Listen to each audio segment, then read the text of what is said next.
Thank goodness for those heart pills, everybody. All right, let's go ahead and get going. Sorry for the delay and sorry for that sound. I don't know what happens, everybody. Don't blame me. I don't make the software. I saw that was messed up. I reset it there, and then the sound came on. Sorry about that. It should be working now. We're back live here on stream. We're going to go ahead and fire up some Satisfactory and get it going here. While we're waiting for that, though, let's do a quick battle. To battle! All right, let's fast run you guys in here. Let's get some battle action going on. Get you guys some loot. Thank you for being very patient there. I was taking care of some family stuff. As happened, you know, you got to take care of your IRL, everybody. Always keep that IRL going. All right.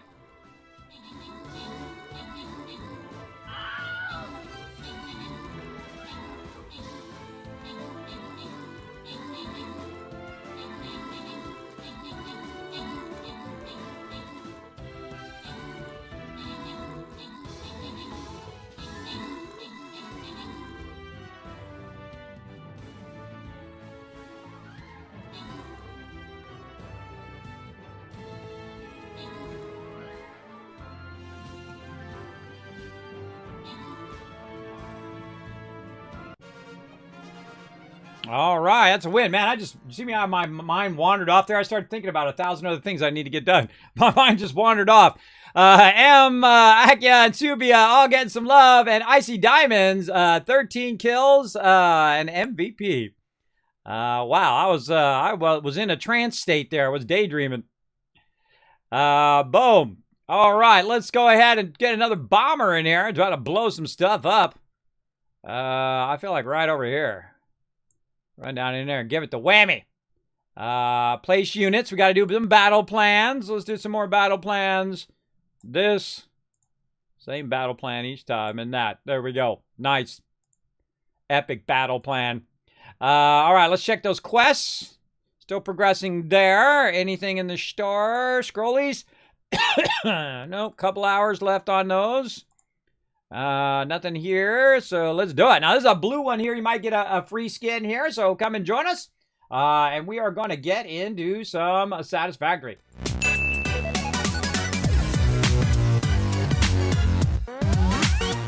All right, connecting to the server. Here we go. Bam! Now, we have a mega server that we have up running.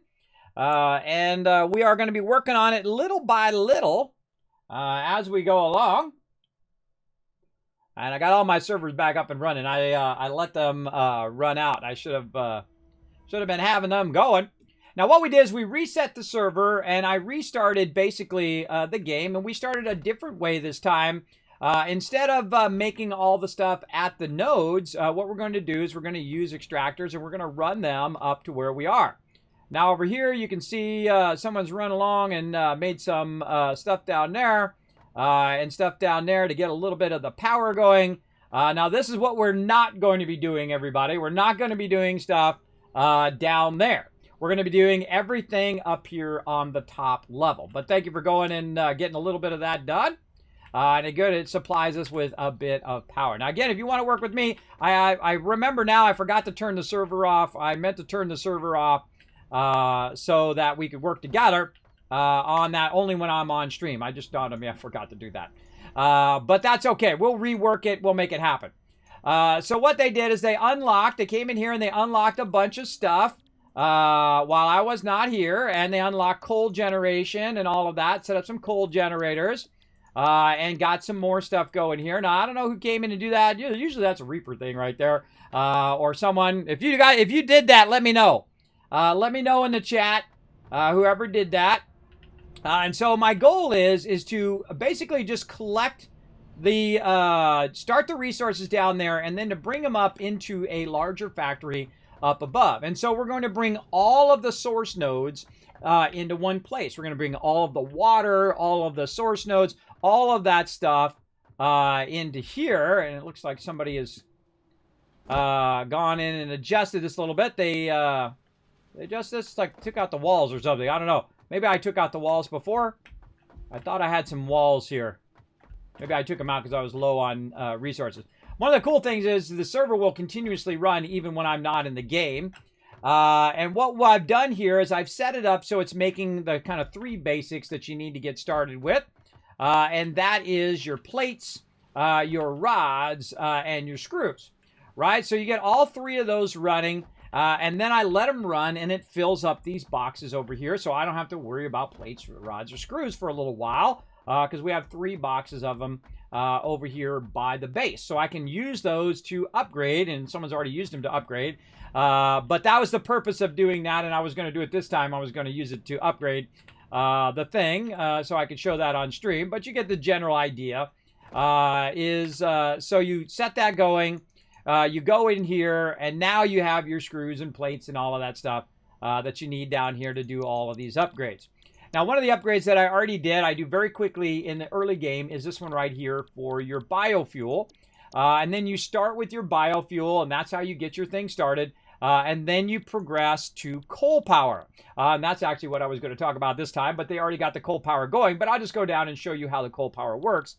You unlock the coal power, and you put down a coal generator. And then what you do is use your biofuel to get your coal going. And then once you get your coal going, you don't have to collect any more biofuel. So you want to try to get to that as quick as possible in the game.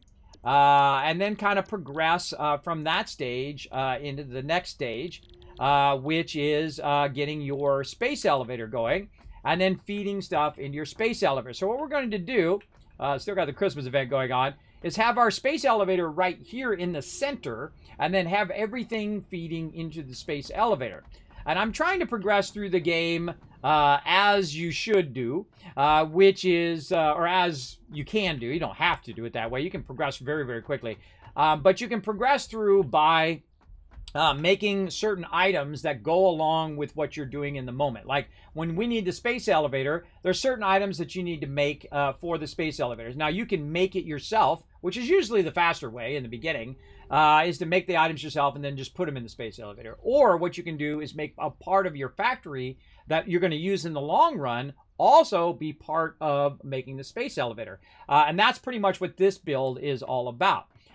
Grabbing those raw resources, bringing all the raw resources into a central location, like right over here. And then in that central location, then distributing that raw ore, which I rarely ever, gather raw ore, and then distributing that to where it needs to go. Like another example of stuff we need to work on is our copper, right? So we need a space for our copper, raw copper, to go to. And we're going to feed every copper node into there, and every iron node, every node from wherever it is to this actual part of the factory. And instead of making it out of glass, which was lagging our server like crazy, we are going to make it out of solid boxes. So the first thing that I need out of all this stuff is some concrete. So let's go over here and see if I remember to do concrete out of all of this stuff.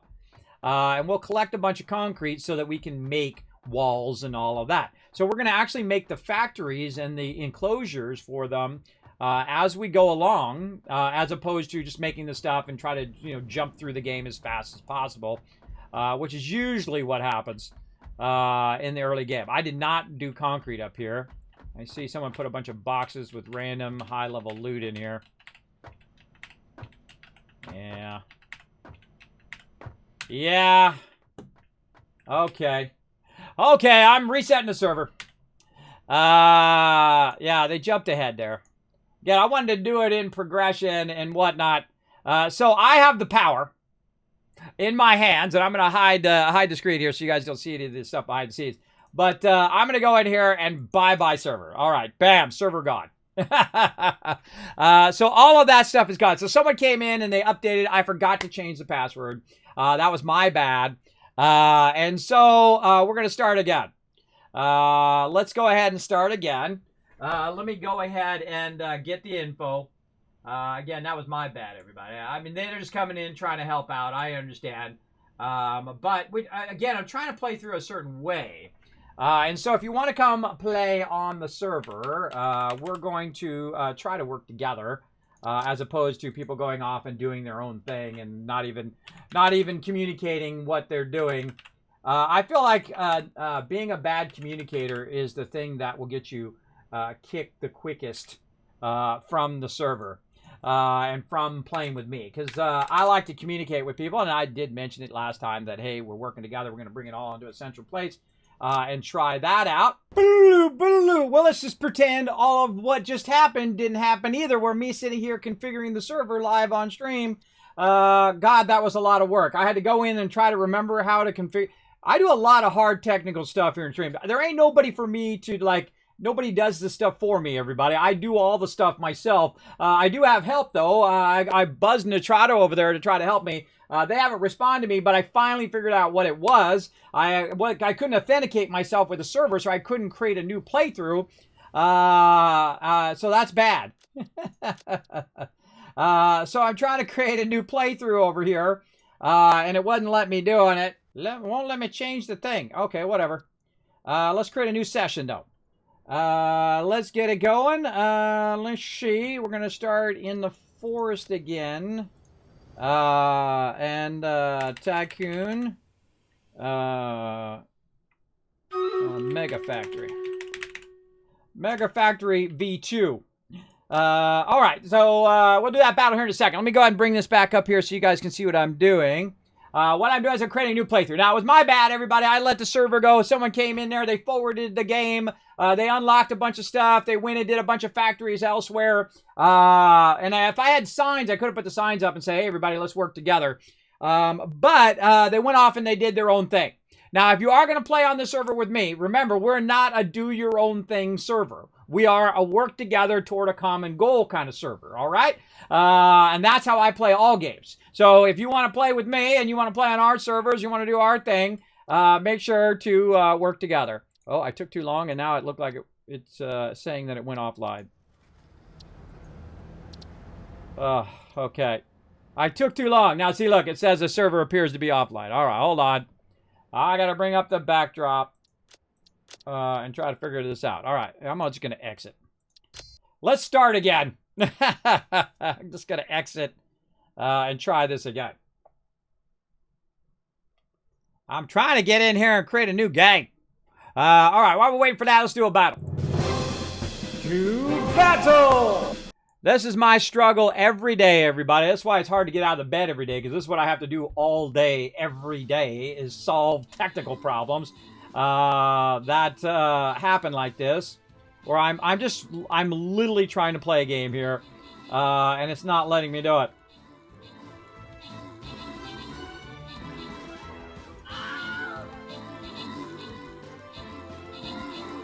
Oh, I had to delete the other saves first. That's what I had to do. Now I remember. Oh, okay. We'll get into that in a second. Let's do this battle first. Or actually, I'm just going to do it. I had to go into the manage saves and delete out the forest one as well. So let's delete all of this. Delete. Delete. Delete. There we go. Delete all that out.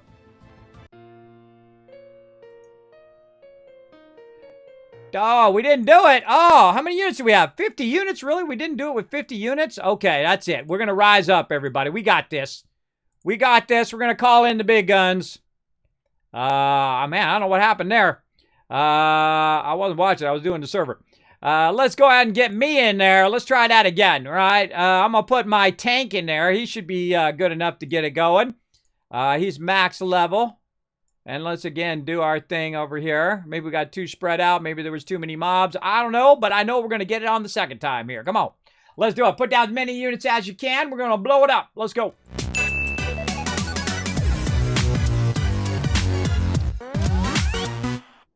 Now, the weird thing is you can delete the saves, but you can't delete the thing up here. This is what I'm trying to delete. And it won't let me delete the actual thing here. And so I want to create a new game. And see, this one says join Tycoon Forest. Huh. I want to change this. See, it won't let me change it. This is funky. This is funky. This is version 1.0, everybody. No wonder it's funky. All right, hold on. I gotta show you the thing. See, I'm in here doing some funky stuff. So I try to change it to 2, and it won't let me change it to 2. Right? I try to go in and delete the saves over here, and I say delete, and it won't delete that folder. It won't delete that stuff. I mean, I guess I could go directly into the server. Let me try to go into the files of the server and delete it that way. Let's see if I can find the saves on the server.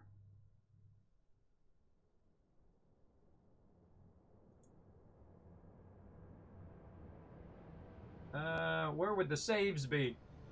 Here's the question. Manage saves.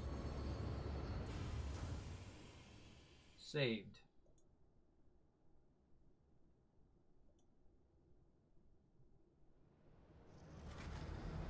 Save games. All right. Hey, now I'm getting somewhere. You can't see all of this part, everybody.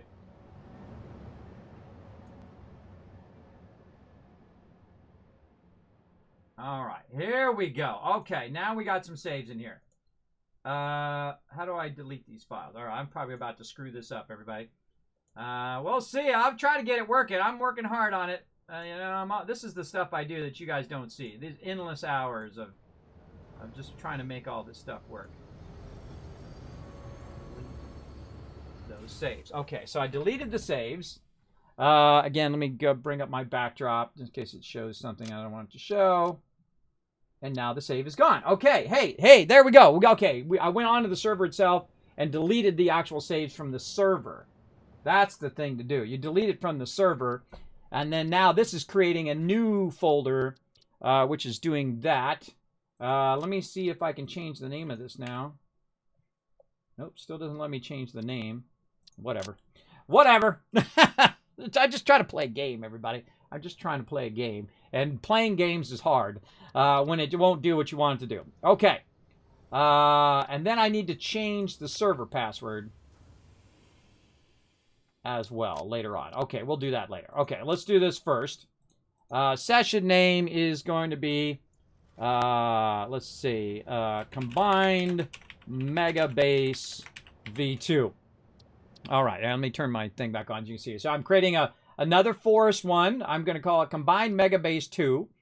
Enable to join the game server once the server is done loading. Yes, join that. Also, under server settings, I have it where pause the game when no players are connected. So I don't have it paused. It continues to run. It continues to run even when I'm not playing. All right, let's go to options. See, the second I take too long, it's like it pulls and then it goes away. Remember, this is version 1.0. This is also early access, so I have to quit out of the game and then relaunch again. That's what happens when you play early access games, everybody. Early access stuff. You got to know a lot of technical stuff to do this stuff. You got to understand about servers and how to log into servers and set the settings and get into the ini files and do all of that technical stuff that makes all the rest of this stuff work. It's a lot of work to do it, but it keeps losing the server as I'm trying to connect to it. Let's go ahead and go here again. We click on the server. It should have no saves. No saves. All right. And then create game over here. Let's just call it Tycoon Mega Server. Oh, no. Combined Mega Server V2. All right. Join the server. Create game. Let's not talk about it. Let's do it. Server's preparing a new game.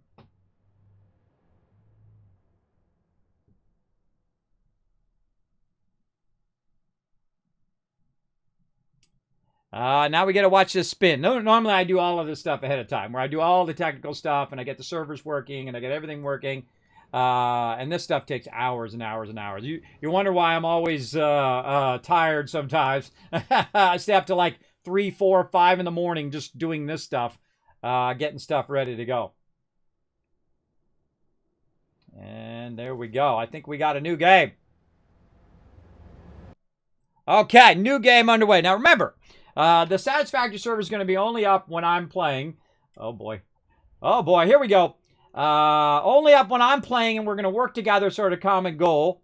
If you want to go off and do your own thing, then you're on the wrong server, all right? Let's go ahead and try again in try number 2. All right, so that's it there. Where did we have it before? I don't even remember. I remember we were doing something there. We're up by that thing there. Maybe we should do it over here. Look, we started in a different position this time. I think we started way closer to that thing before. Let's start by looking. Oh, look, we already have copper and limestone. Sweet. First, we'll search for iron. 208, 35, 354, 208. So the closest iron to us is this way. Open. Let's get our... Oh, look, and I ended up with a bunch of whatever I had on me from before. All right. Closest iron. We're going to just start with the closest iron node, and we're going to build a base over the top of that. Oh, yeah. Right there. We got 3 nodes together. Oh, sweet. Did we have 3 nodes before? I can't remember. Doesn't matter. We're going to make it happen. Let's do it. I got to start all over again, too. That's okay. I don't mind starting over. I'll do what I got to do. Ooh, that was a no-hit. Get that loot. No. Get that loot. There we go. All right, so we got limestone there, which is great for our concrete. And then we have 3 nodes here. Sweet. This is a normal. Normal. I hear you. And a normal.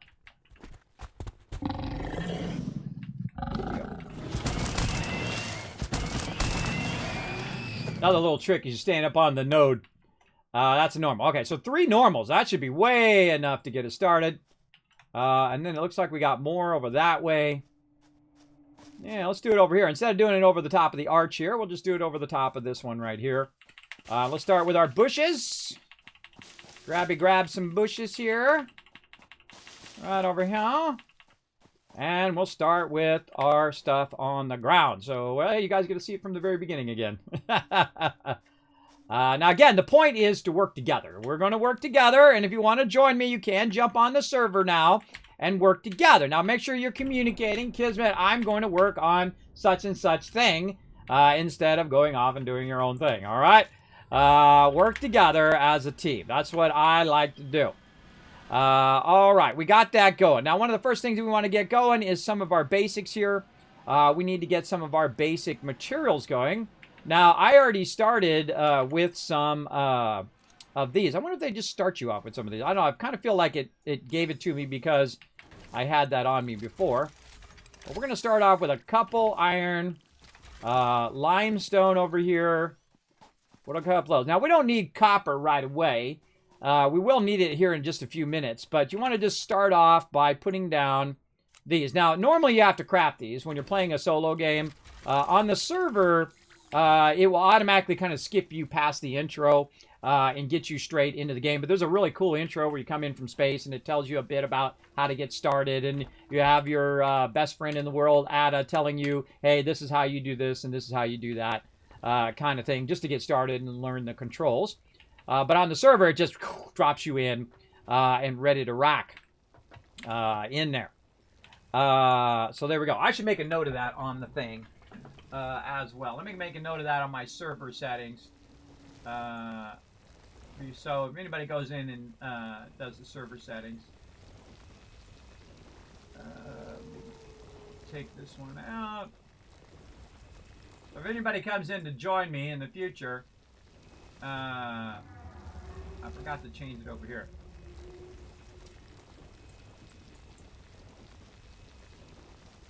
Right there.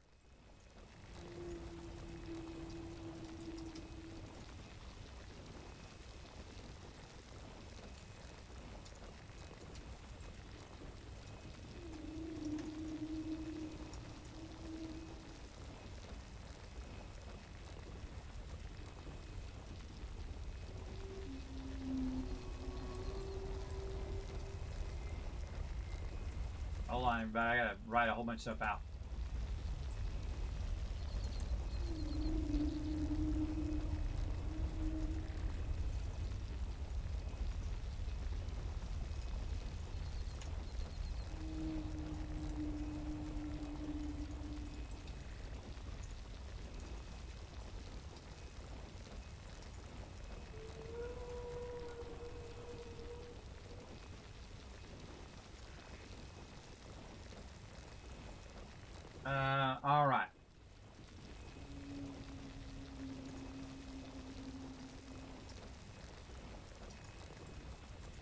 me try to better talk about what we're doing. This is a great idea, actually. See, this stuff leads to great ideas. So I can, basically I'm putting the goals of what we're doing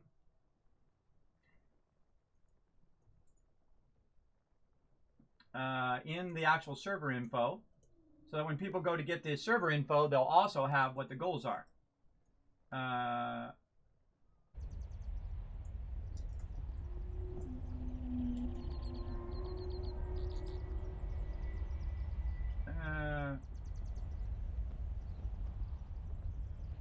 Okay, what I'm putting in there is we are creating a central base. We're running all nodes. We're running all raw nodes. Raw nodes, water, coal, everything to a central storage place first, then to the factory. First on the top level, and then onto the factory, and then onto the factory. What else? Please communicate what you're working on. Communication is vital in working together.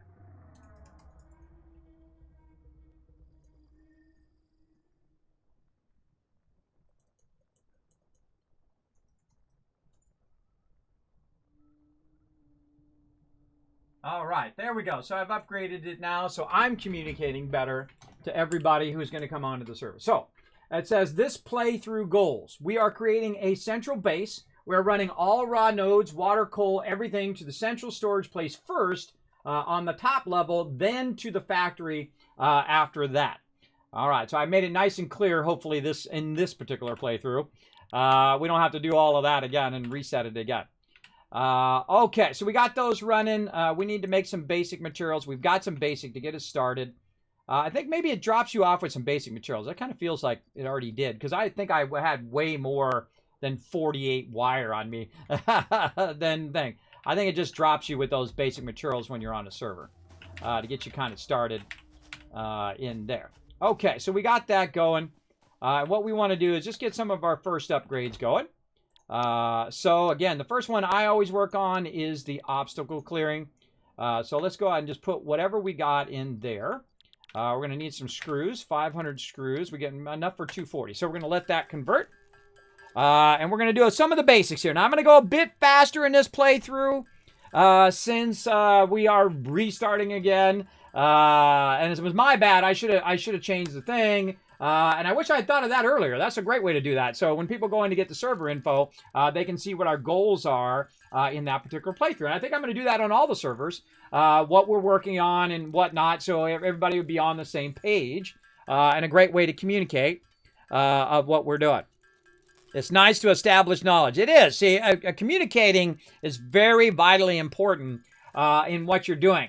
Otherwise, it feels like you're off doing your thing and I am off doing my thing, and then I come in and then it's already been done and everything's been built and a bunch of random stuff into there, and it hasn't been organized or run anywhere or done anything in the way in which I'm trying to do it. So now my option is to go in and find all of the stuff that they've done, delete all of the stuff that they've done, and then run it the way that I'm trying to run it, which I don't really want to do. I would rather start over than to go and take their stuff out and redo it. I feel like it's faster, actually, in the long run for me just to take it out and redo, and then communicate a bit better this time. And again, this is what we're learning each time, everybody. We're learning how to communicate better. We're learning how to work together better. Now, again, if you do want to come and join me on the server, come in, say, Kismet, I'll go work on copper. And I'll be like, all right, cool. You work on copper. I'm going to work on iron. Or I'm going to go work on whatever, right? I'm going to go work on the MAM and get the MAM built up. Those kind of ways are great of working together. But again, I'm going to be centralizing the factory. We're going to be running all nodes into the central factory. And now that we really have a vision for it, all we have to do now is do it, right? That's the hard part is coming up with the vision of what it is that you want to do. and then basically go into it. All right, so we're also going to need, over here, we're going to need a bunch of, oh, I got a bunch of biomass too. We're going to need a bunch of concrete over here. And again, every time you run past these bushes, grab them in the beginning because you're going to need a bunch of biofuel. Now we're going to just grab these, and it's great to put a couple of these on here in the beginning. Usually I only put one on there because I'm talking about it in the beginning, but it's really probably better to put 2 or 3 at the start so that this basically adds a bunch of it. So you don't have to keep walking back and forth as much to get stuff done. And I find a lot of progression in the game is simply by doing it yourself, by making it yourself in the beginning, and then getting yourself to the next stage and to the next stage and so on. And again, the goal is to take all the nodes, run them into a central junction, and then run them from that central junction into other machines in the factory. And so that's what we're going to learn. And we're going to, we're going to fail. We're going to make mistakes. We're going to do it the wrong way and find a better way to do it as we go along. But that is what it's all about. That journey of discovery is what I love about games. And I've played through Satisfactory a bazillion times, and I learned, probably not a bazillion, but 30, 40 times, I learned something new every single time. Like right there, I should have communicated better in the thing. And I'll take the hit for it, everybody. That's okay. I'm not going to blame everybody. I'll take the hit, as any good leader would. We'll take the hit for not explaining it better. All right, so we got that done. What else? We need wire. How much wire do we need? We need about 48 more wire, or cable, what it's called. Let's get some of that going on. I'll just put in there what I got for now and just keep working on it little by little. Oh, and I already have my stuff here, so I can go make a bunch of copper ingots. Now, one of the cool things is you can just press the space bar over there and you don't have to hold it anymore. You don't have to hold the button. You don't have to hold the space bar. It'll do it for you, which is nice. That's nice, because otherwise, it doesn't add to gameplay. If it doesn't add to the fun of the gameplay, then I feel like this kind of thing is a much better way to go. So you can just let it run, and, you got to, answer your phone. You got to take care of your kids. You got to do whatever, answer your door or whatnot. You can get up, let that run, come and do what you need to do, and then come back, and it's done. I feel like that works great. Yeah, sometimes when you press it, it doesn't work. I find it when it works the best is when you put the cursor on there first, and then you press the space bar. So a great little Kismet tip for you. If you have the cursor off of here, like over here, and then you press space bar, sometimes it doesn't work. But you have the cursor over the thing, it works more consistently. Not every time, but remember, it's an early access game. Things are not going to always work perfectly in an early access game. That is for sure. All right, and then we're going to go make a bunch of iron rods. Now, the cool thing is I don't have to stop. See, if it's running, I don't have to stop. It'll just keep doing it. All I have to do is just click on the other thing. And it will just continuously run, which I think is super cool. We need about another 250, really 260. There we go. All right, so we got that done. And then I'm not holding down any buttons or anything like that. I put my cursor on the thing. I hit the space bar to start it automatically going. And then I went and I'm clicking on the different things on the side, and it will just continuously go, which is awesome. Now, the reason why I want to get my my chainsaw right away is because my chainsaw is going to allow me to power all of this stuff I'm going to create here in a minute to automate a lot of the processes that we want to get going. And it does help a lot to get that going.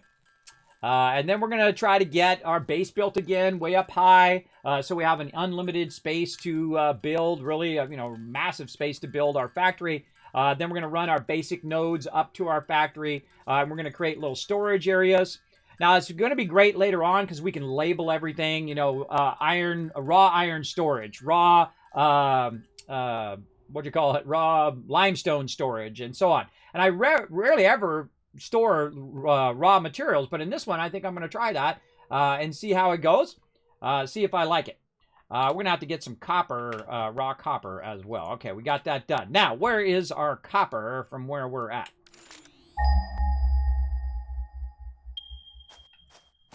And this is what I'm really trying to learn in the game, is how can I work with other people and we work together toward a common goal in Satisfactory. Now, if you got some tips and ideas and suggestions on how to work better together, I'm all open to that. Uh-oh, this is going to be up above. That's going to be up above, I can tell you already. That's going to be up there. Which way to go? That way or this way? That's a good question. I'm feeling this way. Now, while I'm out and about, let me put my light on. I grab a bunch of this stuff because we're going to need it. Oh. I enter the mob over there by the limestone node. Now, this is a dangerous thing to do. Just be running through the brush. Very dangerous, but also very fun. Again, grab these little flowers while you're out and about here in the beginning. Grab all the stuff you find. Oh, look at this plateau up here. Look at this nice little spot. Nice little plateau. Again, we're trying to find our kappa. Right over here. Yeah, it is up on the top here. Okay, that's fun. That's fun. We'll try it different. We'll try the one up on the top here. Uh-oh. Slight problem. Slight problem. Oh, God. Get up on the thing. Get up there. Slight problem of I forgot to put my weapon on. 2 of them? Just one. I think just one. Get him before he gets you. All right, there we go. All right, now I'm just going to go ahead and grab some copper here from the top. I should have brought some extractors. Now, it doesn't matter where the nodes are. We're going to take the nodes, we're going to run them up, and we're going to run them all to a central junction. Now, this is a real involved way of doing this, because the easiest way that I've found to do this is to just literally go over here and make a factory right there at the node. Because it's less line running, it's less work to do it in the beginning.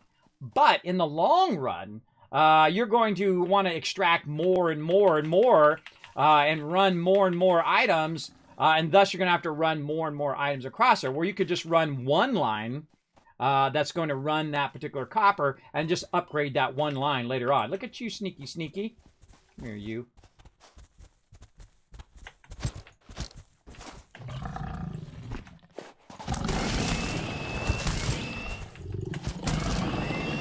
Get wrecked. All right, there we go. We got some copper. We had to fight off some animals. And now we're going to do some copper ignites over here, and I seriously doubt that's going to be 25 wire, but we'll give it a shot. And we'll take some of our things, and we'll take them over there to do some of this basic extraction. We'll get it going on. Now, again, I've played through many, many times. Amazing tip. Thank you, Kismet. You're welcome, Techno. Yeah, it drives me insane, too. Currently building above the ocean for space, and I wish I knew about the ocean not physically existing part. You discovered that, did you, Techno? Yes, that is a problem. That is a problem, right? I've suggested for multiplayer, when you play with my friends, we treat one person as the leader and everyone else builds mini factories to supply them with whatever parts they need. That way, everyone focuses just on one thing. Yes, we did that in our last playthrough, Techno. Yeah, that was our last playthrough in which I said, okay, I'm going to be working on the starter stuff, and then some people went off and they did copper, and some people went off and they did this and they did that, and they built little mini factories, and we ran it in there and we built a big old factory. It was a lot of fun.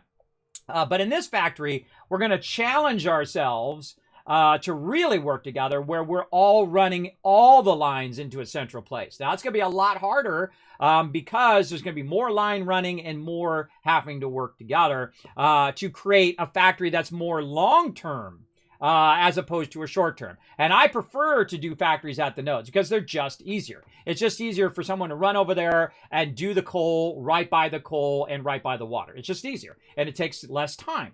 But in your long run, when you get all the way toward the end and you're trying to, split off some of that copper and split off some of that raw ore and whatnot, say you're trying to do some aluminum and things like that, right? Well, guess what? Now you got to go find another node or whatever. But what you could do is just go back to your original copper node, throw some boosters in there, double up and triple up and quadruple up the amount of copper coming from there. And guess what? Now you have 3 times the copper or 4 times the copper that you could just take and divert, and bam, you got yourself ready to rock, right? Or water, same thing.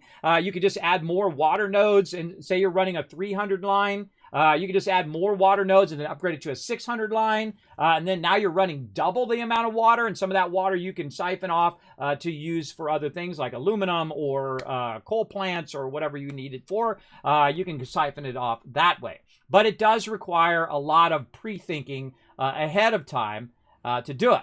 And I also want to create a train network that goes out and collects all those nodes and brings them back as well, and has a central junction in which that train junction comes in, grabs a node, drops them off in our node raw ore storage facility, and then goes, and then it will run it to whatever part of the factory. So it's basically like taking all the nodes and putting them in one spot. And I think that would be pretty amazing. If you had every node in the game into one spot, you could then just, allocate your resources, right? Say you have 10,000 iron that you can draw from, right? Don't tell me how much is in the world. I don't want to know. I don't actually know where all the nodes are. I don't know where everything is, even though I played for hundreds and hundreds of hours. I don't want to know. I want to have some mystery left for me to discover as I play the game. But eventually we'd want to come in and say you have 10,000 iron. Well, you say, okay, well, I'm going to use 1,000 iron here, and 1,000 iron there, and 1,000 iron there, and 1,000 iron there. So you can just split up your allocation and run it to wherever you want because you have it in a central spot, as opposed to going and getting another node and creating another factory way out there and whatnot. You can build it all within a central area, and it's a lot harder up front. But toward the end of the game, when you're doing nuclear power and you're doing aluminum and you're doing your different stuff like your pickup of your resources, like either by trains or by by the drones that are picking it up, it only needs to go get the resources and put it in a central spot. And then from that central spot, you can then make an infinite amount of stuff. You can make coal power, you can make oil power, you can make whatever. So it's going to go get the oil and bring the oil back to the base. And we'll put as many trains on there as we need to keep it going every minute, right? So that it is actually going just as fast as it would be going if I had run a pipe there instead. And see, these are the things we want to learn. We want to learn how many trains does it take on a line, depending on the distance of the line. Say it's 1,000 meters away. How many trains do I need to keep it going to the point in which it is just as much as if I had run a pipe 1,000 meters? Right? I don't know. Don't tell me. I don't want to know. I want to know when I discover it in game. That's what we want to do. That's what we're going to go. That's how we're going to fire it up. Wait to see what you guys do. You all have more expertise. There you go. My current issue, I spent forever trying to plan it out, and I spent hours at my base redoing lines and rethinking about the actual process. That's where the fun is. That's okay. That's what you want to do. You want to rethink and try to make it better and iterate. I played through the game 30, 40 times. I've done it many, many times. Do I know everything? Absolutely not. And that's what you want. You want to not know everything. You want to have the ability to discover new things and play different ways each and every time. And that's why I'm playing a different way. That's why I started a new playthrough. I do a lot of new plays and a lot of new games because I learned how to be more efficient and learn how to be better at that game from the very beginning. It's called like learn to play, right? Learn to play your role, bro. So what is my role as the leader of the group and the purveyor of the server is to communicate what my vision is for the server, right? This is the vision. Let's all get together. Let's take all the nodes. Let's run them into a central storage facility. Then we take that and we can allocate that all day long. We take all the water, all of it from everywhere. And we take all the water and we run it into imagine the size of a central water facility if you went and got all the water. If you went and got all the water, there's a lot of water in this game, everybody. If you go and get all the water, all the iron, all the cadmium, all the whatever it is, right? All of the nodes, and you ran them into a central storage facility, it would be massive. And that's what's the cool part. Is so you come along and you're looking at your factory, much like we did last time. We had someone pop in there and they built little glass factories. Right? They built little glass factories. They didn't run all the nodes to it, though. They just kind of left that part for the rest of us to do. But they built these factories, which was cool looking. I thought they were very cool. And thus, that inspired me to do this playthrough in which we do central node storage. So, which I've never done. I typically, there was one playthrough that I did that I ran the raw nodes to my base as opposed to making the base at the raw nodes. And it was incredibly a lot of work because I would run the node and then I'd have to go back and upgrade the lines and upgrade the lines and upgrade the lines. That's very difficult. But once we have established our basics, right, all of our different resources, the basic resources, then we can upgrade to a point in which we have trains. And then the trains can go and collect the resources, and we don't have to run lines to every single node. We just run the train to where the node is. We run the node up to where the train is. It picks up the stuff and then brings it back to the base. And of course, it can make a bunch of stops too and get all of the nodes and bring them all back and just dump a whole bunch of it at one time.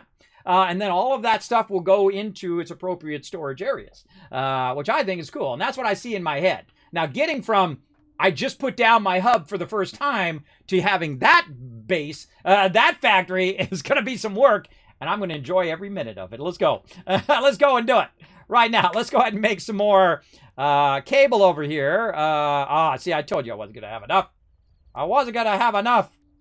Where's my... Oh, I got to make my wire first. That's what I was doing. Making some wire. That'd be interesting to discover. Yeah, again, let yourself fail. That's how you learn. It's the journey. It's the fun. Don't let nobody put you down. Yeah, Kismet, you failed. You did the thing wrong. I don't answer to nobody. I give myself the freedom to fail, the freedom to learn and discover new things every day. I don't answer to anybody. I'm 50 years old. Believe me, I've been dodging the Reaper for years. Let's go. To battle. I don't let people tell me if I can sing or dance or... if I want to sing, I'll sing. I'm a terrible singer. If I want to dance, I'm a terrible dancer. But I'll do it because I feel like doing it. Too bad. You don't like it? I'm not going to live my life where people tell me what socks to be wearing today and what music I should be listening to or what I should be doing in my life. They are not in charge of what you should be doing. You are in charge of what you should be doing, and you should take command of it. You should be holding the reins of your life and not other people telling you what you can like and what you can't like. And I can't believe you're wearing that shirt. I don't like that shirt. Well, hey, you don't have to wear it. Not your problem. My shirt, I'll wear whatever I want. In fact, I got a cool shirt. Check it out. Whoa! Yeah, be jealous. It's okay. It's okay to be jealous. I'm rocking my Fix-It shirt today. We're all in proper attire. Let's go. Come on, we're gonna get this battle. That's a little side game we play called Stream Raiders. Played every 30 minutes or so. We played for a few minutes, and then we get back to the Satisfactory action. There you go. You ever work cut out for yourselves? Yes, but then again, that's part of the fun. Do you have the cup too? I do not have the cup. I want the cup so bad. I want that cup so bad to have it here on stream. I have a little theory about that cup too. This is my RP, my Satisfactory RP. That when you have that cup, do you notice it never spills? You know why it never spills? Because there's a little button that you can't see. It's underneath the guy's thumb, or actually the lady's thumb. Did you know that the protagonist in Satisfactory is a female? Because you didn't know. And that's okay. I don't mind. What happens is she's got her thumb down on a button. And she's got that thumb down on the button while she's holding her coffee cup. And there's a little force field on the coffee cup. And that's why it never spills. And then when you go to drink it, you let go of the button. And then you drink it. And then you hold the button down. Or, even better, it'd probably be better if you had it where you weren't holding the button. And then the force field automatically comes in and you press down the force. That's a better way. You press down the button when you want to drink because it gets rid of the force field. And then when you let go, because otherwise you'd have to hold the button all the time. That's a bad RP. Now that I think about it, let me reevaluate that. It's a bad RP to have to hold the button the whole time. Subi, Akia, and Kijin getting some love. And Storm Queen, MVP with 15 assists. Way to crush it. Way to go, everybody. We're blowing it up in here.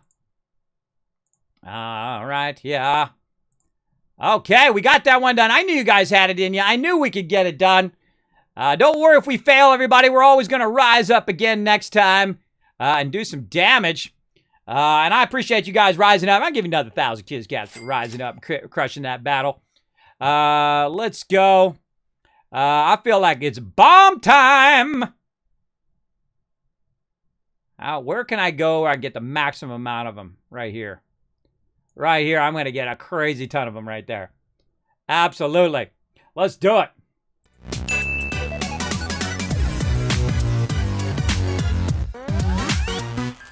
All right, let's get this cable done. And let's put this in here. Let's get our chainsaw. Now, again, the first thing I beeline for is the chainsaw. It's going to be your most useful thing. Here we go. I love this animation, by the way. Whoever did this animation understands about animation. Milestone reached. Biofuel will ensure maximum. Now, what it doesn't do is it doesn't just go straight up. Watch it. It hovers. It moves a little side to side. It rotates a little bit. I mean, that's good animation. They really embellished that. They could have just made it go like that, but they really put some effort into it to make it beautiful. Oh, look at it. It's literally right behind me. Shining. It's a shiny. I don't collect those in the early game. We'll get those later. Don't worry. We'll get that in a minute. We're not doing any Christmas stuff either. We're not doing any fixing stuff. I don't know how to turn it off on the server. I'm sure there's an option for it somewhere. All right, so we got some time for that to come back, but we want to go out here and build some of our basics. Let's go. Equipment workshop. We need some more rods. So let's make some of those. Now, I'm just making all this stuff manually here to start, just to kind of speed through, because we already did this last time, but we had some miscommunication in what we were working on, so we want to get it going on. So we need more cable, more of all of that. Okay, no worries, no worries. Actually, I should probably make the extractors first. Yes, let's make the miner first. Let's do the smart move first. And we're going to put 2 on every single node. So we'll have those as well. Whoa! Look at that nuke right there! Somebody's nuked the stream. Showing the stream some love. Thank you very much. I accidentally grabbed the thing. You startled me so much I grabbed my extractor. There we go. Now, that is a big raid right there. Thank you very much for coming in and showing so much love. I appreciate that. Let me show you some love right back by giving you a shout out right here in the stream. Welcome, everybody. My name is Kismet. They call me the Gaming Tycoon. I play a lot of Satisfactory. Bam! Right there. We'll give you a shout. What were you playing? You were playing some Satisfactory as well. Thank you for coming in. Welcome, everybody. Again, we play a lot of various games, especially survival games like Satisfactory or factory games. Here in the stream, I love games like Astroneer, Factorio. Of course, Satisfactory is one of my only games I've ever given an 11 out of 10. That's right, it's an 11 out of 10 in early access. That has never happened in the history of the world, everybody. An 11 out of 10 because its building is second to none. Its building is amazing. When you get into foundations, and they've made it even better. They've added zooping and all sorts of new pieces and everything. They just keep making this game better and better and better. It is incredibly great. Oh, here it comes. Coming back. Incredibly fantastic game. So come on in, relax, take it easy. I'm going to be playing Satisfactory for a little while here. We have started over again. A little my fault, little miscommunication on our mega server here. We have our own server that we play together on. That we all play together on. And what we've been doing is doing some basics. We're starting over and we're creating a central base in which we run all the resources into the central base. Now, that's not an easy thing to do, especially if people are not communicating, right? You got to communicate with each other. Hey, this is what we're working on. This is what we're trying to do. Let's all work together kind of thing. Oh, it's going to try to jump and then jump again. Come on. Come on. Oh, I made it. I didn't even know I could make that. Now, I've played the game for hundreds of hours, everybody. This is not my first time playing Satisfactory. It's not my first day. Even though it looks like it is, because I'm playing a brand new playthrough. I played through like 40, 50 times of the game. 30, 40 times. I can't remember. I don't keep track of how many times I've played through, but it's about that many. What we're doing, again, is we try different stuff. Whoa, hello. We try different stuff each time. All right, come here. Get some of this. There you go. That was for you, free of charge. So what we do is we try different playthroughs, right? I don't just keep, the same factory each and every time and just work on the one factory. I find that to be kind of dull. I like to go ahead and try different iterations of factories, try different things out, right? Try to discover new things that I could use in the factory. And one of the things that we're working on right now, because they came out with servers, and we have an awesome mega server where we can have like tons of peeps on, and I also let the server run when no one's on, so it'll keep collecting the resources, is how to work together better, right? How can we work together better as a team? So if we start the game, what can I be doing and what are other people be doing to kind of go to that central vision of taking all of the nodes and putting them in a central raw or storage place, right? And then doing that. Now, normally, again, like I said earlier, that I would do it from the node. If you're new to Satisfactory, I would build your copper factory right here by the node. And then I would build the iron factory right there by that node. And then run the finished materials over to your base, which is usually what we do. But in this case, we're thinking more long-term, right? In the long term, let's run every node to a central base that's way up high, create a train junction, and then have that train junction go get more nodes and more oil and all of that other stuff, and just create little stops for the train to go and collect all of it, and then you'd have every resource in the world in one spot. And thus, you could just split it up and run it to whatever part of the factory you need to run it to. And one thing in kind of little mini factories in one larger factory together. And that is our big goal. That is our big goal. And guess where we're at? We literally have just put down, we have put down our hub, and we're running here getting our nodes to get started. So you guys are right here at the very beginning. So hit the follow button just like Crowbar just did, just like the Raging, and also Techie for hitting that follow button. Appreciate you guys coming in and hanging out. Welcome to the stream. Thanks for the shout out. Have a great stream. Good luck with your 50th playthrough. I know, Raging Blob. It's going to be fun. Good mechanics, super important in all aspects of right. That is correct, Crowbar. If you're a great team player and you want to come help out on that bigger vision, you can come and join us. Remember to be a great communicator, though. Want to know what you're working on? I'll let you know what I'm working on, and we can work together like that. You can go ahead and check it out on the Discord. You can pop over to the Discord. Make sure you read the rules over there. You know, be respectful and all of that stuff. You can find it right over here on the Discord. You click on rules. You click that green check mark. Once you click that green check mark, you can get into the Kismet server info section. And then you can go ahead and join us here on the server. And then the best thing to do also is get on the Discord or get on the Discord chat because I'm in there in the Satisfactory section. And you can communicate to me, Kismet, I'm going to go work on the copper. You want me to work on the copper? I'll go work on that, and I'll run all the raw lines into a raw storage facility. And I'll be like, all right, cool. You work on that, and I'll work on the iron. All right? That's the kind of teamwork peeps I'm looking for. So if you're that type of peep and you like to work together, come on in and join us. But I'm going to keep on keeping on right here. Now, what I try to do is I try to establish the kind of starter base, so where we're going to start at and what we're going to do. And so we're going to basically build a base up real high. This is our big goal for today, is to get our basic nodes going. Like we've got, little baby extractors, little starting extractors, extracting the basic stuff.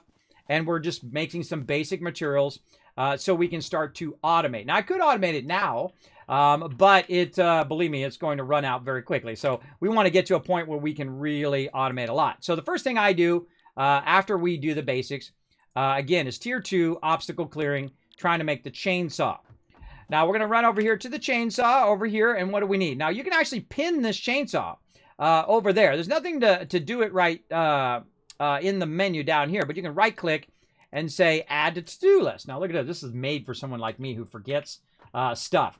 I forget what's in the chainsaw. Even though I've made the chainsaw hundreds of times, I can't remember what's in there. But I'm at the age now I can't remember stuff. So I'm just going to do my best to do the to-do over there. And now I know what I need to make. I need to make so many iron rods. I need to make so many screws and so much cable. So I'm hit space bar. I put the arrow on the thing, hit the space bar, and now it's just going to kind of auto run a little bit until we have enough to make 25 rods. Now, the thing is, I need more than 25 rods, so I'm going to let it run even more, and you can see right here under rods. I'm going to let it run more because I need to turn some of those rods into screws because it goes raw ore, iron ingot, then it goes to iron rod, and then the iron rods get converted into screws, and then screws then get converted into something else if you wanted to, or you can just use the screws for screws, right? In this case, we want to use screws for screws. So we're going to let that run, let's say 60. And then, well, I guess I don't even have to, I'm not touching anything. I just click, and then it keeps running. As long as you don't get out of this window and you started it running, you can just click on all the things that you wanted to do. And this is a really great addition to the game. Believe me, it really makes it less tedious in the very beginning game. You don't have to hold down the space bar. You don't have to hold down the mouse the whole entire time. So, very nice. Just 2 times checking all raw resources to the mega factory, or do people make basic processing outside sometimes and send those in? Well, we did the basic processing before in our last playthrough, and I've done it in many, many playthroughs. I've been played through 30, 40 times, and that's what I normally do, mini processing, because it's more efficient. So you go and you do it at the node, you do it at the copper node, and you do it there, and then you run the whatever it is, right? But in this playthrough, we're not doing that. All nodes are to be run first to the storage, and then we're going to run it from there. Now, it doesn't help you in the early game, but in the late game, it helps you a lot, because all you need to do to increase your capacity of your copper is go back to the node, put a whole bunch of boosters in there, which I always do. Instead of getting more nodes, I put boosters in there and just make sure I accommodate more power for it. Instead of going and running more lines and more lines and more lines for more nodes and more nodes, gets real tedious to do that. It's better to boost your current nodes and just add extra power than it is to go and add more nodes. And in the long run, we'll have trains go pick up the nodes, right? That's what you want to do. You want the trains to go super fast. And you could add a second train, a third train. How long does it take if you have a node 1,000 away to get it going as though you were using a conveyor? How many trains would you need? 2, 3, 4, 5? Don't tell me. I don't want to know. I want to discover it in this playthrough. And so I play different ways each and every time. So in this way, we're going to play the harder way, right? This is like the survival mode or the hard mode way to play, where you are really thinking in terms of the long term of your factory as opposed to the short term of your factory, right? And that's what this playthrough is all about. And it might be a bust. It might be like, oh man, that was a waste of time. We shouldn't have done it that way. In the end. But then, of course, the journey is what's fun, right? Is learning whether it's a good way or a not way good. And I've done it before in a smaller way, where I've just run the raw nodes first and then worked out of the factory. And I find that it's less efficient in the beginning, but more efficient at the end, right? And so in this playthrough, we're going to try it again. But this time we're going to build factories while we're working on it, right? So we're going to build the actual enclosed factory, the raw storage, and put all the raw storage in there. And then we're just going to keep adding nodes and keep adding nodes and keep adding nodes as we go along. And then we have one place to do it. Now, hey, I need some iron over here for my steel. Okay, well, we just vert that off. Over there, steel. And we put the steel factory over here. And then we can keep increasing the steel factory just by bringing in more raw nodes, right? And then more steel, more steel. We want to make more plates and more things. Bring in more nodes into the central storage. And then we run that and we allocate that to wherever we need it to go, right? So instead of going out and getting all of the resources, bring all the resources to us. And then centrally manage it in one spot in the world. And yeah, that's a lot harder, but is more forward thinking in the end. At least I think so. I've played through 50 different ways, and I've tried a bunch of different iterations on bases. And what I like is it to be nice and clean and organized, right? I know a lot of you, like me, ADHD, right? You want it to be so, and you want it to be this, you want to have so much space, and you want to have it like this, and you want to have the angled, and you want the stuff, and you want all your stuff to be straight and to be lifted and not to be on the ground level, and you don't want to have like really weird angles. You want a nice 90-degree angle thing, that kind of stuff, right? That kind of stuff is what we're doing. That is what we're going to do, and we're going to get it going all. They need to add more creature satisfactory. I think you're right. Easily distracted. I think you should have to defend your base every now and again, kind of like 7 Days to Die, right? Like every 7 days, you'd have to defend your factory. That'd be awesome. And then they add turrets and did you know they were actually going to make it a tower defense game? Did you know that? They were actually going to make it a tower defense game. They actually said that in one of the dev things, and they ruled that out.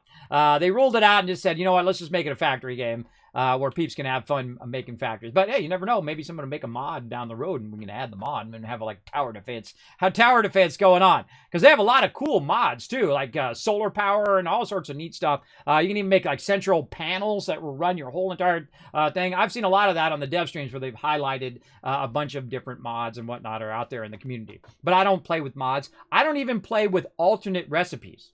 Yeah, I don't even play with alternate recipes. The reason why is because everything that I'm doing on stream, I want people to be able to do when they play the game, right? Because I might have a recipe that they don't have and so on. And if I'm showing them, hey, look, I'm using this recipe to do this thing, they won't have that unless they find it out in the world somewhere. So I only use the basic recipes. But once we get the factory all done, then we can use alternate recipes. Or if you want to come in and help out and build a part of it that's using alternate recipes, then that's okay as well.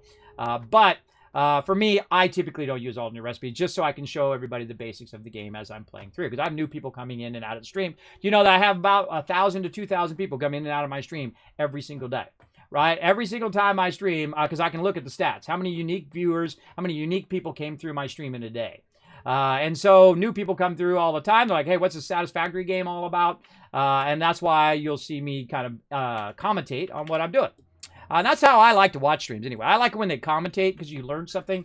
You might, you know, even if you might know 99% of it, it's that 1% thing that you learn. Like I was just talking about how to aim that thing at the center and then hit the space bar so it's more consistently works. That's one of those things that, you know, hey, 1 out of 99% is one more thing that you just learned, right? Pretty cool. Pretty cool. All right, so we got our screws.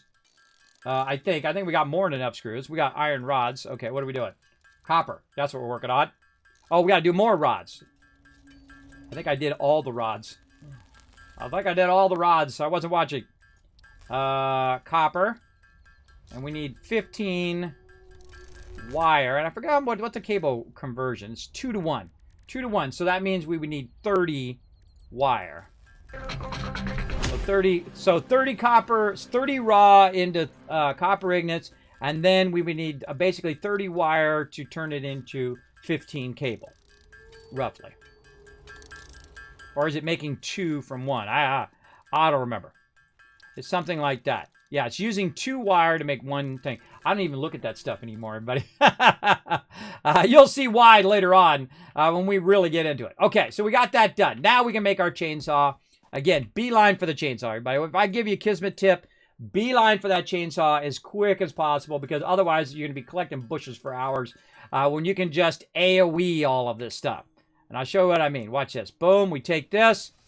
And then what we're going to need is we're going to need a little bit of biofuel to make this happen, right? We're going to need to make some of this down here, solid biofuel. So we're going to take these leaves and convert some of those leaves. You don't need a lot. You just need a little bit. Right? It's going to make 4 at a time anyway. Here, start up. All right. Now you're jamming. Now you're jamming. Because you come over here, boom, and you can get the wood ones now, right? Which you can't normally get. You can't pick up those, the bigger wood ones. But here's the cool part. See this here? See that there? See all this over here? Boom. It just got all of it. It AoEs the area, including rocks, by the way. If you have a rock in your way, let me see if I can find a rock. It's nearby a bush here. Now, it's not going to work on the big rocks, but it will work on the smaller rocks. Come on, there's got to be a rock. This is the time in which I have no rocks. Doesn't work on those rocks. These rocks like these. Some of these rocks are destructible, by the way. You can use some dynamite on it and blow them up. Uh-oh.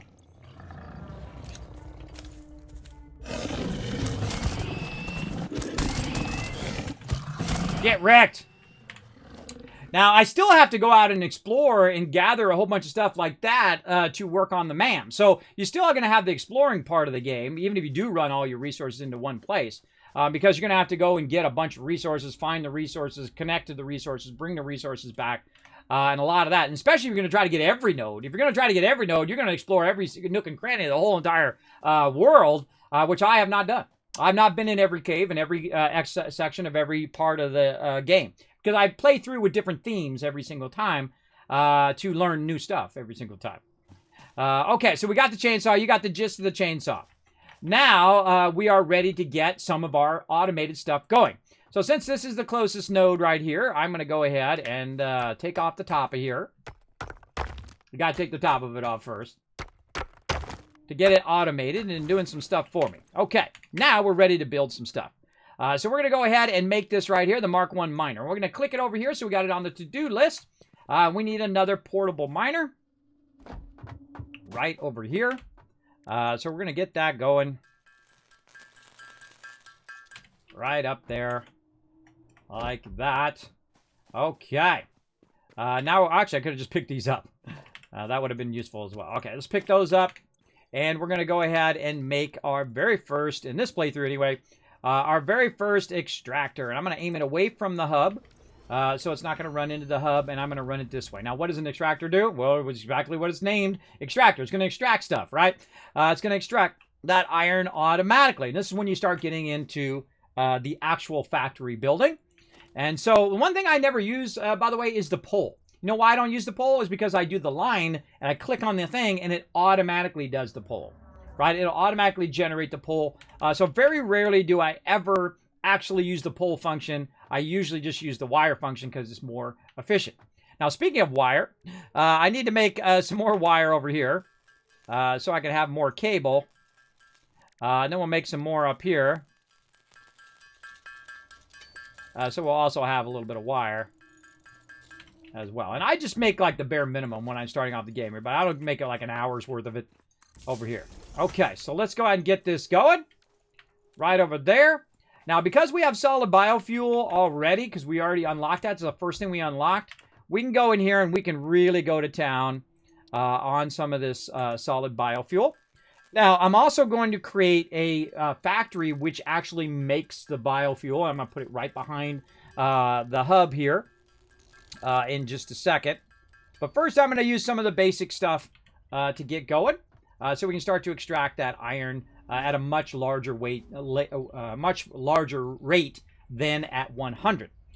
Though I would still use your small extractors, and I'll show you why here in just a moment. But first, let's go ahead and hit Control. That's going to split that in half, and then we're going to start that right there. Now, how much of this do I need per one of those, right? You need to know your ratios. This game is all about ratios, everybody. This is producing 20 megawatts of power. And if I go over here to this, I can go ahead and look at this using 5, right? So 5 divided by 20, that's 4 of these we can run at the same time. And you can also just look right here at your pole, and it will kind of show you what's going on. Now, the gray line is my capacity, how much power I'm producing. I'm producing 20. How much am I using? I'm using 5. How much am I using if I have every single thing on the factory, aka your MaxCon? I'm still using 5 because I've only got the one thing. So we're going to go ahead and get that going. Now, we need to take this raw ore and we need to refine it or smelt it down into some ignite. So we got to get our ignites going. Now, at every turn, everybody, you're going to have to keep making more and more resources. So you need to make more resources so that it will automatically make you more resources, which I love about the game. I absolutely love that part of how well balanced it is into saying, hey, you need to make more of this so you can make more of this, so it'll make you more of this automatically. And you'll do a lot of that in the early game. A lot of that just kind of, I just want to make the one thing, and I can't make the one thing because I got to run back, and I got to make more iron things here. I got to make more ignites. And then from those ignites, I can then make more rods and so on. And this is what's fun, because you're paying the price up early, right? You're like, have to manually do it. And then in the long run, you get to automatically do it. It'll just automatically take the ore from there and run it now into the smelter. And it ain't running fast. It's running slow right now, but we'll get to that later. We'll make that faster later on. And now we've got our smelter. Now, our smelter doesn't do anything unless we tell it what to do. So let's go in and tell it to make some iron ignites. So now it's automatically doing what I was doing in the bench. Now, I highly recommend in the beginning of the game to make yourself some extra of these and just throw them down, because this extractor is not going to be going fast enough. It ain't going to be going fast enough, that is for sure. This one right here is a normal node, and it's going at 60.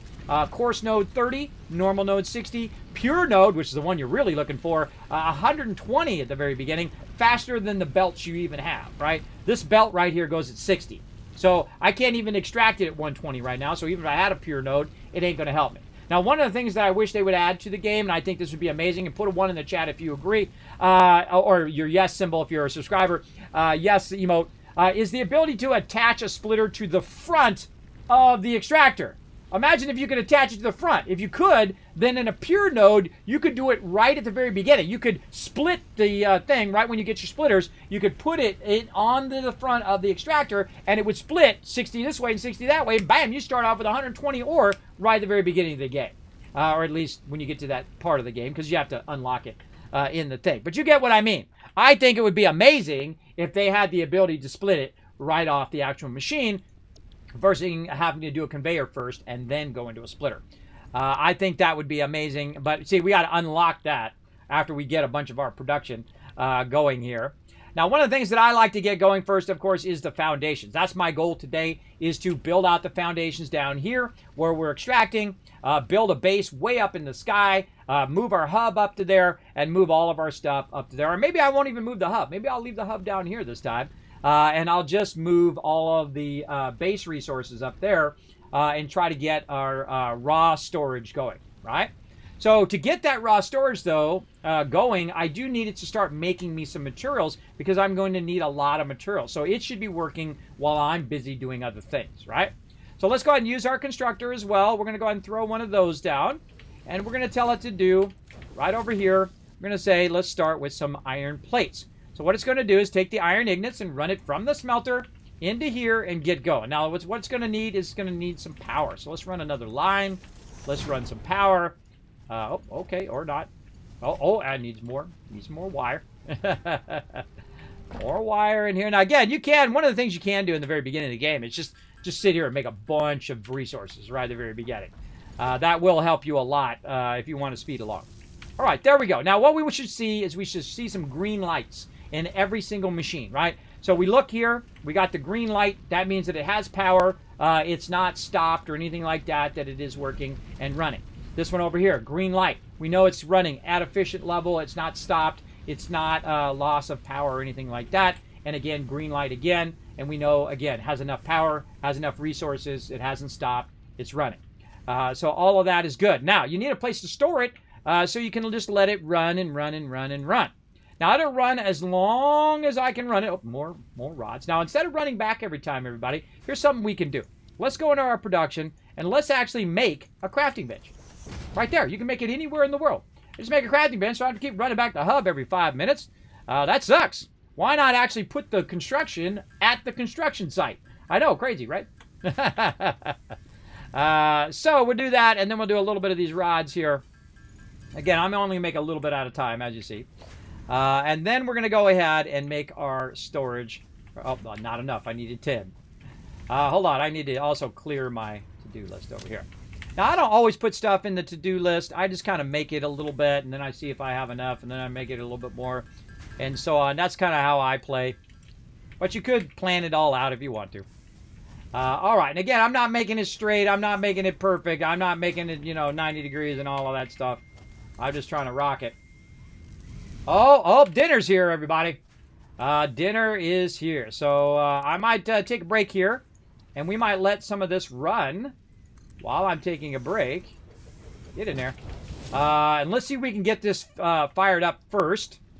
And we'll let that run. Now, what would be the next thing? I would say concrete. Now, concrete's something that you should never have stopping running. It should always be running every minute of every day, especially in the early game. You should always have this running. The reason why is I use a tremendous amount of concrete for making foundations and for making roads and for making ramps and for making all sorts of stuff, including some larger factory pieces as well. And so I'm breaking off the top node there. I'm going to pick these up temporarily just to kind of get them out of the way. And then I'm going to go ahead and throw down another extractor. Boom. All right, there we go. And we're going to do the same thing except for different. We're going to go ahead and see if we can make another crafting bench. Oh, we're missing by one. All right, hold on. We're going to go over here. We're going to go ahead and make a little bit more of this. Now, notice how I have lots of iron ore and whatnot. If you put multiple of them down, you can put 4, 5, 10, 15 of those little mini things right here, the little portable miners. You can put a whole bunch of them down in the beginning. If you put a whole bunch of them down in the beginning, you're going to have tons of resources at any time to be able to build up your stuff. There we go. Okay, and then we did enough there so we can bring a workbench over here. So every time I run over here, I already have a workbench. So we're going to kind of do that on each of the nodes and when we get started. And so what are we doing? We are going to make a constructor, and we need some wire, and we need some reinforced iron plates. I need to let them know. I'll let them know I'm going to be down a bit.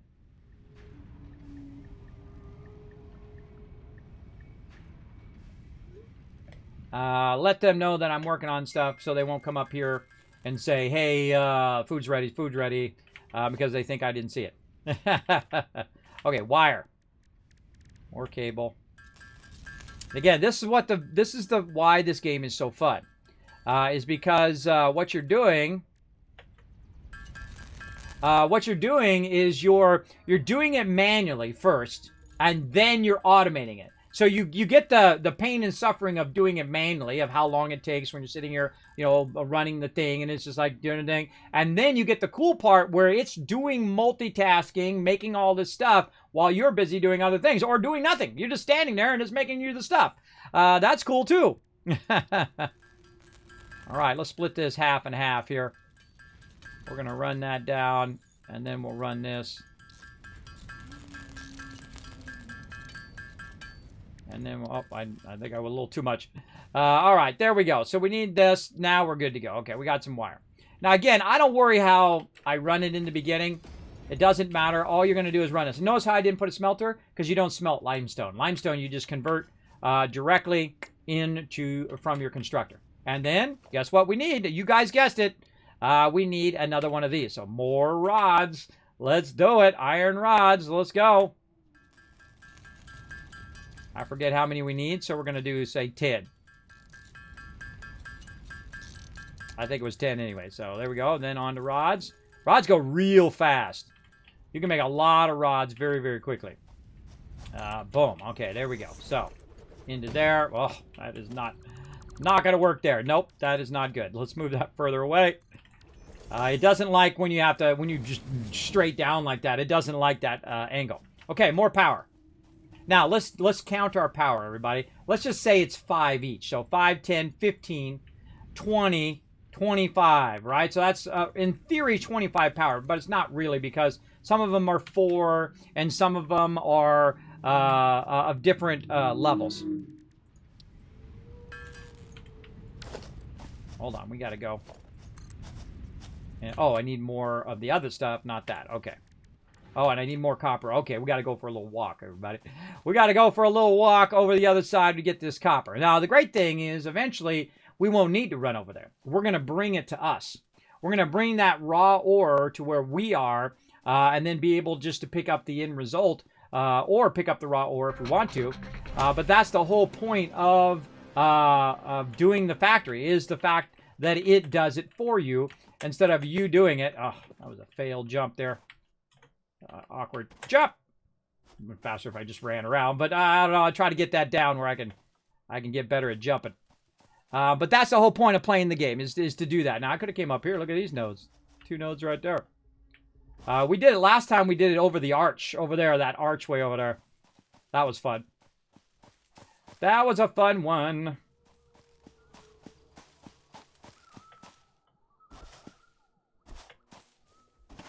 And we grab this. Oh, nope, not grab it. Nope, my bad. I meant to grab the ore and put the other one down. Okay, put it down.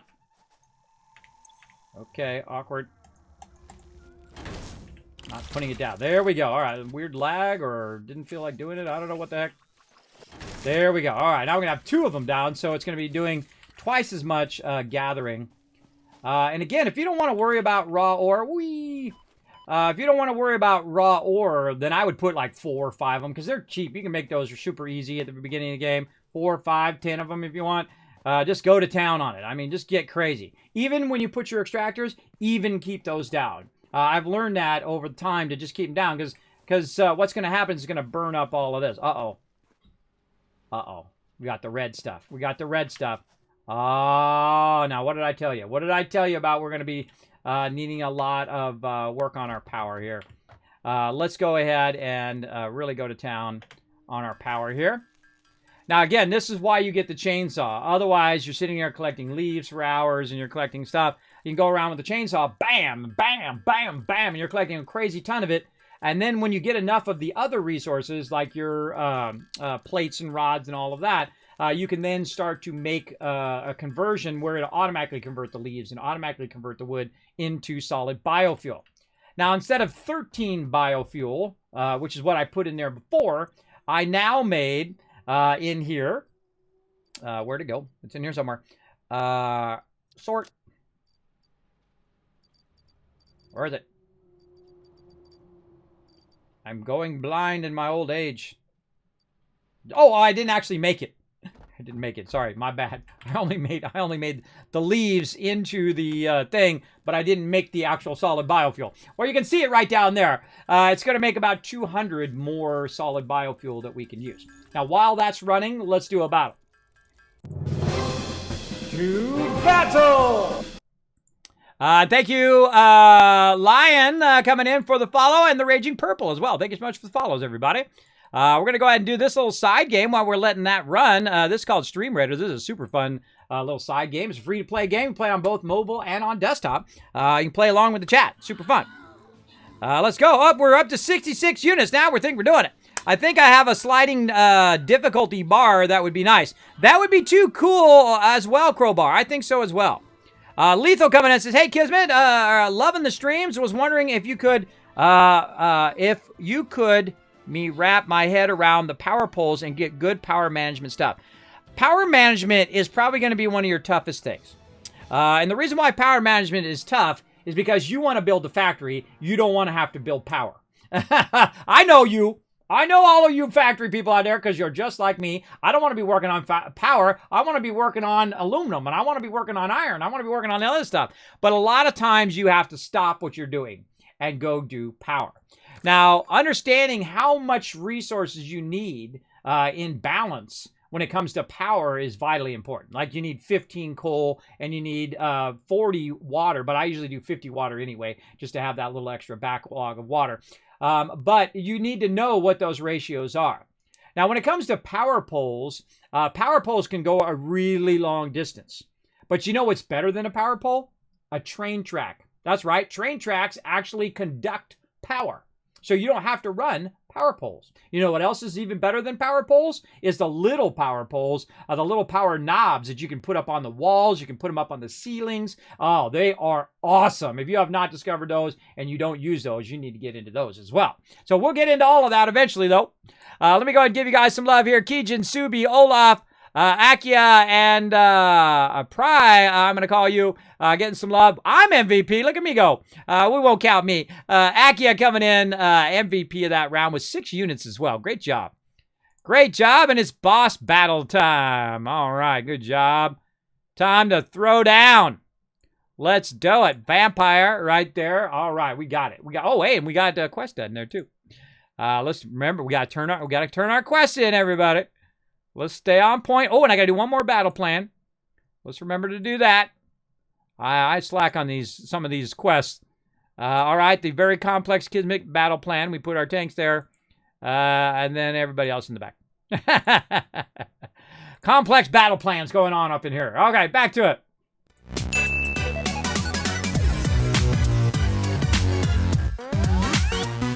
Okay, while you guys were watching that battle, it had done a bunch of biofuel, and now I just did the leaves, now I'm doing the wood, and so it's going to convert the rest of this solid biofuel. Now, this is a really great time when you collect a bunch of biofuel in the very beginning of the game, right? Say you go out and you collect 1,000 or 2,000 leaves, 2,000 wood, whatever it is.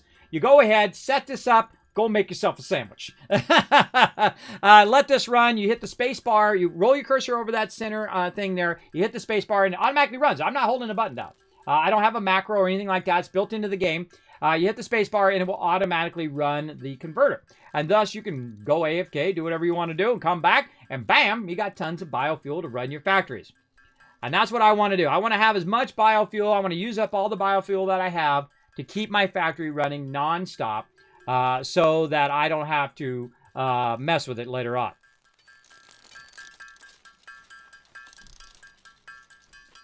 These take a little while to do, but you got to think that every one of these is doing is making 4 of that particular item. So it's making a lot right now. You can see we already got 200 with another stack of 133. That's 333. So 13 versus 333. It's going to be nice. So what I do is going to right click on the first one, and I'm going to put 100 in this one, and then I'm going to go over to this one, and I'm going to put 100 in here. All right, and then I'm going to right click again, and then 67 in that one, and this. Now I could have just done it in my inventory as well. I could have just split it in the inventory and then split it again, done it in there. I don't know. I'd like to do it in there. Okay, so how long is that going to last, right? So let's say it says 2.2 2.67 biofuels it's going to use per minute. I'm just going to round it up to 3. And then we can do some simple math, right? Hey, Siri, what's 165 divided by 3? One sec. 165 divided by 3 is 55. So 55, or 55 minutes this is going to run now at this current rate. So that's 55 minutes of running. And that's because we went and grabbed that stuff in the beginning. We used the chainsaw a little bit, and GG, we're off and running. But we got more power to add, right? We got more stuff to add to our line here. So let's do it. What the heck? I keep missing the wire. Oh, I had to, that's right. I had to run back and get some copper. That's what I was doing. That's what I was doing. Again, I'm just going to make a little bit. I want to use the minimum amount of resources, or do the minimum amount of work to get it to do the resources for me. Right here. Boom. There we go. And again, that's going to extract. This is going to make concrete. And this is going to run down here. Now, is it running efficiently? Not really. What we really should do is split this and have 2 of these running.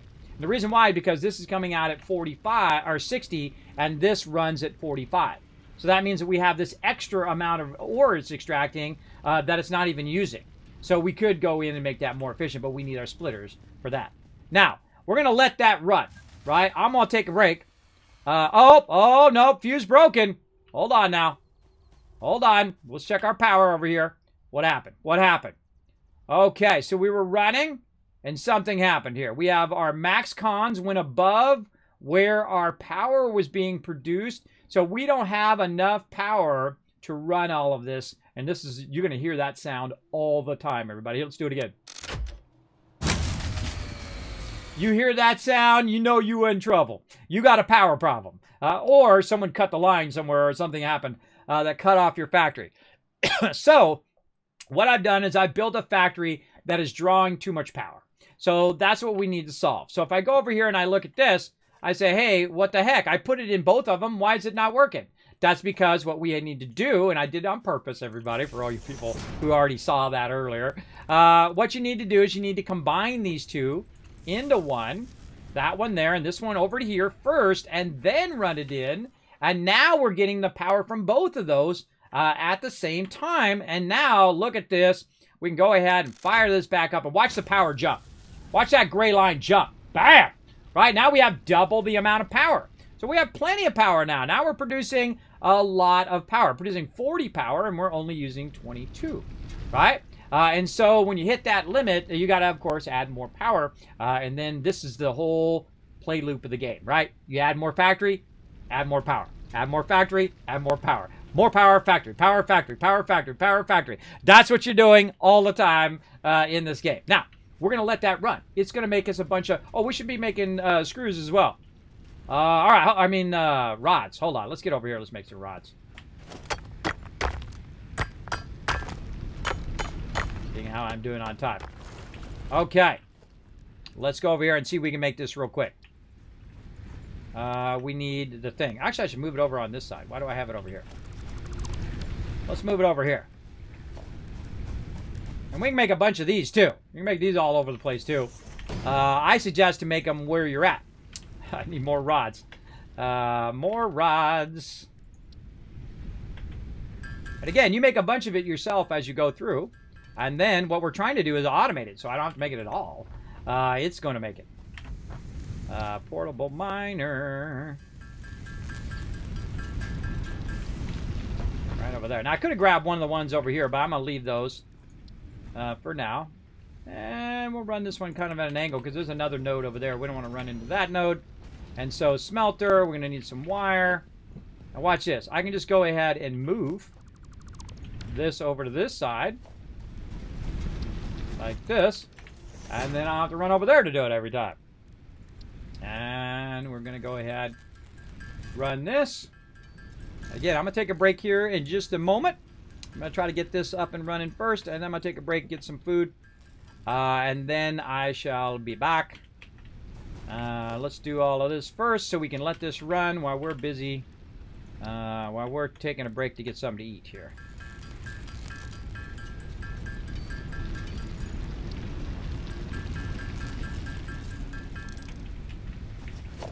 Okie dokie. Right there. And, oh, no more plates.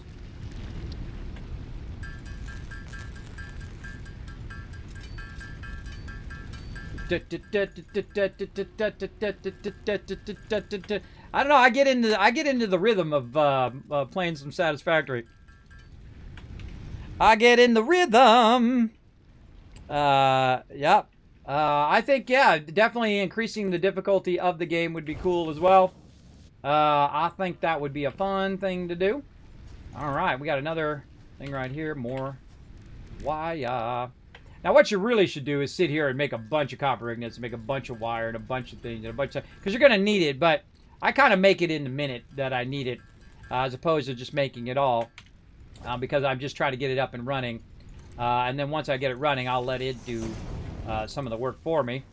Now, I'd love to get copper going too, and we'll get that going when we get back. But we're going to go ahead and just do some more iron ingots here.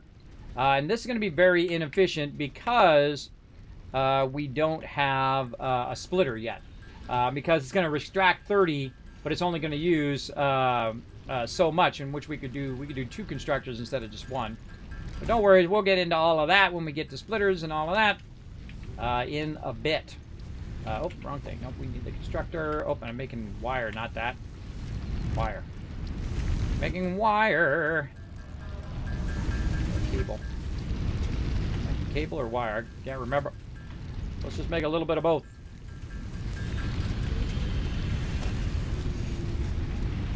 Constructor. There we go. Yes, we needed cable.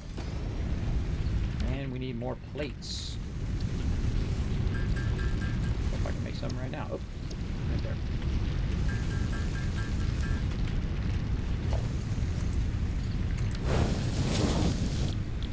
And this is going to make rods. So that's going to churn away. I love to watch the thing run. I love to watch the conveyors run. There's something magical about it. I don't know what it is that just is like mesmerizing to me to watch it just run and run and run. It's pretty cool. Especially when you have a bunch of stuff going at the same time. Very, very cool stuff. Iron plates. And I think we should be good. Oh, no, we need way more. We need 10. Okay. We need 4 more. Again, you don't have to go back and forth as much as if you put it in your to-do list. Then you would know how many you need. But this is just the way I seem to play. Like this. Okay, and again, the closer you put this together, by the way, the less distance I'm going to need for more iron plates that I'll need to run the conveyor. Now, I can tell you it's not going to fill up that box by the time I get back at this rate. But later on, it will be at an insane rate. You can actually turn it up to 1200, which is faster than you can actually extract it. You can only go up to 780 belts. But it'd be cool if you could attach it to the extractor. Then you could split the 1200, and that would solve that problem, right? And you get 600 one way and 600 another way.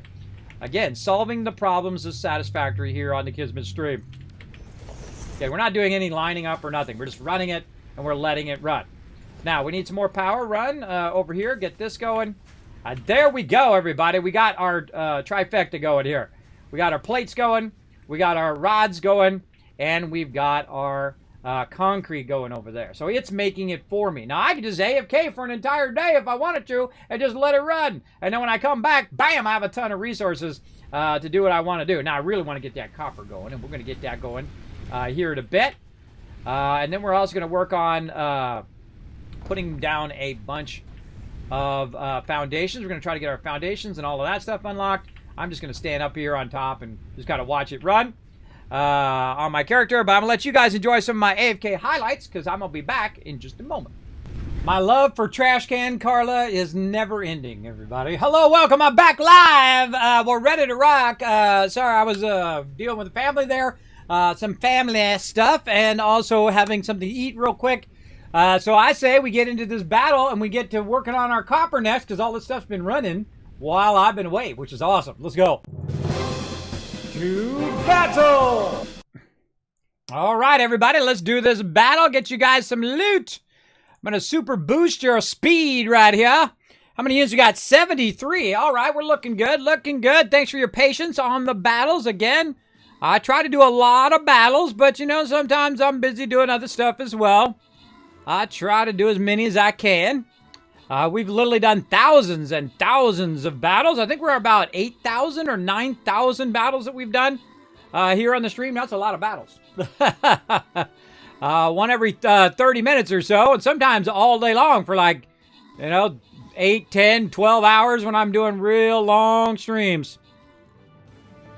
We're going to try to get some battles in here, and then we're going to get back to some Satisfactory. Get that boss guy. Get him! Oh, man, he's tough. I think he's getting healed. He's getting healed. Oh, no. Oh, we got him. All right. He's getting healed from all these factories.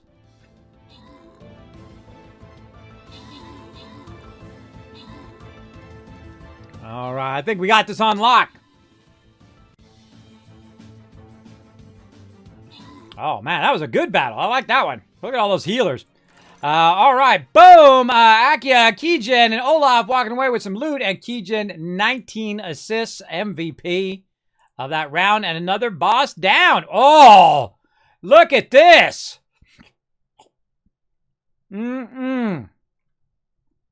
All 3 chests. Look at this. Boom, boom, boom, boom, boom, boom. Oh, we can get all 3. How can we do that, though? We're going to go here to the mystery, down, and across, and then down. All right, let's do it. Best time to get it done is right away. Let's go. Let's just start with the bomb going on. I'm just going to put them here in the corner. I don't even know where the mobs are. They're going to spawn over time. Let's go ahead and check in on some of our quests. Oh, yep, we're done there. All right, let's get that next one unlocked. Again, keep this quest going as much as you can so to unlock the next part. Check for any scrolls. You know what? Let's burn another 200. Nope. Okay, well, I took a shot. No love. No love for me. Oh, Templar. I got some Templar love there. Upgrade that one. All right, looking good. Okay, back to it. Battling it out and back to some Satisfactory. Let's go.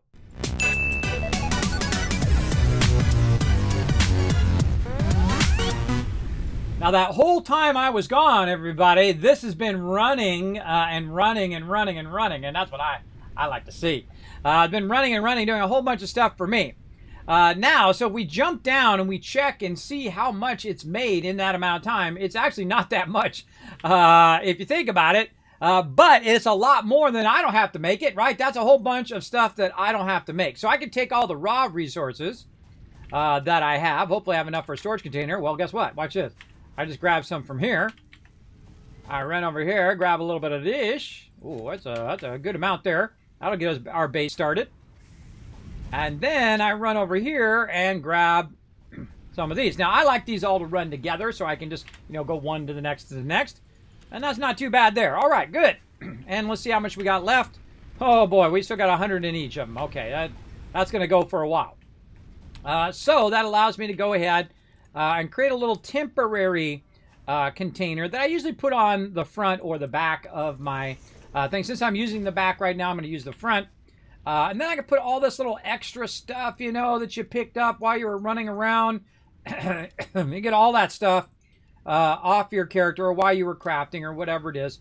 You get all that stuff off your character, and now you got lots of room again in there. And we can go ahead now and work on our upgrades. So what do we want to do next? We want to do some base building. Look at that. I already have enough for all of that. Let's go ahead and select that milestone. Drop those in there. Off it goes. Milestone reached. You have unlocked several structures aimed to provide the first needed to build basic factory infrastructure and improved overview. Building these will provide a grid for more advanced organizing and sectioning of your factory. Okay, now let's try this time when we go to build the base. We're going to build in such a way where it comes down and it's going to be right by the nodes, right? So it's going to be right here next to the nodes every time I come down because they're going to be our base nodes. So we're going to start kind of our Rosetta Stone piece right here. And what we did is we opened up foundations. Now, these foundations are awesome. You also have a thing called zooping, which we're going to get into. But I always like to start with this. Now, also, you can hold down Control, and what it will do is it will snap to the world grid. There's actually a world grid now that you can snap to, so that if you build something over here, it should line up to something way over there. So I'm going to go ahead and start with that, and then maybe start with this, something like that, to get it going. Now, really what I wanted to do is I wanted to run over and match up to where my nodes are, right? I want to get those going on. And so I'm going to go ahead and first start in this direction.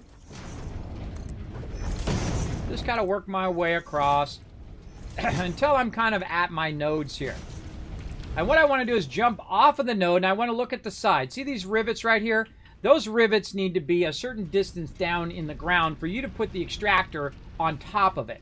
So it's a little too far up right now, so I'm going to take the extractor out now, and we're going to work with this first node to try to line up our overall base. So we're going to go ahead and let's use a real small ramp here. Let's back up just a little bit here. We're going to use a real small ramp and bring it down just a little bit. It doesn't need to go down too far, just a little bit. Now watch how awesome this is, everybody. You don't have to climb under there. You just aim at the edge, and it knows that that piece goes under there. That's why this game is an 11 out of 10, everybody. It's an incredibly, incredibly well thought out game. That's why I love it so much. This is an instant buy for me, whether you buy it on Steam or whether you buy it on wherever, on Epic. Either way, I would snatch it up ASAP. And there we go. So we got that going. Now we can go ahead and replace our extractor, but put our extractor up here on the foundations. We can start to line stuff up using our foundations. Hey, thank you. I'm going to call you back for short. Thank you very much for coming in, hitting that follow button, and rocking that Gatling laser. Look at you go, that Gatling weapon. And then boom, we're just going to go ahead and do the same thing we did before. But now we have basically what I call the Rosetta Stone, or the start of our actual factory. Our actual factory is going to be using, of course, foundations and whatnot. Now we can do the same thing with that one over there, but let's work on the tougher one first, which is off here in the distance. Now what I'm going to do is hit F, and then I can actually take out a bunch of pieces at the same time just by going like this, and then like that. Boom, takes them all out. You get all the resources back, which is awesome. And then we're going to go ahead and take this pole out, actually, and redo this pole line so it is nicely right there in the center. See how much nicer that looks? Looking good, working good. Get those two back to there, and that over there. All right, looking good. Now, we are at the beginning of the game. Remember, I played through 30, 40 times, and it's my first time playing. Now, normally what you do is you do this. You do one at a time, and then you're doing it, right? But they added this cool function. It is called zooping. Now, you can hold down R and do this, but actually, I discovered that you can just hit R. Look, see? See it changing? Default, zoop, vertical. I just discovered that the other day, last time we played, right at the very end when I hit R, and I went, oh, I didn't have to pull up the menu every time. I just hit R. That's way easier. So, hey, if you just learned that in my stream, congrats. So we'll run that across there. I hate leaves in my stuff. I can't stand bushes in my stuff. All right. And so that just makes me want to raise it up just a little bit, just so it doesn't show in there. So let's do that, because we got to raise it up anyway. We got to raise it up for that over there. So let's go ahead and give this thing a little bit of a rise by using our ramp. But actually, let's give it a big rise, because I think it's going to have to be way up here. And so we'll do that, and then we'll go ahead and zoopy zoop way over to there. And we're going to take this out, and a little far on that one. All right. Any more of those in there? I hope I didn't put too many of those in the wall. And then we're going to run over this way and see if we are at level, right? See, we're not quite at level here. And we're going to take this out and this out here as we're kind of reworking this. Now, I don't like to see all the stuff, right? And some people like to do it at the ground level. We could just do that, do everything at the ground level and be just fine. But I'm kind of setting the precedent of where all the other particular things are going to connect together over here in this little area. Now, in the future nodes, we don't have to do anything. You just put the extractor down, run it up to our trains that we're going to have, and then you don't have to do anything else. And then you run to a train station, and you run it back to the primary base. This particular playthrough that we're doing is we're doing something a bit different this time. Instead of doing the very efficient, and actually works great if you're playing through the first time, basically building at the node and running resources from the node, we are building from taking all of the nodes and running them to a central storage facility, and then that storage facility will then distribute all of the resources where we need them to go. Now, it's a little bit not quite high enough. Let's go ahead a little bit higher. Now, remember, you can do a lot of stuff that's just temporary and then kind of work backwards. Like, you get it going like you got at the height you want to be, like right here. Then you can go ahead and take all this stuff out. Put that in there. Oop, or not. Oh, I got zooping on. That's why. There we go. Put that in there and then just kind of work your way from there. Again, remember, it can't be too far off the ground. If it's too far off the ground, then the extractor is not going to work. Now, you might be like, well, Kismet, it's going through the foundation and all of that. It's not on the ground. It's got to be on the ground. What are you, big baby? Just RP in that you cut a hole in the foundation and just drill it through the hole. What, I mean, that's how drilling works, you know. There's a big pipe that goes way down and it drills it out. That's how it works, everybody. Okay, so that's a little too tall because it's not allowing you to put the extractor down. Right? Actually, we should look and see what it says the reason is. We can't put the extractor down before we rule that out. Let's go ahead and say this. It says, approaching another's clearance, you need to be on top of a resource node.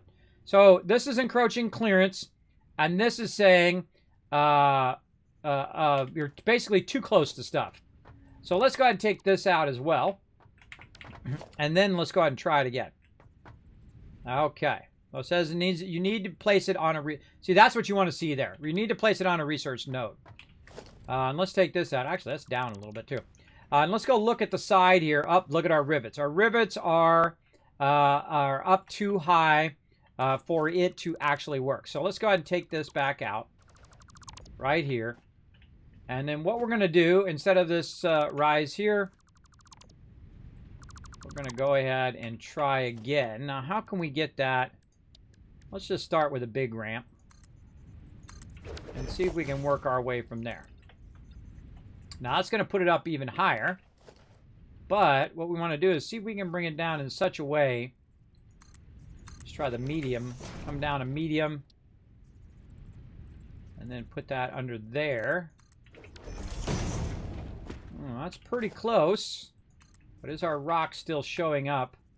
That's pretty close to where I had it before. It's still showing that rock. Don't like it. Take that rock out. I don't like it. I don't like it a lot. But I might have to live with it because it might get to a point where I can't extract it. But I kind of feel like it can go up a little bit more over here. So maybe full size, half size. Oop.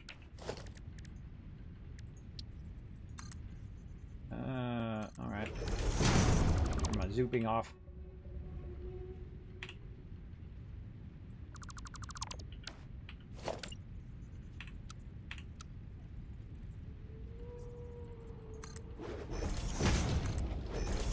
Ooh, that's pretty close. Now again, if it is not at the right size, you want to just experiment. Again, see, I can work backwards. I can do the big one and then work down. I thought I had the half ramp there, but maybe I had the small ramp there before. Let's just try that. Again, whatever works is what's the most important thing in the end. Whatever gets it to work. That looks still a little too high. Still a little too high, though. Oh, nope. There we go. All right, just had to get the right angle. I thought that was about right. Okay, well, we got it. That's a GG. Put that back there. Let's line this a little bit better. So the node's actually back there in the corner.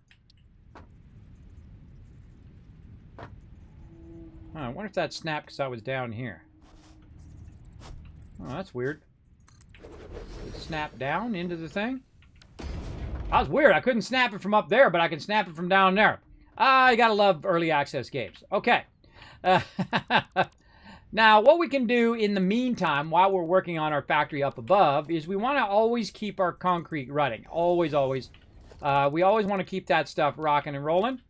So let's turn our zoop on by hitting R. We're going to go ahead and just give ourselves a little bit of a factory here. Over here. Now, this is normally how I do factories, is I do them at the node. because it's just easier, right? You're right at the node. You can just take it and run it straight out of the thing into there. Notice I lined that up nice and straight this time. And then you can go ahead and run it out here. And then maybe turn the corner here. Something nice like this. Get yourself a nice 90 by running this out, acting like you're going to run it in there. You can see the green line. Then back by 2. 1, 2. There we go. And then turn the corner. Bam! Nice 90. Beautiful. Beautiful. And that's much cleaner and much better looking. In the short run anyway. We'll do even more cool stuff later on. And we'll go ahead and run this over here. Run these over here. And these are going to get fired up. Now we got to tell this what to do again. Concrete. And then bam, our concrete is back up and running. That's looking sharp. Now I'm going to go ahead and rework the end of this a little bit.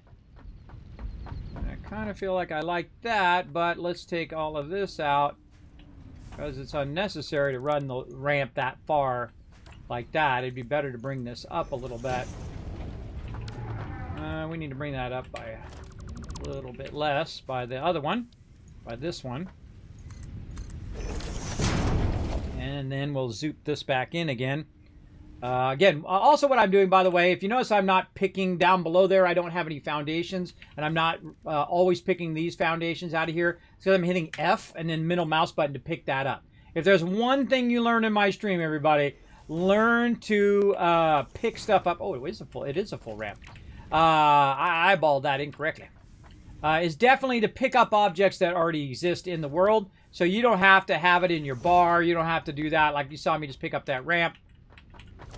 Oh, something weird. Something weird about that ramp.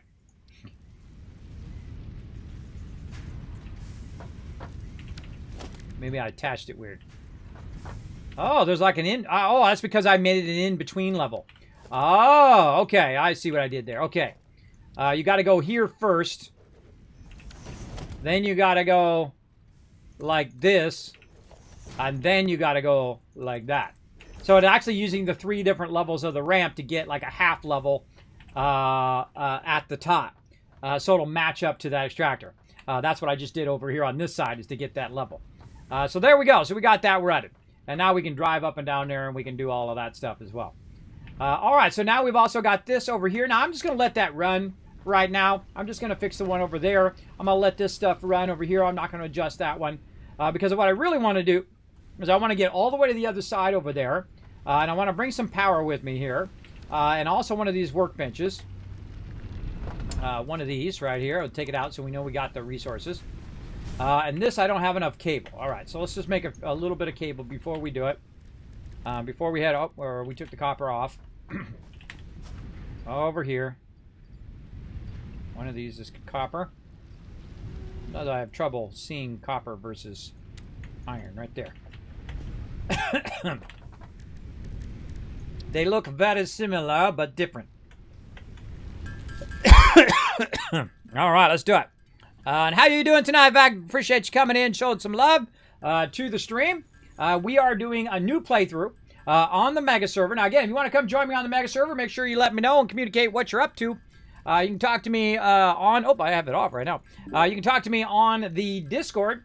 We can work together to build an awesome base. Again, our goal is to make a centralized base as opposed to making a bunch of mini bases all around. And we're going to try to enclose each and every section so that we can't see it, so it's not slowing down the redraw. We built a bunch of stuff that was basically glass, and it just was bogging down the server like crazy. But that's why we did it. We went to see what can be done, right, on the server. And that's really fun to kind of do that testing and to learn what works and what doesn't work and all of that kind of fun stuff. All right, so we got that going. We made a bunch of stuff. We're going to take our wire here. We're going to run it wherever we can grab it. Let's go ahead and do it right here. We'll take this. We'll run it to the other side. We'll take this wire out. And then we'll run this. Another one that way, temporarily. This is all temporary stuff. So I try to do the minimum amount of stuff here in the beginning. And make it very temporary. So in the long run... Oh, there's a ramp right there. Look, there's a ramp right there I didn't even see. So in the long run, we don't have to take out a lot of stuff later on. And I just throw down a crafting bench. Make a crazy bunch more of this. And we'll get this going on.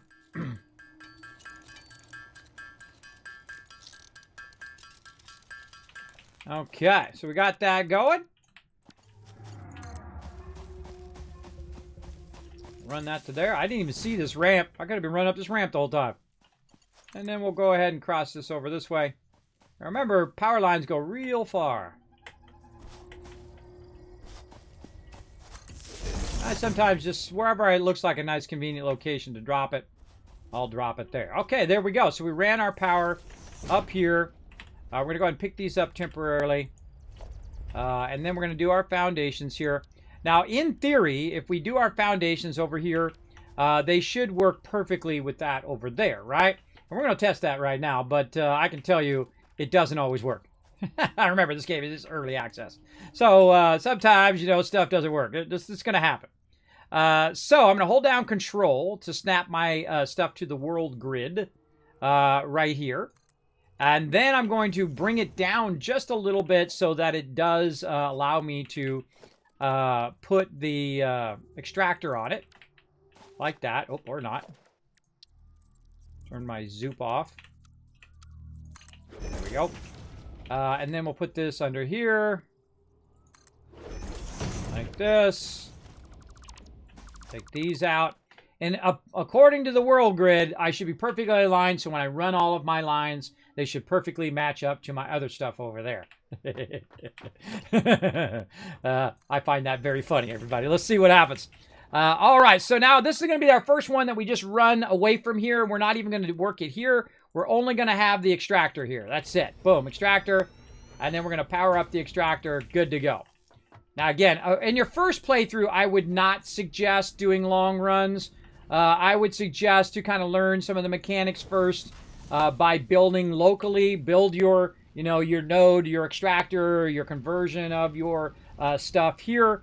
In my case, I'm going to just run it across here. It also is going to act as a nice little ramp for me to run down. Now, I could run all of the foundations and all of that stuff across here, but I'm not going to.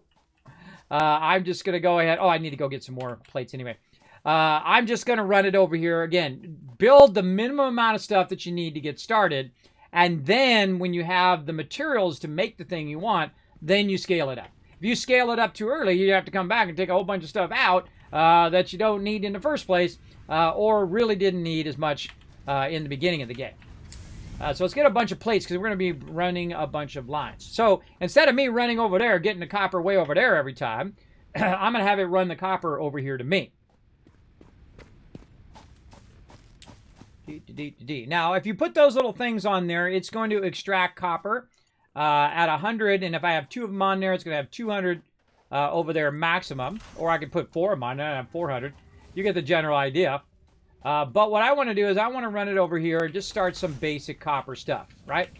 Now, we're going to be doing the same stuff we would have done over there. We go ahead and throw down a smelter. Notice I've got a lot more resources now, right? I don't have to stop every 5 seconds to do those resources. And then we're going to do copper. And then we're going to go over here to constructor. Uh-oh, we're out of stuff again. All right, come on. Let's make another crafting bench where we're at so we don't have to run back each time.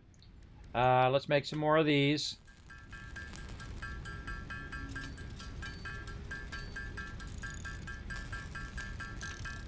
And cables. Now, if you notice that cables go way faster than wire. So you want to be making a bunch of wire and you can make the cable. Same thing with iron rods. You want to be making a ton of ignits, and then when it's done doing the ignits, if you need to make some rods, you can just grab it and just make yourself some rods. Especially in the beginning. Later on, you're going to be needing hundreds and hundreds of everything and thousands of everything. So, not good in the later game, but very nice in the early game. Okay, and then this time, what we're going to do is we're going to use the copper to make some wire. Because first you make wire. I'm going to go ahead and put this as ignits. All right. And then we want to tie off one of these over here. We'll tie that back. Oh, speaking of wire. I need wire so I can make wire. Tie that back. Right there. And there we go. Now those two are up and running, right? Wire. This is making ignits, and this is making wire. Now I don't have splitters yet, so we can't do anything with that. So we're just going to build what we can build and go with that. And that is now going to make me a bunch of wire, which also takes care of my cable at the same time. Now see, it's doing it for me. Now, let's check our power. How we looking? Let's see. Oh, we just jumped way up. Look, max cons went above the amount of power that we're producing right now. Now, one of the things that we can do is start to build our own little power area in which we don't have to rely on the hub anymore. And I strongly suggest that you get to this part as quickly as possible. And so I'm going to run it right here in front of the hub. And I'm going to start making a little power area where we're going to use our biomass burners right over here. Now, again, guess what I need? More wire. And so let's get that going. Oh, what are we doing here? What are we doing? Something went wrong here. No power. Oh, did it all go off in power? I don't know what happened. Oh, I must have taken out a line or something. We'll take a look what we did. I screwed something up. That was my bad. I screwed something up like I didn't connect. Oh, I didn't connect that into the line. That's what I did. That's okay. We'll run that back. And there we go. I accidentally stopped my rods for a minute. I knew that was going to happen. I knew that was going to happen. And that's why we have to establish more power. Is you're going to hear that noise all the time when you first start playing. Don't fret about it. You'll be fine. Just go ahead and start building up some additional power over here. Now what I can do is go ahead and tie this power anywhere. It doesn't matter where I tie it in because the power goes in dual directions. And I can now add more into here. Now I need some more for over there. So what I like to do is what I call balancing. So you take out what you got right here. Like this. And then you go ahead and you balance it in your inventory. I'm going to hit right click again. This is going to be 33 again. I'll get rid of some of this ore. This is going to be 33 again, which means that I got to break that up into thirds again. So I'm going to need more space. And again, I'm going to get rid of some of this ore. I don't really need it anymore. And then again, and then again. So it's really 8, 8, and this. And then this can just go on and on and on to get your perfect number. Or what you can do right here, and see, you can just kind of do it, and you see it's uneven, whatnot. What you can do is just put all that together, figure out how much you have, right? We have 132. Hey, Siri, what's 132 divided by 3? 132 divided by 3 is 44. Okay, so you can actually tell it. Oh, I clicked it. I right-clicked it there. What you can do is you can right-click it, and you can just tell it to be 44. Which is way easier, I think, when you're doing thirds. When you're doing halves, it's just easy just to click it, and bam, you're good to go. Now, what happens when you take that 44 away? Now you can just half it. Now you can just right-click it. Easy peasy, right? And you're like, Kismet, how did you do the thing? What you do is you just hold it a little bit extra when you're clicking it. And if you click it quickly, it does it. But if you click and hold it a little bit, then it actually pops up and tells you what you want to do, right? Now, you can actually type in the number as well. Just type in 44, and then just hit split. Bam, easy peasy. Or you can use a little drag thing, and then you right-click again, and there you go. You put it in thirds instead of just halves. So awesome. So let's put this in here. Let's put that in there. And then this over here, and we're going to have more power. Keep our factory going. And this is what you do. Build power. Build, power, power, build, power, build, power, build. This is what you do throughout the whole entire game. It's a lot of fun. A lot of fun to get that going on. Now, what I want to do is I want to replace the back of the hub here. I want to replace these two. Now, this one right here and both of these produce 20 megawatts of power. But this one over here produces 30 watts of power. So it actually produces more power per unit than it does on the hub. So I feel at this point when I get to the burners that the hub becomes obsolete. So what I really want to do is I want to do 2 more of these. So let's go ahead and tell it to do. And then we need 50 of these over here. Let's run over here, see how many is already done for me while we were busy doing other stuff. It's already done 30. Awesome. I did a good chunk of the work there for me. And I could just wait for it if I wanted to. But I can also pop in here into the hub and make some more myself. Just to get it going, because wire goes pretty fast. Cables and rods go even faster. And so now, I'm going to go ahead and put that there. Now, before I connect this into the power grid, what I'm going to do is look at how much power is being produced right now. That's all I need to know. 70 megawatts, right? And it's way more than what I need. So it's actually more efficient for me to use 2 of these to do 60 than it is for me to do 70 by doing all 3 of those, right? And it's going to burn less power, less of the biofuel that I'm going to have to micromanage. Now, by the way, if you notice something really cool that they've added in the Update 5, and that's the ability to put stuff real close to your other stuff. Look, I could put that right in there if I wanted to. I like to put it out here so I can see it, but I could put it right in there. It turns yellow because that's all soft clearance. So you have some things that have soft clearance, like conveyor belts. You can run conveyor belts right through the middle of stuff if you want to. I don't like it, but you can do it. I can even put this inside this like that. I can clip through there a little bit if you want to clip through there. But that's called soft clearance. And one of the great things is because that's there, it actually would normally not let me put it there in the corner, which I think is perfectly okay because it's not anywhere close to the rest of the actual machinery. But it now lets me put it in the corner how I really want to put it. So I have that nice kind of effect right there in the corner and then tie all that right back into there. But now we only need 2 of them. So let's go here, grab all this out right over here. We don't even need this pole anymore. Boom, pole gone. We need to make sure that we cross connect this over to here so this power is working its way backwards.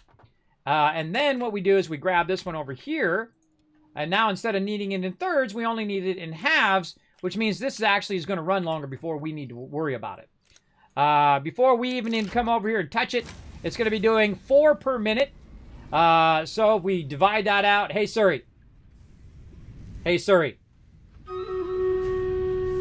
Hey Siri. What's 60 divided by 4? 60 divided by 4 is 15. Okay, so 15 minutes. Now notice how it's starting to scale up a little bit.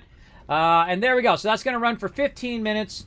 We can look at the power usage. We're only using like maybe 50 megawatts. I'm just going to round it up.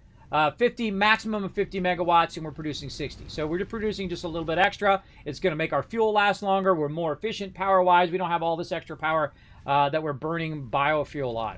Now, later on, you'll have perpetual power where you won't have to go collect leaves and all that stuff. You do coal power and all of that fun stuff over here. Now, while we're letting that run for a minute, and I'm going to go ahead and pick up my thing here real quick, and we'll go ahead and make this nicer. Right over here. And then we'll put our hub back down. You always want to have your hub down because if you die, you'll just end up in a random spot versus back at your hub. There we go. Now our hub's nice and straight as well. Clean that up nicely. We got that going. We got our now on some foundations. Oh, looking nice. What do we got over here? This is just our random stuff. We'll fix that later.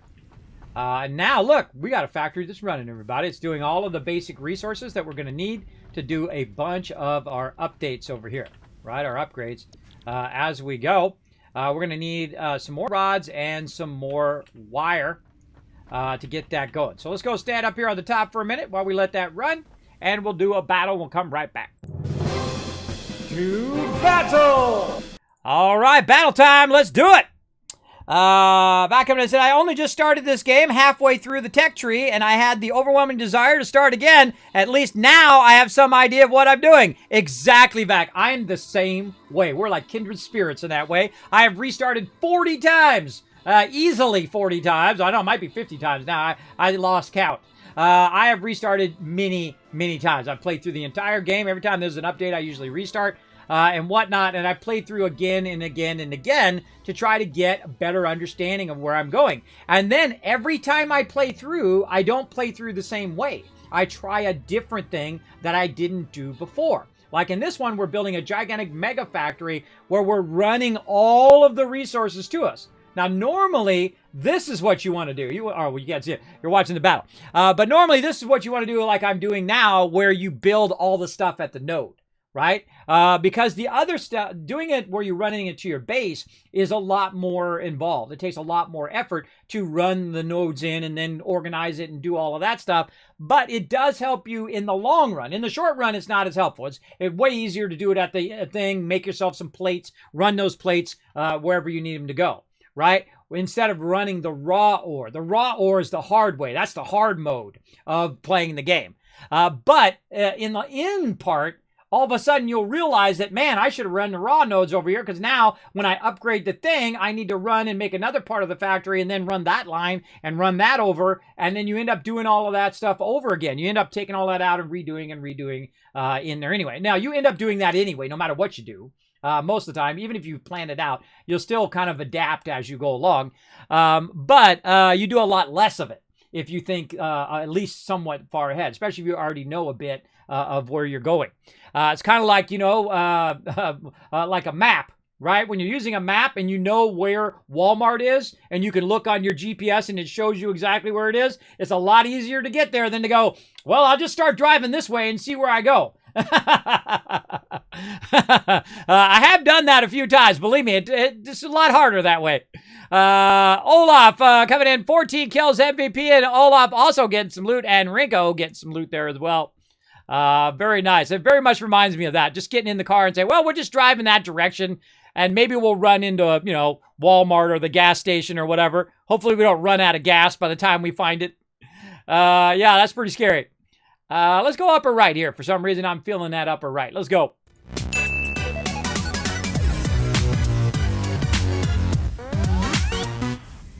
Yeah, same thing with the alternate recipes. Yes, very, very true. Now, I don't typically use, alternate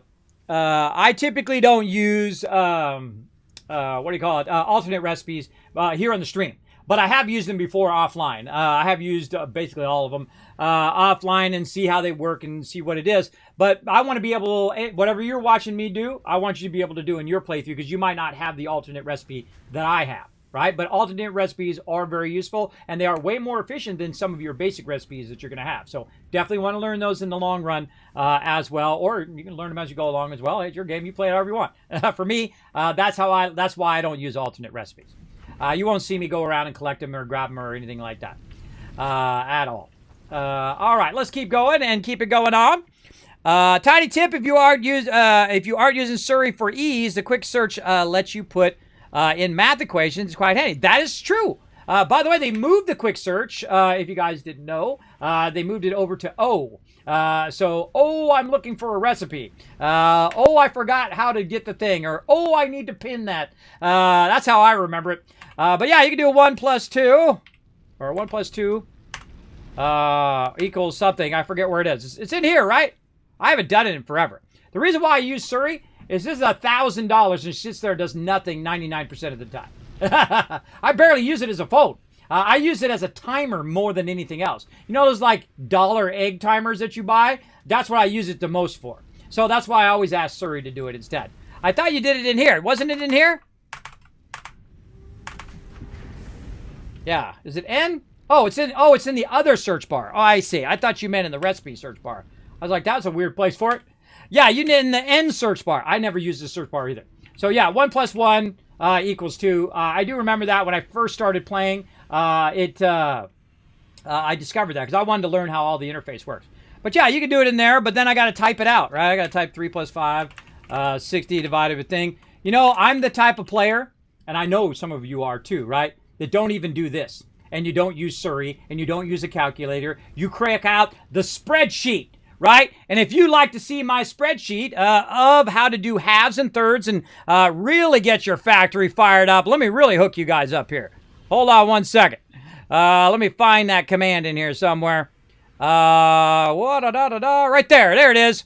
It's the Overseer spreadsheet. That's me, Kismet the Overseer from Fallout. You can go ahead and follow that link right there. I have a section for Satisfactory. You know what it has? It has halves and thirds, and it automatically does the calculations for you. So, say you're trying to get 9, right? You're trying to get 9 in your cutting up, right? Of your splitting and third merging and whatnot, and you want to be super efficient, you want to be exactly on point. You go ahead and put in 30, and then it goes down and splits it in half. You got 15, 15, right?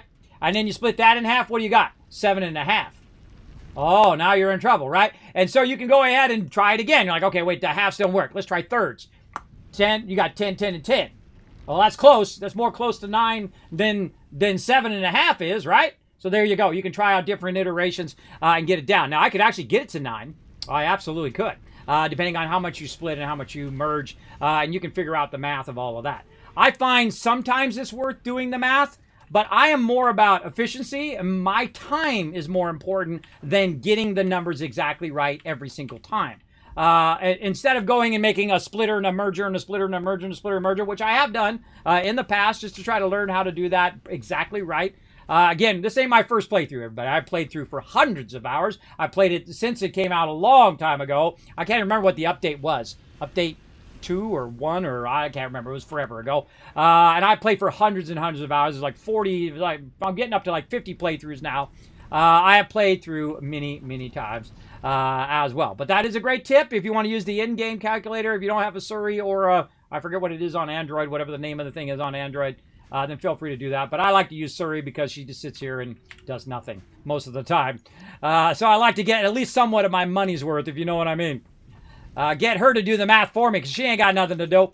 All right, let's grab all these rods and this sweet stuff. Now, in our last playthrough, we built a gigantic mega base. And in that mega base, we were building stuff at the node, like I'm doing here, right? So you build it, you let it come out, it converts it, you build a little mini factory there, and then you run the finished material over there.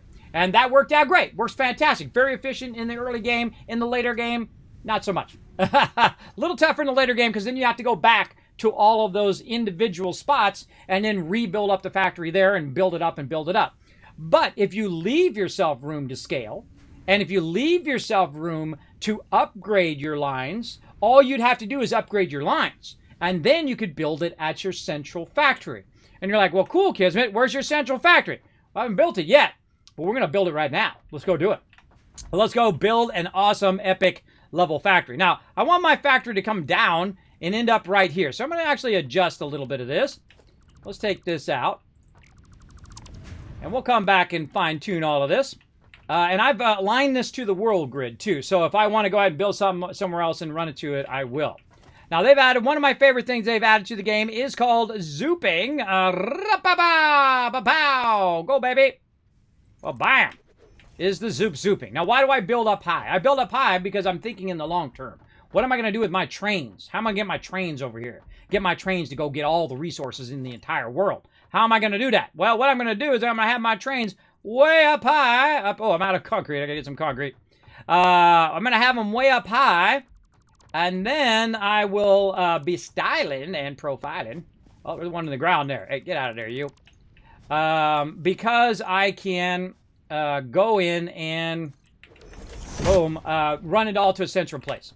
So let's get some more concrete there. Now, the second you start doing this is when you're going to run out of concrete fast, very, very quickly, especially early game.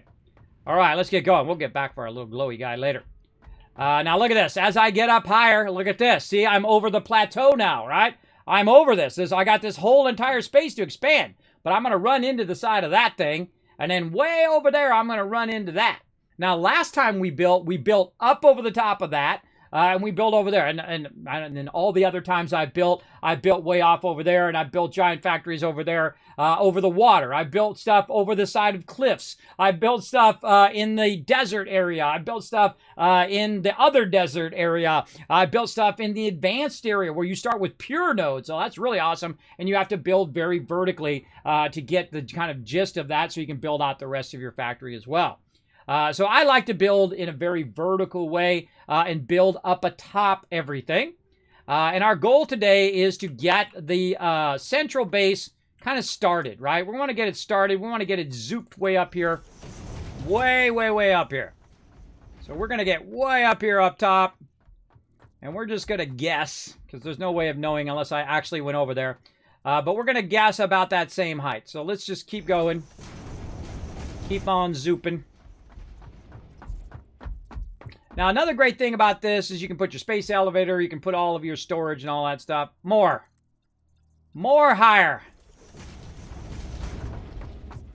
Yeah, this is very vertical thinking. I feel a little more. A little more, a little more, a little more. You can do this for hours. A little more, a little more. All right. A little more. Again, I'm just eyeballing it from over here. Again, I could run it all the way over there. Check it out. That looks pretty good. That looks pretty good. I think we're going to have enough clearance to go all the way around here to run a lot of trains. And we need to go up a little bit to go over these edges over here or whatnot. I think we're going to have enough room. That's what I'm saying here. I think we're going to have plenty of room up here to do whatever we want to do. Now, the one thing I need to watch out for is one, Fred, which is that little dinosaur who loves to hang out in my base. He likes to get up in my business. And then also this flying guy over here, I call him the Falcon. He flies around, and I don't like to obstruct him. I like to let him have some free flight area where he can fly around wherever he wants to go, whatnot. But he flies out down there, so I'm fine if I come way up here and build way up here on the top. And you're like, well, Kismet, what about foundations? You got to run some foundations and stuff. Yes, I have tried to play through like that, where you go, oh, look at all those nodes over there we can tap into. Yeah. I have tried it like that before, where I've done foundations. Oh my goodness, does it add a tremendous amount of time when you don't have zooping. Now that you have zooping, it would be a lot easier. But the fact that we didn't have zooping then literally added hours and hours of time doing foundations. And I find doing foundations, support foundations, what I'm talking about, doing supports. I find doing supports in any game is usually a waste of time. And the reason why, unless you're playing 7 Days to Die, where the actual stuff falls down if you don't have supports. And the reason why supports are a waste, because you don't even know what your base is going to look like yet. You're going to go and you're going to build your base. You're going to realize you put all those supports up there, and then you move your base and change the way you want it to be. And then you end up taking all the supports out and put up. Speaking of Fred, there he is. Well, that was perfect timing, Fred. Always on cue, that Fred. All right, so this concrete is going way too slow over here. It's going way too slow. We need to get this fired up. All right, that's chugging along. Got a little extra in there. It's coming out at 30 because this is a coarse node. I thought this was a pure node. Must be a coarse node. Must be a coarse node, but that's okay. There's another one on the other side, or we're going to boost it, whatever we want to do. Okay, so that's going fairly well. And we need to get some of our thingies. We got some on us. What we're going to do is we're going to try to sneak in by getting nice and close here some of these other extractors. This is going to help us do more concrete a little bit faster. You get on up here, you drop them in there. You get them fired up. I'll put 3 of these down. Bam! That's 300 concrete it's going to extract for me every few minutes. Get that going. So, now that we got that going, I'm actually going to leave the hub down here for right now while we're working on our basics. And then we're going to go ahead and up that up to the top. Let's go ahead and make some concrete. Wow, did I only get... Oh, all right, that's finished concrete is what I got. Okay, so we got the finished concrete. We got to wait for the raw. We got that going. Let's go ahead and see if we can do another update. What do we got? Logistics. Oh, that's a good one. That's a good one. We're going to get our splitters and mergers. Let's go. Wait, let's go. Let's do it. Looks like N on your hotbar. Yeah, N on the hotbar. I forgot they put that in there. That's right. Your factory. We encourage you to consider more verticality when it comes to factory logistics. More verticality? Transportation. Thanks for the tip, lady. Will help you measure and improve the productivity of individual buildings to aid with optimization. Now, I'm thinking long term, everybody. I'm not thinking in the short term, just getting it going and getting through the different tiers. I'm thinking in long term. So when I get to the stuff like aluminum, nuclear power, all of that stuff that we'll get to later on. Look at that. Boom. There went my concrete just like that. Goes quick. And so what we're going to do is we're going to build it over here. And this time I think I'm going to build some levels at the level which I'm going to be running. Just to make it a little bit easier to manage as well. So when we're running stuff up from down below, we'll create a little switch axis or something that'll kind of switch back up there. And then we're going to build a storage area, which is we're going to run all the raw ore to the storage area, store it there, and then build a little kind of factory or storage building that's going to hold that.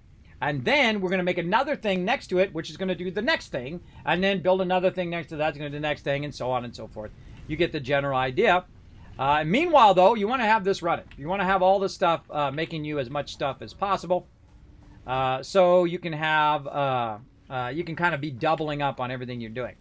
There's 26 there, and let's go over here and grab all of this. Got 150 that it just collected there. Very nice. It stops at 100. It only holds 100. That's why it's better to use the bigger machinery because it'll do thousands. versus just a few hundred. How's this looking? Fuel's getting low. We're going to have to get busy on that next. Let's get this going. Make some more concrete. And I feel like we're going to need to switch off of the hub. And we're going to need to work on some fuel. Because this is going to run out of fuel. It's good to switch priorities as you go along and kind of prioritize what's most important in that moment as you go along. You can see I really want to go up there and build the whole base and whatnot, but I think it's smarter if I work on it making fuel so that when it runs out of fuel, I'll have some fuel already done. And that's, you know, thinking ahead. If you've already played through the game, you're going to know that that's going to be a thing in a minute. And I'm going to have this here, and I'm going to build all my fuel production in the back here. So what I'm going to need is I'm going to need 2 constructors. I'm going to need some more wire. So let's go ahead. Make a crafting bench over on this side. Right there. Let's make some more wire. Oh, wait, not wire. I'm making cable. Cable.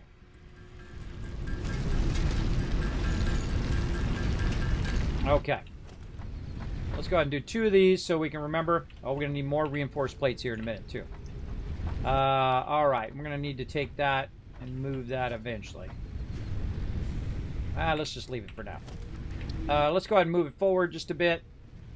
Like this, or should we make it run that way?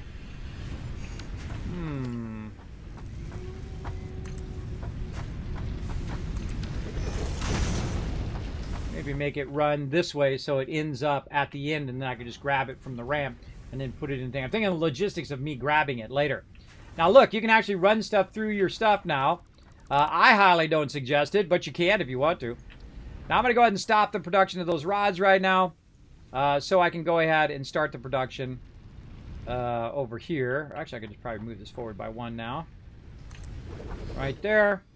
And right there. So the first thing what it's going to do is it's going to do wood. And this one's going to do leaves. And then what I'm going to need is some room back here. And then this is going to be one of the first nodes. We go ahead and just run up above. Because now you don't need a lot of room. I don't even need to put this on a foundation if I don't want to. Right, I'm going to do it just to do it, but I don't have to. Oh, and I'm dropping resources. Now, when you start dropping resources, put yourself a little container nearby where you can drop some of this stuff off so you don't have to keep picking it up all the time. Drop off some of that loot. Got my hub. My hub is now, if I die right now, I'm going to end up in some random spot. All right. And we need our plates back. We only need 1 stack of plates. We don't need all those plates. Again, thin this out. Thin that out. And we can go ahead and put back in our extractor. I'm going to turn the extractor sideways this time. Because what it's going to do is it's going to go up and match up to this one. In which I'm going to turn that one. And they're both going to come out of there. And they're going to go straight up into the sky. All the way up there. That's where they're going to go. Alright, so be thinking where you're going, right? It's like following a map. Make a map in your head and follow it. Okay, what else we got? We got more of this. We need some of this. And we're going to need some reinforced iron plates. Let's make some of those.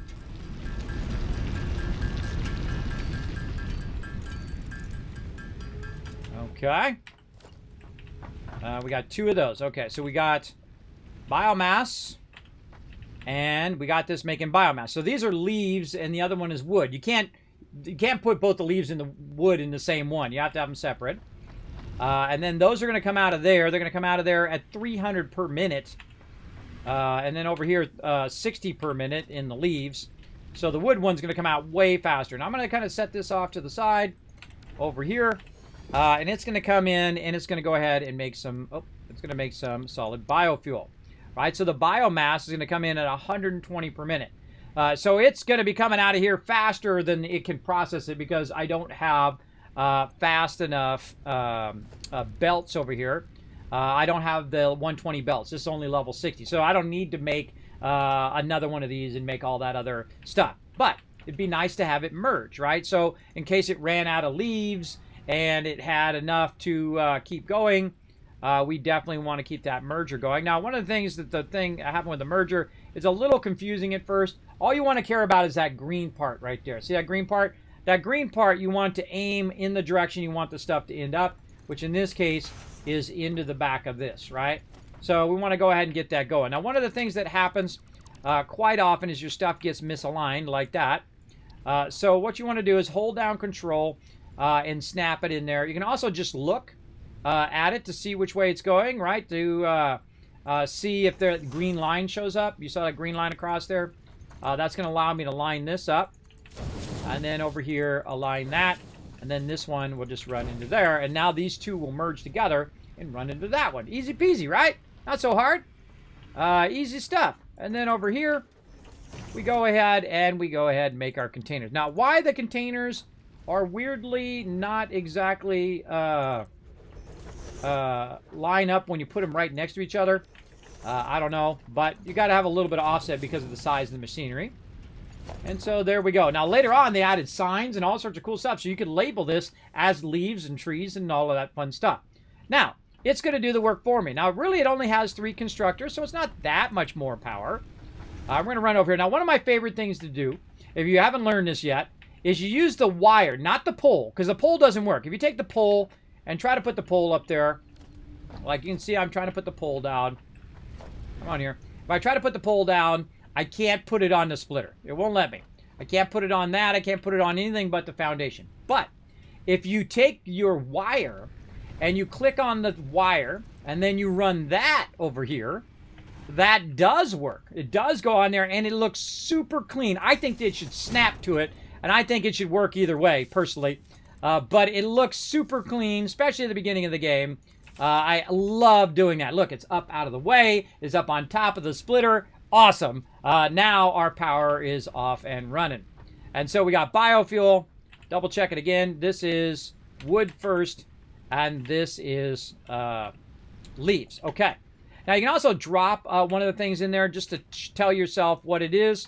Let's go grab some of this stuff from over here. Let's see. We got a little bit of biomass there, a little bit of wood, and a little bit of leaves. And the funny thing is you can, if you already have some of the biomass, you can just literally put the biomass right in there, and it will start converting the biomass into solid biofuel if it has enough. All right, so let's mark this here so we can remind ourselves, and I usually put it in the back. It's just easier to remind yourself by going and dropping one of those items right there. Boom. Okay, now you know that's what that is.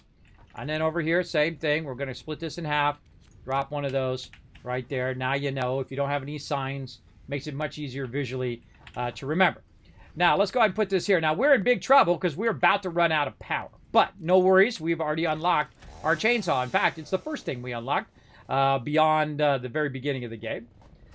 Because that's what I like to do. I like to do very efficiently. Oh, I'm hitting my stuff. Now, the problem is, by the way, see these vines?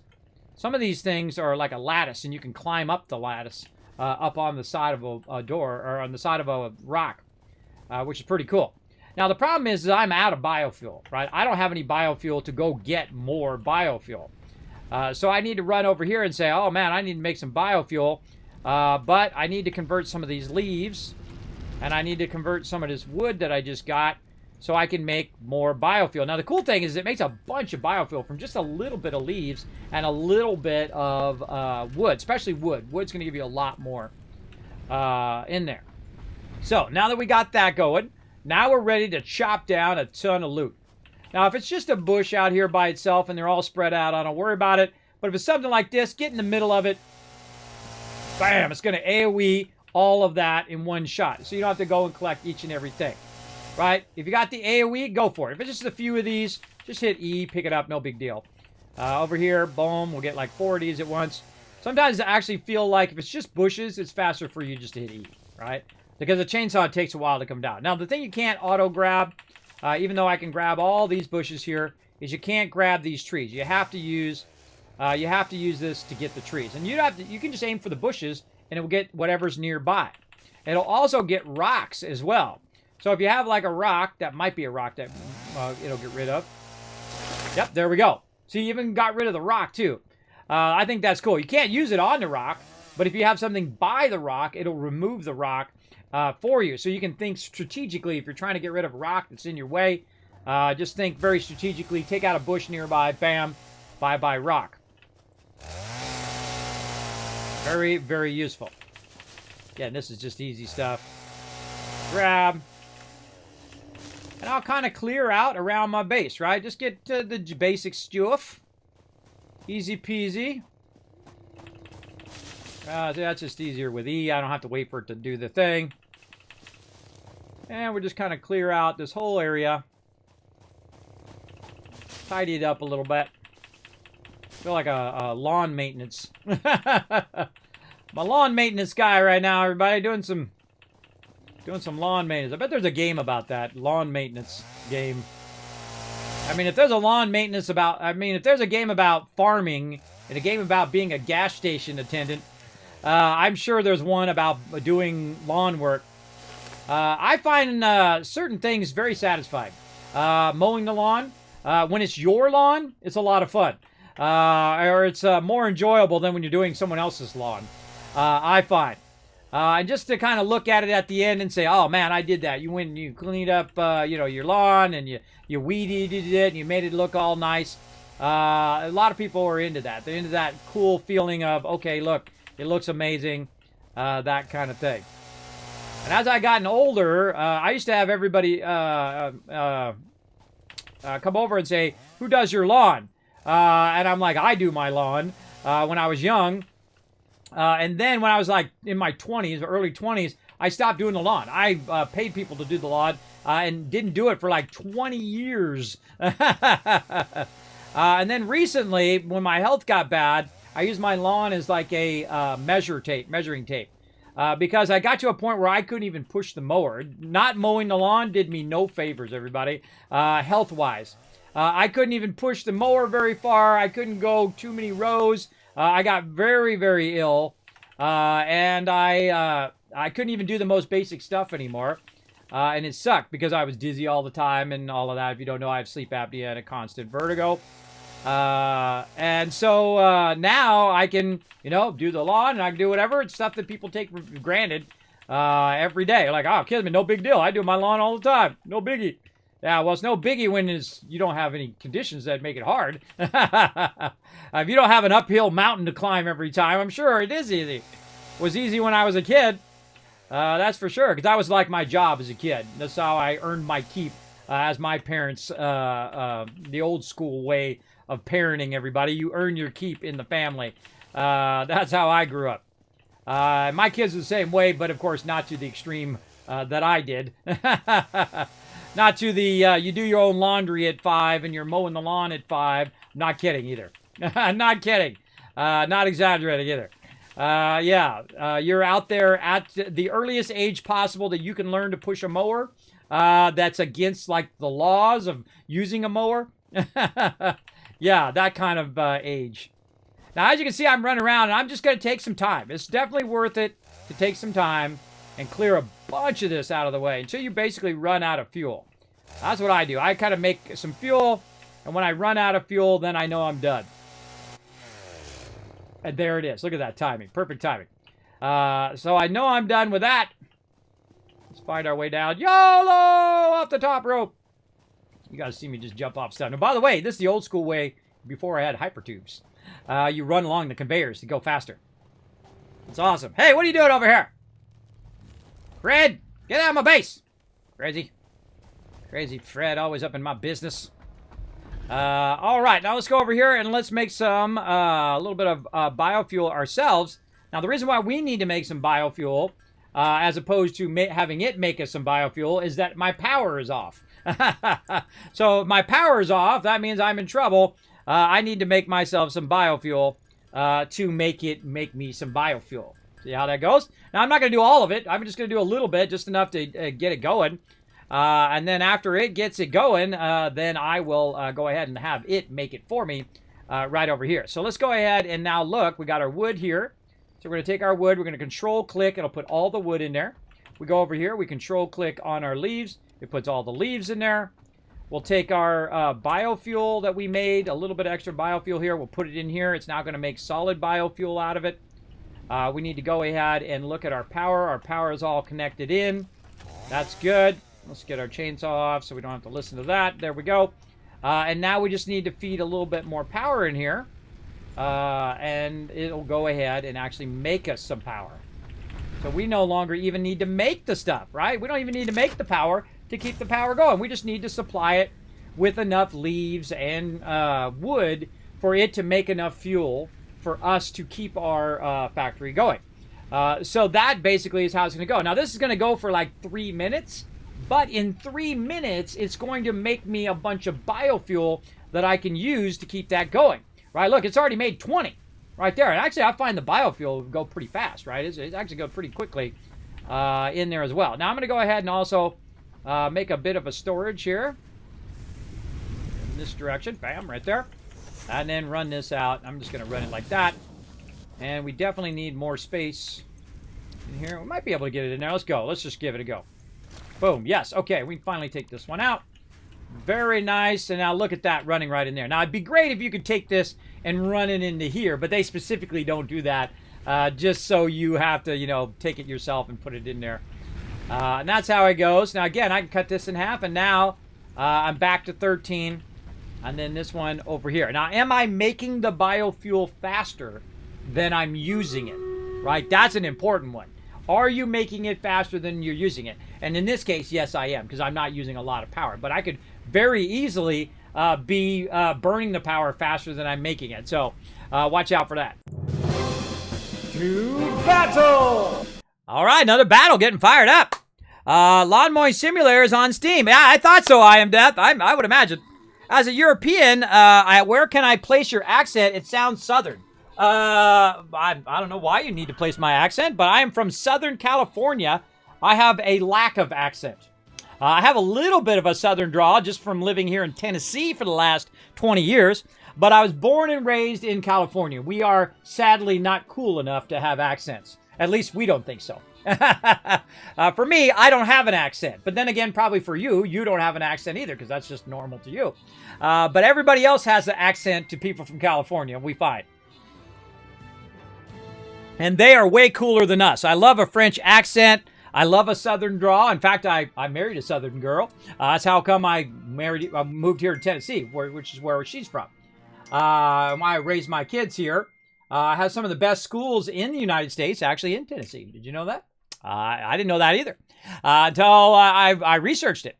There you go. Subi Reagan getting some love, and Olaf coming in MVP with 13 assists. Look at you go. All right. Now we're blowing it up. Oh, look at all these rewards we're getting. Man, look at this. We're on like day 2 and we're on like tier 16. Okay, now we got to watch out where we're going. We're going low side, right? Low side. Right? Are we going low? No, upside. No. Upside, right here.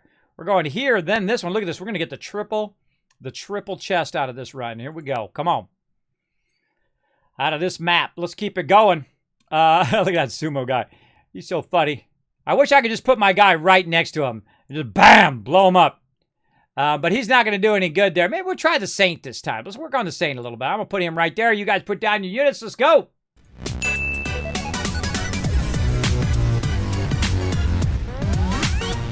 All right. So, yeah, that's where I'm from. I'm from Southern California, USA.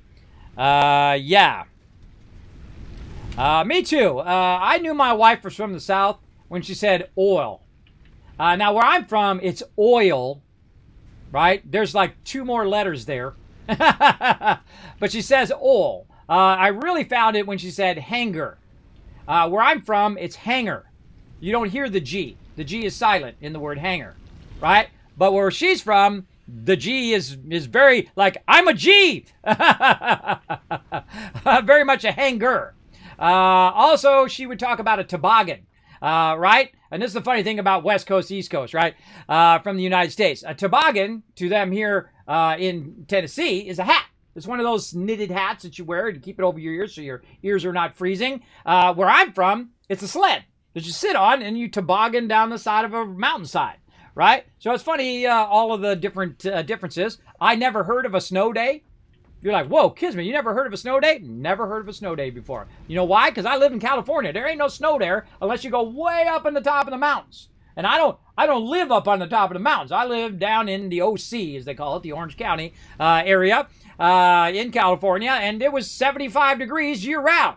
There are no seasons in California. It rains every 4 times a year or something like that. It might get down to a freezing cold 65 degrees at some point during the year, but other than that, it's pretty much 75 to 80 all the time.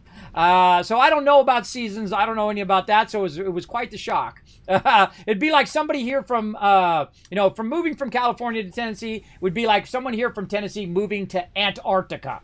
That has like a 50 or 60 degree difference from what you're used to. Because sometimes it's like 70 degrees here and it drops down to like 19, right? So it drops down like 40, 50 degrees in a day. That's pretty scary. Those are the seasons, everybody. So that's why it is. You're definitely assimilated in your locale. Never would have guessed you were California. Yeah. I don't think I have that much of an accent, but then you don't know, right? Because you're used to hearing what you're saying all the time. But you will do that, if you live in an area, you'll start to do it. Like if I move to France, or if I move to Spain, or I move to like Norway, or awesome places like all of those, I would start to pick up a little bit of that from where you are. And I've known people that are like that. They move to other places, and then they start to have a little bit of that accent start to creep in, even into their English. So even if they're speaking French and English, a bit of their French will get kind of mixed in with the English, which I find very fascinating, everybody. I find that stuff fascinating. I love accents. And again, that's why I fell in love with my wife, because she had that Southern accent, and she's also awesome. So there you go. I've been with her for 30 years. Try to get that real life achievement, everybody. Not just the game achievements. Get that one in real life. That's a tough one. Okay, back to work, everybody. I'm getting distracted. Okay, make me some fuel. So it's making a bunch of fuel. 83 now. All right, that's 83 that I didn't have to make. Let's cut that in half. Now we're at 41. Ooh, we caught that just in time, too. But bam, so you can see it's making it faster than it's burning it, right? So it burnt like 20 and it made 40. So it's basically making it at double the speed.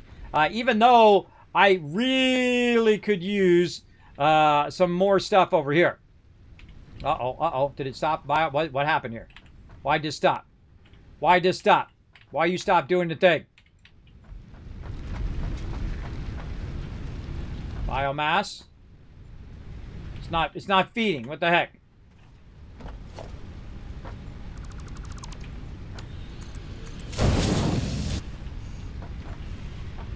Why are you not feeding in there? You got to always check it, everybody. Always. If I see that light changed, that's a dead giveaway that something funky's going on. Like that conveyor wasn't working. So I took the conveyor out, put it back in, bam, it's working again. Now, why wasn't it working? Maybe it got something on there that wasn't biomass on there. I don't know. But these are both outputting the same thing, biomass. So you can merge those and run them in there and it'll be fine. Now, how I know I've done it a bazillion times. Now, here's a great trick. Take that biomass out because it's going way faster than it's going to feed it in there. Same thing with this over here. Take it out, put it in your inventory, and just put it up here in the front.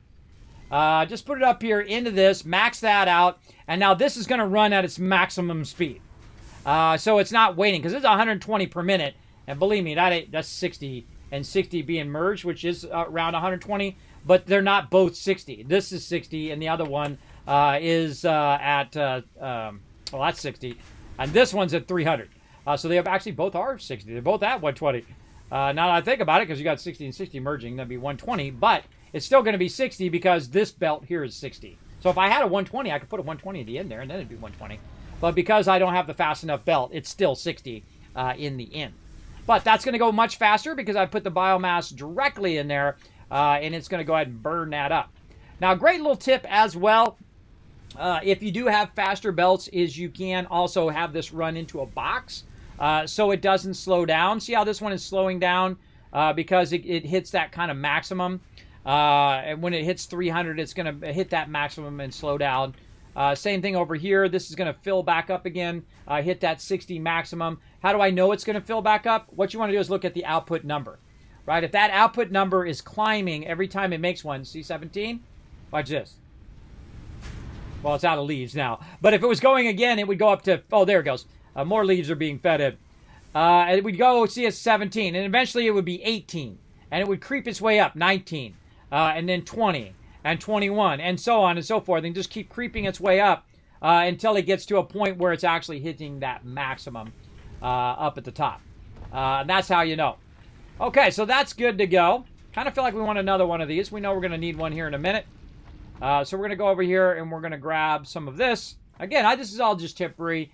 Again, I try to do the minimum temporary stuff so I don't have to come back and make it all later on, because that sucks. Let's see how much wood in there. Wood's all done. Over here on leaves. Oh, plenty of leaves. Okay, plenty of leaves to go there. Looking sharp. Okay, now we got that going. We got all this going. And we should have our concrete rocking over there. And now we've got our fuel squared away. Okay, cool. Now what we want to do is we want to take these and we want to run them vertically. Now, one of the things you unlock along with your splitters is your, and your belts and all that stuff, is your lifters. Now, your lifters can go really, really far up like that, which is super cool. I love the lifters. Let's get some of our resources back here. Ah, no, I dropped it. Ah, I can't stand that box. I can't stand that box. Kismet triggered. Ah, the box. I can't stand the box. Can you tell? I don't like it when it makes that box. Why don't I not like it when it makes that box? Because I have to go over there and pick it up. That's why I'm just lazy. What can I say? I'm just lazy and I don't want to pick up that box. I need more concrete. I don't want to do it. I don't want to go hunt down these boxes all day. Oh, I can put some of this stuff away too. Let's make a little away box. I'm gonna get another one in there. Maybe nope, not enough for another one there, but we'll just put it in anyway. Let's just put a nice little box over here by our ramp. This is kind of what I call the offload box. Offload all this stuff. Now I could just delete it, but I know I'm gonna need it later for doing some research stuff and things like that. There we go. Get rid of all the raw resources now. I don't need the raw resources in my inventory all the time. What I need is I need room to pick stuff up. Right over here. Boom. All right, looking good. And then over here, again, drop off so you can sort it. Make it a little easier, but it doesn't really matter if you sort it. Just hit Control, and it will go in there anyway. We're going to keep that. We're going to get rid of this. We're going to sort that again. This. All right, cool. Got rid of all of that stuff. We need it. We know what to do. Let's run over here and get some of this concrete that's been cranking away while we were busy over there. Look, we didn't have to do that either. And this is what's so fun about the game, is that it creates that momentum. Okay, now I got that done, and I got this done, and now I've got my concrete going, and I got the other thing going. Oh, man, I need some dynamite. Blow that stuff up. Blow that stuff up. Did you guys enjoy that nice move I did in Astroneer yesterday, where I took some dynamite and I put it in a shredder to see what would happen? It explodes. In case you were wondering, just, offhand, you're like, hey, Kismet, what happens when you put dynamite into a shredder? It goes boom. You also probably shouldn't do it really close to another piece of dynamite, because if you do, you know what it does? It goes double boom. Double boom is bad. That kills you, as demonstrated by me yesterday. Yeah, watch out for that dynamite, everybody. Don't be standing on it. Or too close to it when it goes off. All right, we'll clean this up a little bit over here. I like to leave a little bit of extra right in there. Oh, that's looking nice. Let's take this one out again. Again, retooling the factory by the minimum amount that I need to. But look at how clean this is going to be, back to back. Oh, beautiful. Man, I couldn't have planned that better. I feel like this one will go up a little bit higher. Beautiful! Holy mackerel! I didn't know they did that, everybody. That's like almost like they planned that or something. All right, look at that. Whew, beautiful. Okay, now we're going to need a switchback walkie-walk up the thing. All right, so we can kind of switch back all the way up while we're adding different levels of nodes. And so I'm going to probably start it right about here, maybe around here. Huh? Right there might be a good start. So let's go ahead and do some more zooping. Wow. Now, a switchback is basically like a stairwell, and then you have a landing, and then you switch back the other way. So what I'm going to do is I'm going to get way up here. And again, you can do stuff from really far away in this game. It is awesome. And let's do this. And if I can catch the front of that. Not that one. Okay, drawback of them being close together. Let's do this one first. It seems to like that second one. There we go. All right, running it up there to the top. Now, I'm going to go ahead and just basically make myself a ramp, much like this one, but over here closer to what it is. Oh, look at this, another little shiny. Hey, try to come get me. Try to come get me, suckers. Oh, if I only had some... I'll get you. I'll be back. I'll get all of you. I'll get every last one of you. Okay, let's make a nice switchback. And this allows us to stay close to our resources and micromanage all of that stuff. And this zooping is just a game changer, everybody. It's just so incredibly awesome.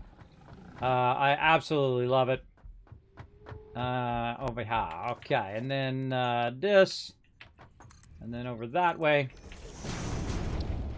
And then let's do a little zoop zoop. I don't know why I put two of them in there. Zoop zoop.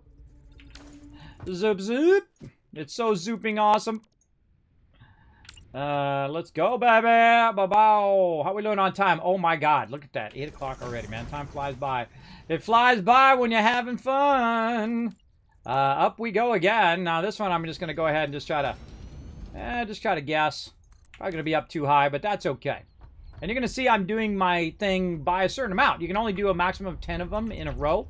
So it actually helps you count how many foundations you've done by knowing that the zooping only goes 10. Definitely need a little bit more though.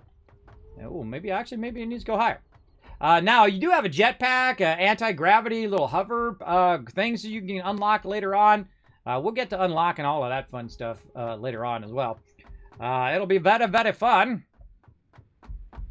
Let on. So let's keep this going. I'm going to need more concrete. Let's go down here and make some.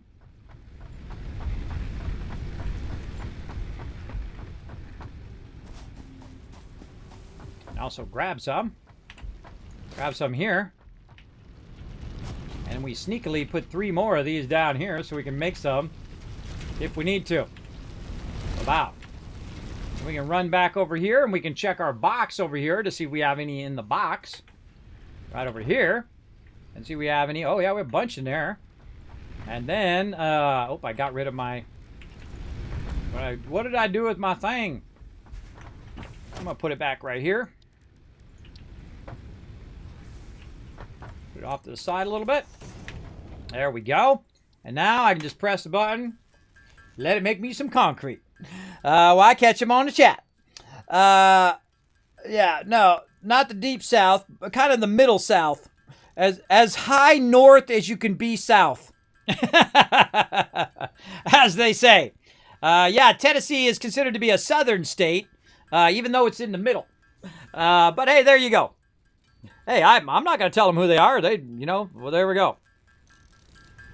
She was the only rural mid-Canadian without an accent. Oh, really? Well, there you go, Coffee.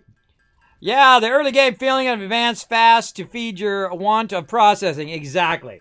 Exactly. That's why I restart a lot. I've played through 40 times or so, and I love restarting in the game because I love this beginning part and trying to get better at doing it over and over and over.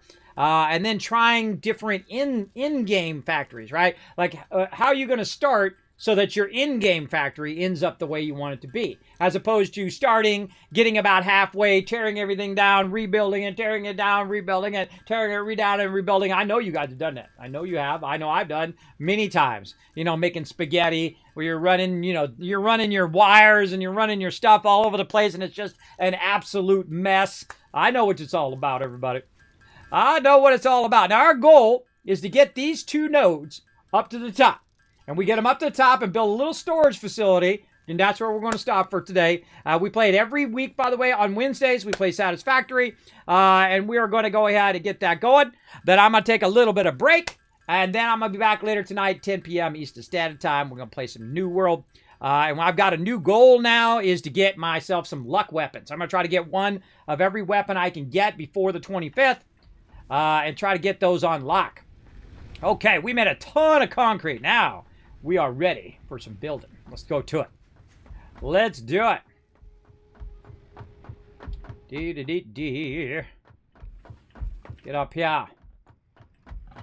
That's the top. Catch me if you can, little runner guys. Now, there are some mobs that can chase you vertically. The spiders can climb up the side of the stuff and get to you. They've done it to me several times. Those little sneaky little buggers. Watch out for them. My wife does not like spiders. She would never play this game because of the spiders. And some people have that. They have, like, fears of spiders. But they have, like, a cool function in the game that you can actually hide the look of the spiders. Oh, that was fail. You can hide the look of the spiders and they're like kitty cats or something like that. The arachnophobia mode. Which is really funny. And also a very serious thing for some people. Funny to me. But serious to some people who have that kind of fear. I feel for you. I feel for you big time. Okay, now what we want to do is we want to get that over to here. We want to go ahead and see if we can get up here and try to align ourselves. I kind of feel like one down might be our jam. But if it's not, no big deal. We can just zoop and then zoop some more. I love me some zooping. Bam. Looks like it's off by one, but that's okay. It's going to allow us to run out there. And you're like, I guess there's no supports. You know, hey, suspend disbelief, everybody. Just do your thing. Do your thing. Oh, man, that was perfect. Holy mackerel. Look at that. Eyeballed that sucker. Eyeballed it pretty good. Now, sometimes I do a good job of eyeballing, and sometimes it's just luck. I admit when it's just luck sometimes. All right, there we go. And look at this. We are very close on our lifters here. Oh, why did I do the second one? I don't know. Let's try to do it from up here. Oh, this is tricky. Oh, ba-bam. Okay, there we go. And then... oh, not very much higher. Okay, that's not very much higher. And then what we'll do is we'll go ahead and push this out. Now, I left this... I didn't cut back here on purpose. So I can leave this so I can run this across here. And see if we can get that lined up to do that. Now, what we're going to need to do, and again, why I made this kind of thing, is kind of readjust it at the bottom. And you'll see why. Because I want it to end up where that actually goes over that lip there. And when I have it going forward and then forward and then forward again, and then one more time up there, it's just going to run into that foundation. And I don't want to do that. Now, you can actually do this from really far away. I don't think I can do it from that far. It's pretty far, but sometimes you never know. You got to give it a shot. Bam, you can. You can do it. All right, I stand corrected. Well, bow. And there you again, that's what's so amazing about this game. Look at that. How far away you could do that from. You can do that from way up here. You don't have to run all the way back down there again. You just get up here and GG. Now, you see I turned them the opposite way. They're turned away from me. And I can still click in on that other side and get those to run up there. Now, I'm going to run them, again, double backwards like this. And then I'm going to run them double forwards. And they should end up right where I want them to go. God, it activates my vertigo, everybody. Whenever I'm looking over the side like that, oh, it is so bad. It feels like I feel like I'm falling. And it's really scary because sometimes I actually am falling. And I don't know the difference from when I'm falling and when I'm not falling. And that's really scary. I'm talking about in real life, everybody, not in game. I'm talking real life. I feel like I'm falling. Sometimes it takes my breath away. All right, let's go. Get up there. And then we just get up to the top. Lock it in, and then we'll go ahead and run it to that flat point. And then we'll build ourselves a little bit of a storage area. And GG.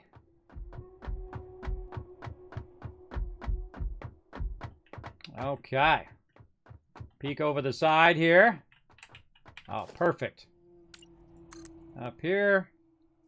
And, you know, I'm going to run a little high. Run that a little high up. Let's say right there. And this way we don't have to walk in. It won't be in our way the whole time. Then we can push this out like that. And then that'll be up above. And that'll be feeding into our little area here. Now I'm going to go ahead and run out of concrete because I'm out of concrete. Run back down. Now there's actually a parachute in this game. Did you know that? You can make a parachute and jump off. Then when you get close to the bottom, open your parachute. And hopefully you don't die. I have done it a few times. I haven't used the parachute very much. They also have really cool zip lines that you can go down there. This would be a really good one for a zip line. Just a zip line down that. I might have to set that up. We might have to work on that at some point. A little fun zip line to get from the top. Now, what we really need are hypertubes. Hypertubes are really awesome. They'll let you get from A to Z and all of that. We'll get that going as well. But now, look at that. We got that stacked up there. Now, it doesn't look as good as it can look, and we'll go through and we'll make it look pretty later on. But right now, we're just trying to establish it as where we're going and what we're doing and how we're lining stuff up and all of that in the long run. Oh, let's check our... look at all of those. Holy mackerel. I can fill this whole thing up with 200. Oh, yeah. Now we're talking. Again, that's why I get to that very quickly, because otherwise you're running out of power all the time. You're stopping, going, collecting leaves, running, and all the time you're doing that in the beginning. It'll drive you crazy. And that's why I go right to the chainsaw and right to getting that going on. Then over here, same thing with concrete. You put a bunch of these down, and you can make a bunch of concrete to get you started. And I suggest 2, 3, 4, 5, whatever you feel like, depending on how much you're going to make yourself. In the actual base nodes to start. Okay, more concrete. Let's let it do that some of it for us, and we're getting going. There we go. You're on your 4th playthrough. Cool. I'm on like my 40th. I plan my factory out with the end game in mind. Well, there you go, Coffee Grit. That's what we're doing this time as well. And usually I do it anyway. I kind of think forward to what I'm doing. But this time we're trying it like in the hard mode. The hard mode is when you run all of the nodes into a central spot, as opposed to building a factory at the node, which is the much more efficient way. If you are new to the game, I highly recommend starting that way first. Like you get a node and you build a factory around that node, and that node makes plates. Then you run your plates wherever you need them to go, right? That's a much smarter way of doing it, a much more efficient way. But in the later game, it's not as efficient. Because what you have to do is you're always running here, there, and everywhere to upgrade your stuff or upgrade your factory. And you're running all over the place. And that costs you your most valuable resource that you can't replace. And that's time. Later on, you invest the time early, so it costs you less time later. Right? And that's a hard thing for people to do. They don't typically like to invest time up front, even though it's going to help them in the long run. They want the quick fix, right? The quick solution. And that works for some people. If it's your game, you do however you want. But for me, I'm trying to try something different this time. And I feel like it's going to be fun in the long run. In the short run, it's going to be a lot of work. That's for sure. Let's run up here and try to build out a little bit of a storage area. And then we are going to run our stuff into there. And then we're going to try to set this stuff up so we can let it run while we're not around. And it'll continue to run on the server because I have it clicked off where it stops when no one's on the server. It will actually continually run. And the next time we come in, we'll have boxes and boxes full of stuff that we can use to make more stuff. It'll be very fun. All right. Let's go ahead and do this. Yeah. And look at all this sweet zooping we're doing over here. Oh, I'm out of plates now. I gotta go down. See, again, this is why this costs a lot more time up front. And then later on, it pays off. Oh, I actually stopped my plates, too. Let's hope we got some extra laying around down there. This would be a great zip line time right now. Zip line, zoop. Zooping down the zip line. Yeah, over to there, too. You can zip line across over to that.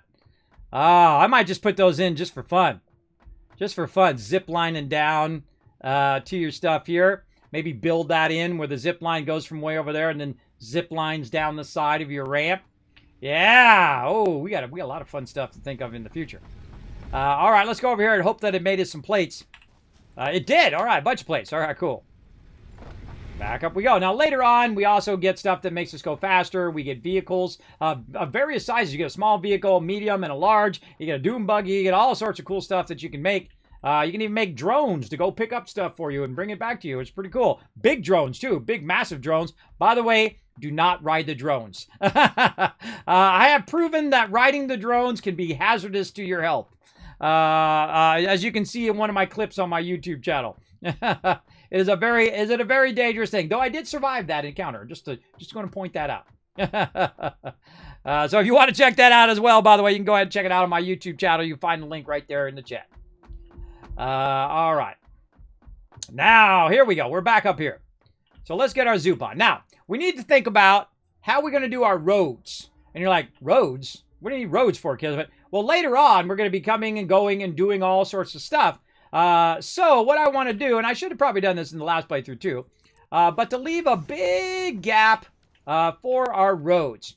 So we're going to go ahead and say that this is going to be the factory right here, right? This is going to be our storage facility. And then we're going to leave a bit of a road. So let's say, okay, maybe up here, we're going to leave that as a road. Eventually, we'll take out the ramp and we'll have it 3 wide. We'll have this come up, feed across into here, and we'll have a bunch of these coming up here eventually. Feeding across into here. Maybe we'll just make them go this way, down the road, and then all of them will feed into the main thing. We'll see. We'll see how it goes. But we'll say, okay, this is the main road, so we're going to start our factory right here. Now, you don't need to make every single wall. You can just go ahead and make one wall just to kind of say, okay, this is that side, and then this is going to be in this direction. And then now I have like the corner of my factory storage area. Now, my storage area, I do need room to walk around in the area itself.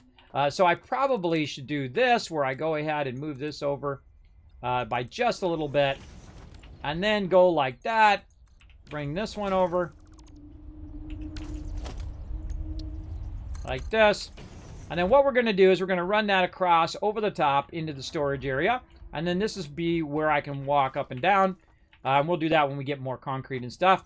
But what we want to do is make some storage areas to store all of this stuff. All right, so we'll go ahead. There we go. We'll go ahead and make some storages. And we'll put them kind of nicely aligned to the right edge. Just like that. There we go. And, oh, we got to put these forward. I put that way too close.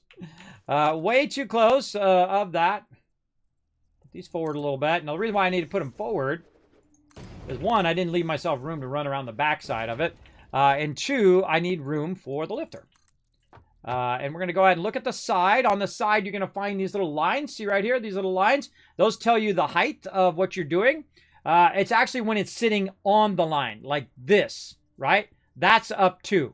And then you go up, you want up 3, you go like this, and then boom, that's up 3, right? Good to know, because this way, when you're running your stuff, you can run it fairly straight from one to the other, and it looks nice and clean like that. See, so there you go. Nice way of knowing that stuff. Now, on this particular one, I actually wouldn't run it like that. I would run this one into the first box. Duh. Run that into the first box like that. Now, we can go along later on, and we can line that up perfectly and have it so it's going perfectly straight and all of that. We'll worry about that stuff later. Right now, we just want to get this stuff running into this box so we can backlog a bunch of resources. Now, once it gets into this box, I want to go ahead and go into another box in front of it. Now, I could also do it vertically, but I'm just going to go ahead and say in front of it here, and I'm going to put it as close as I possibly can, plus 1 step forward. And then this way, I only need just a little bit of resource to do that. Let's say a 3rd box. Now, later on, we'll replace these with double stacked box. But what I wanted to do is extract so much resources when I'm not in the game. And then when I come in, I'm going to have 4 or 5 boxes full of raw iron that I can then pump into anything that I wanted to do. And it also sets the precedent of the length of this storage area as well. Let's get up on top of this storage area. And then we can do this. Here we go. And we can control click that to try to line it up. Very nice. And we'll control click this one. Make sure they're going in the right direction. Control lets you snap. But sometimes, obviously, it doesn't work. It snapped it in one direction, but not the other. So watch out for that. It is a little tricky. Get up here. There we go. Oh, nope. Is that right? No, it's going the wrong way. Wrong way. Why you do that? Why you do that crazy stuff? Let me get back here. A little easier to see back here. Come on, stop being so crazy. Snap in there. Huh. There it goes. All right. Was being a little crazy there. Or maybe I just wasn't visualizing it good enough.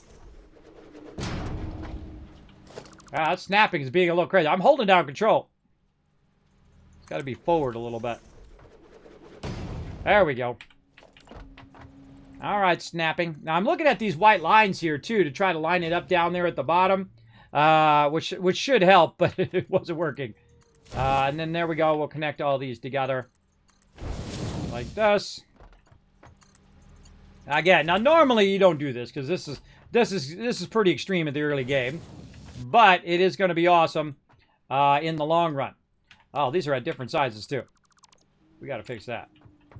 We got to fix that for sure.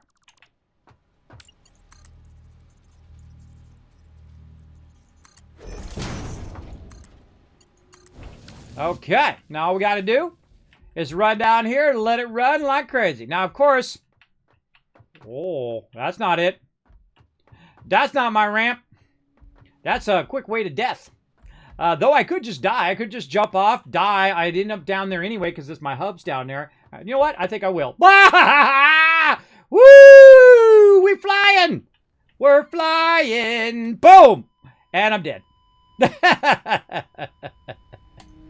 Now watch where I respawn. Literally right in the hub. Guess where my body is? Right out here. Right there. So that is the quick way down. Whoop. My chainsaw. Oh, that's weird. Shows a chainsaw on the ground, but there's no chainsaw there. I can't pick it up. All right. So let's go ahead and get our stuff powered up now. All right, so we're going to run our power. I don't want the chainsaw on me. I was just kidding. I was just kidding about the chainsaw. All right, let's get this backlogged over there. Now, we're not going to use any of this stuff, so we can take all this stuff out because this is going to be made up there, right? So we're no longer going to be making our stuff down here at the bottom level. We're going to be making it up on the top level. So we take that out. I think we already took all of this out. Eventually, I'll move the hub up there, but while I'm working, I'm going to leave it down here. This over here needs a cross-link, power-wise. And so we'll cross-link that to there. And we'll put another one here. We'll cut this one out. We'll put this here. And we'll put that over there. All right. And that's running to that. And we're going to need another one to run to there. And there it goes. Yeah. Go, baby. All right. Now we're getting somewhere. I know that's a lot of work, everybody. That's a lot of work just for that. But it is going to pay off in the long run. For sure, for sure. Hey, oh, what's up?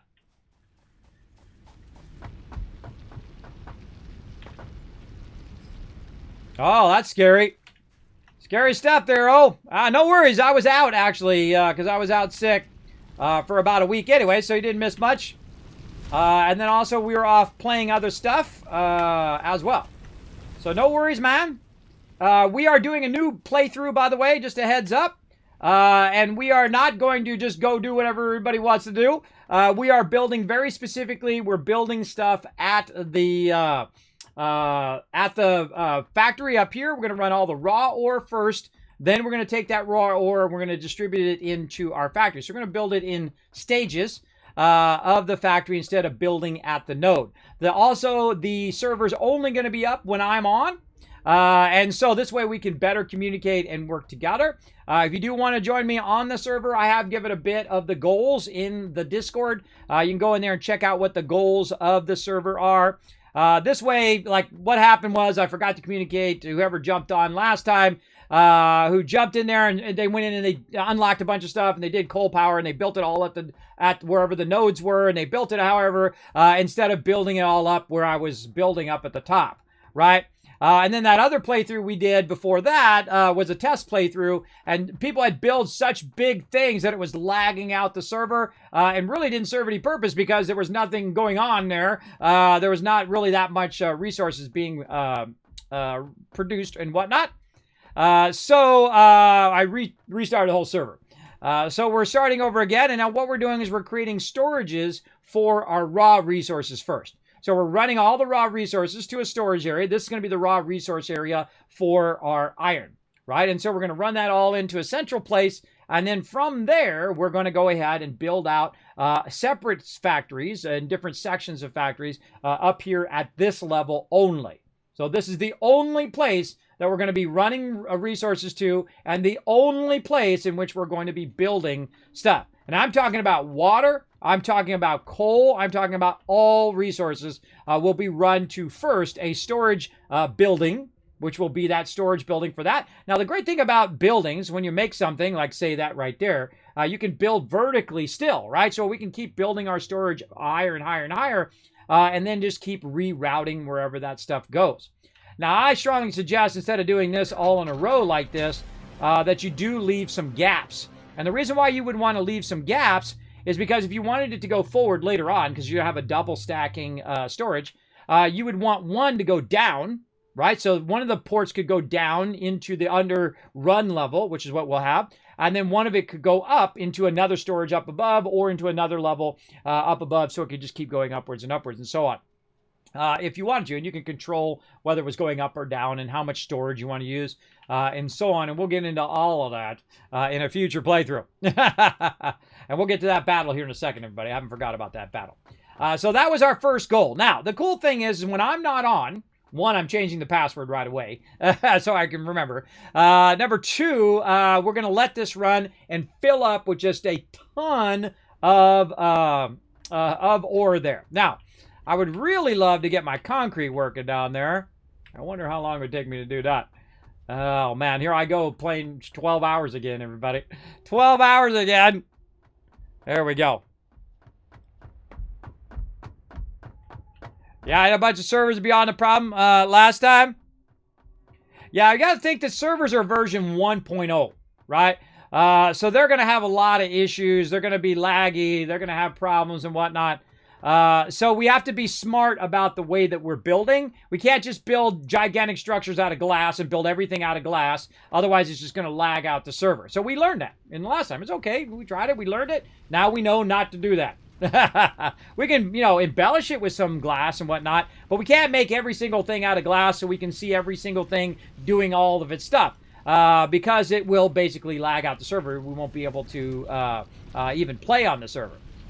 So we definitely want to think of an alternate way of doing it by enclosing the factories. And when you enclose the factories, by the way, it increases your frame rate because it's not processing stuff because you can't line of sight see that stuff. It's still making the stuff, but it actually makes it where it's not redrawing it on your screen. So that helps a lot when you're building factories. All right, let's go ahead and see if we can get this one going. We're going to go back first. Back again. Like that. Get that going that way. Okay, we're going to take all of this out. Let's see if we can line up a bunch of storages way up there.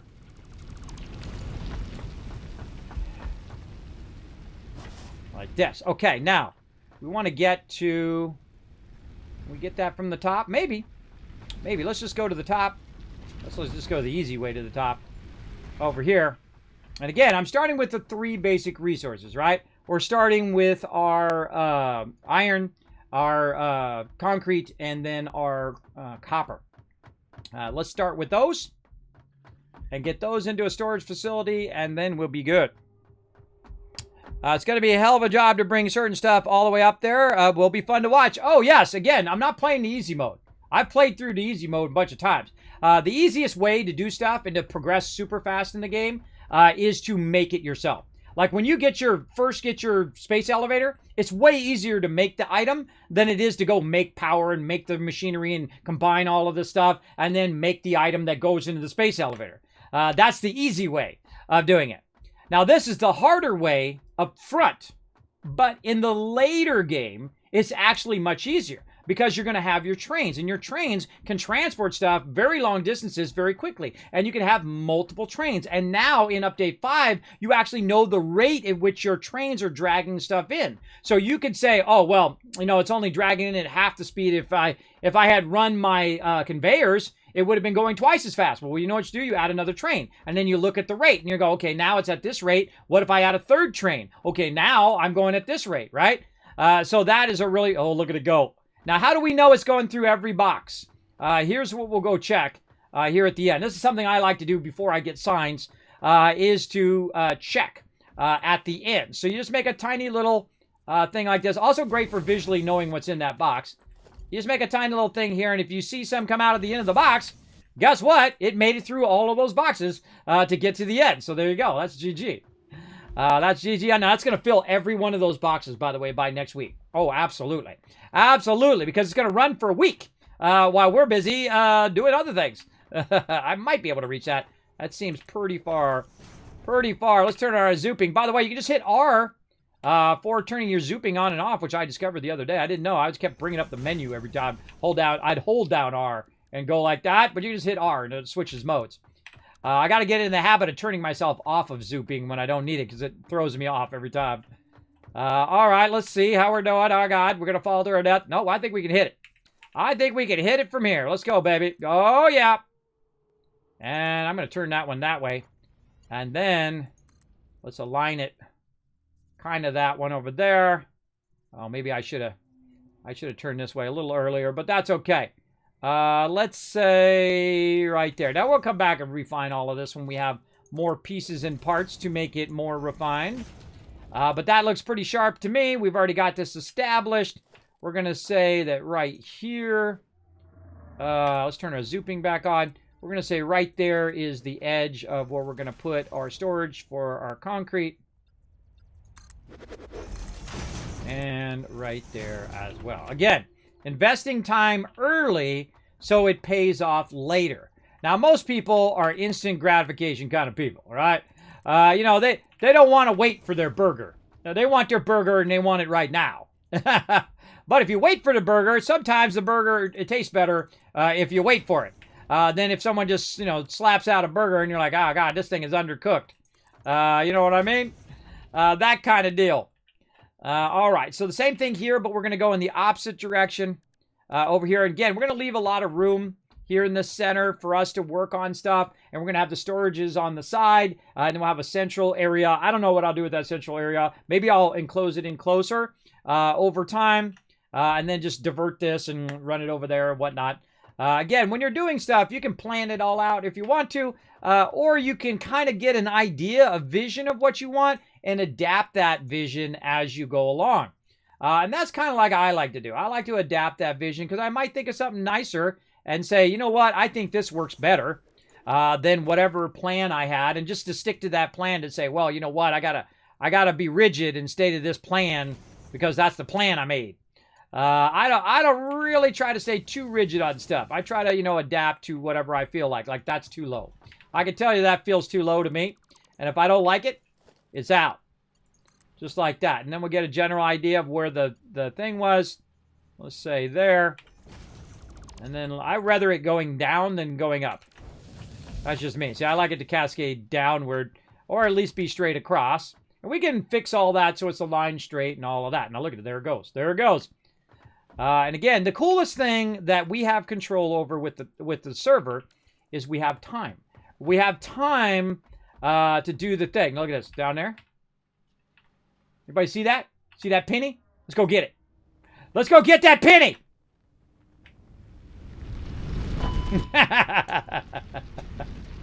See it? I saw a penny down there, everybody.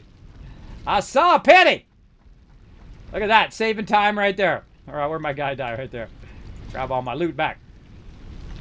All right, I thought I saw a penny. Did you guys see it? Maybe I didn't see it. Maybe it wasn't there. I just jumped down to go faster. By the way, one of the things you want to do early in this, in any game, is fall and die. Or die to a mob, or die for whatever reason. To get over that fear of dying, right? You're like, oh man, I don't want to die, I don't want to die. It's just part of the game, part of the fun of playing. Let's do this battle too before I forget. Let's go. To battle! All right, sorry, I was explaining stuff for a while there. You guys were being very patient on that battle. Here you go. Here is 1,000 Kiz Caps for being patient. Let's blow up this battle.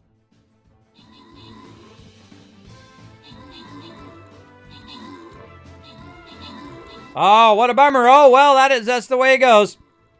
Yeah, I'm up the tier share on my friend playthrough. Train patching still needs some work. Pathing, they're still kind of dumb. Yes, well, they were way dumb when they first came in. And they had no collisions.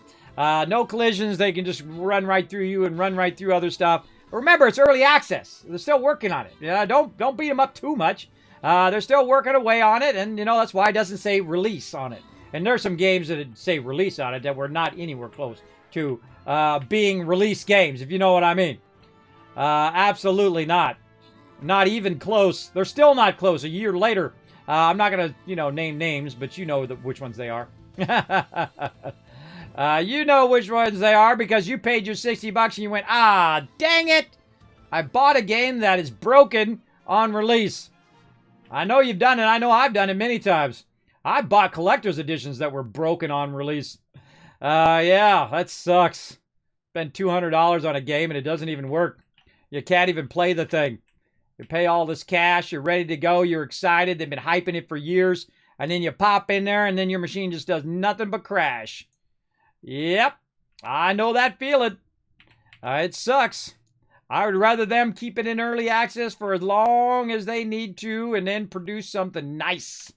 Nice. I mean, this game's already better than most games that are released. I can tell you that for sure. Absolutely. All right, that's a win. All right, awesome. Let's see, Rotisserie G, Ferocity, Asgard, The Last Splash, Lochnar, and Tardis getting some loot there, and Riverdog MVP with 10 assists. The little side game we play called Stream Raiders, by the way. We play it every 30 minutes for just a few minutes. Oh, look at these cool skins. Oh, and some legendary scrolls there. Nice. It is a free-to-play game. You play it on mobile or on desktop. We're going to keep the battles going. I already ran over now. Might as well just keep going. I might as well just keep going on these battles. Let's do it. I might go into battle mode and take a little bit of a break before the other stream, but we're just going to keep going on Satisfactory here. I think we want to just try to at least get our stuff into the boxes.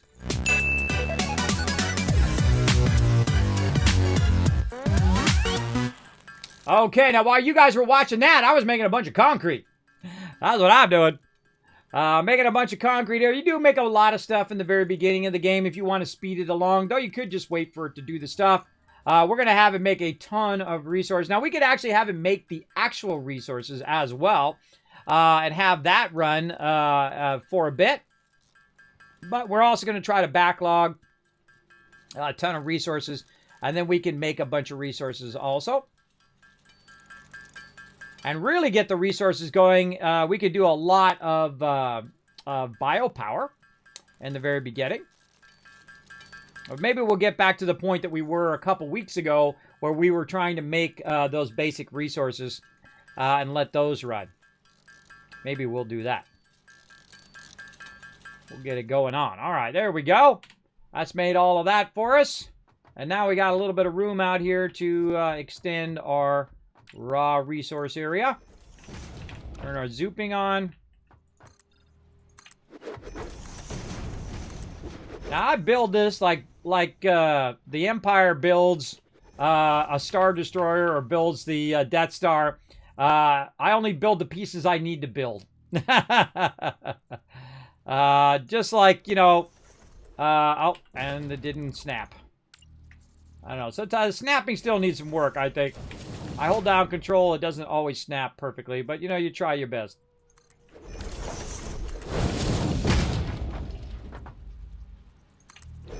Sometimes I feel like it snaps better when I don't hold down control. All right, what are we at? 1, 2, 3, 4, and number 5.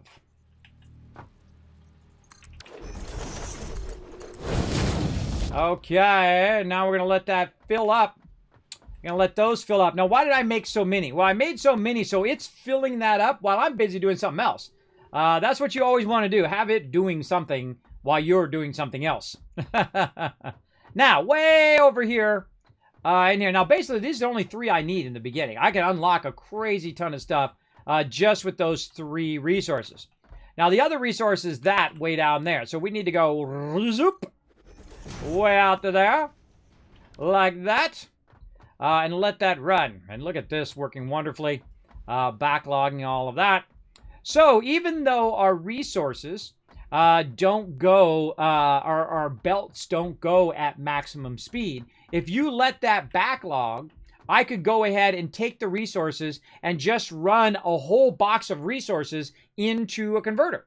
And so I could make 4 or 5 rows of converters before I even have the ability to do 120 lines. So I could have 5 boxes making a bunch of iron ignits, making tons and tons of stuff, even though I don't have the belts that would allow me to go faster. And so you can really do a smart thing by just letting it backlog a ton of it and then running it all out at the same time, in which you could flip on a bunch of them. It would go faster, do it faster, get it done, and then you flip that off because he's going to burn a lot of power, especially early game. And I try to get progressed past this part where I get my perpetual power, which is your coal power. And that's one of my favorite parts of the game. And we will be doing that next time. We got to come down here and get some more of this stuff. More concrete. Kind of feel like I should have put 5 of these down. 5 or 6 of them down. I think that would have been better. A little tip for your playthrough. Put down about 5 of those on concrete if you're going to build something big at the very beginning. Okay, let's go to the other side. Run over here. And we'll go work a bit on this. Now, we got another node here we can tap into later. But we got enough for now. And this is over here making a bunch of wire. I bet there's a ton of wire over there now. Man, is this a... Kind of looks like this is not a normal node. Is this a pure node over here? Or maybe it's just backlog. We'll see. This is a... Normal. It is a normal node. I thought it was. Okay, same thing here. Ba-bow. No more going that way. Only going upward. Oh. Now, what's cool about this is later on. Not now. Now is a lot of work. But later on, when I want to increase the speed of this, when I want to come in here and overclock this, because I always do. I don't go get more nodes. I just overclock the nodes I've got and just add more power. Because it doesn't really take that much more power to overclock your nodes. And if you have the line speed, much easier to overclock your stuff. And this upgrades your lines, right? So I only got to upgrade like 4 lines there. That's pretty awesome, I think. Instead of running this all the way across town, you're running your conveyors, and you got to come back and upgrade little segments of conveyors and all of that stuff. That is a lot more work. So instead of building the factory down here, I'm just building it basically right above, up there, of these particular nodes. Now, all the other nodes, all the other copper nodes have to run to this node and run up where it's at. All the other nodes need to run to here and run where it's at. Now, I'm not going to be running a bunch of nodes all over the place. You know what I'm going to do? I'm going to get to a point in which I get to my trains.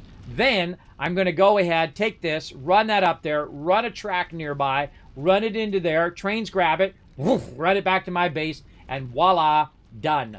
And then if I need more, you know what I do? I hop on that train, I run over there, I come down here, because I'm going to put hypertube lifters there eventually. And then I just come down here, I overclock this, I let it run, I add more trains, it brings more trains to bring back more resources, and GG, I'm done. GG. Now, I'm actually going to probably leave that there. Yeah, I think I'll leave that there so I can get up and down there for now. For nowsies. Also, I like the fact that it makes me run faster. Because the conveyors are the way we used to use it in the days before we had trains and before we had all hypertubes and all that stuff. We would use our conveyor belts as the way to go fast from place to place. Okay, so we got that done. We're going to try to go up here. Let's go up here and get up to the top. Do we have enough concrete? Maybe. Maybe. Again, we'll fine-tune all of this and make it look nice. Later on, we get a lot more pieces and parts, so we can do stuff like attaching the power to the side of stuff and to the top of stuff instead of having to run power poles and all of that. And I'm going to keep my power at the bottom for right now. Eventually, the power will be up here. We'll make power stations and battery stations. And basically, we're trying to make it where each area has its own, like, little mini storage, its own little mini factory, and then we're going to leave room to extend that factory and make that factory bigger because we're going to have all of these stuff in different storage areas along that way. Now look at that. I can see right where it's at over there. I can see you, little copper. I'm coming to get you. Why we got this biomass burner up here? Clear it. Clear it. Oh, man, we're not that far away. Oh, I got to make some more stuffy stuff.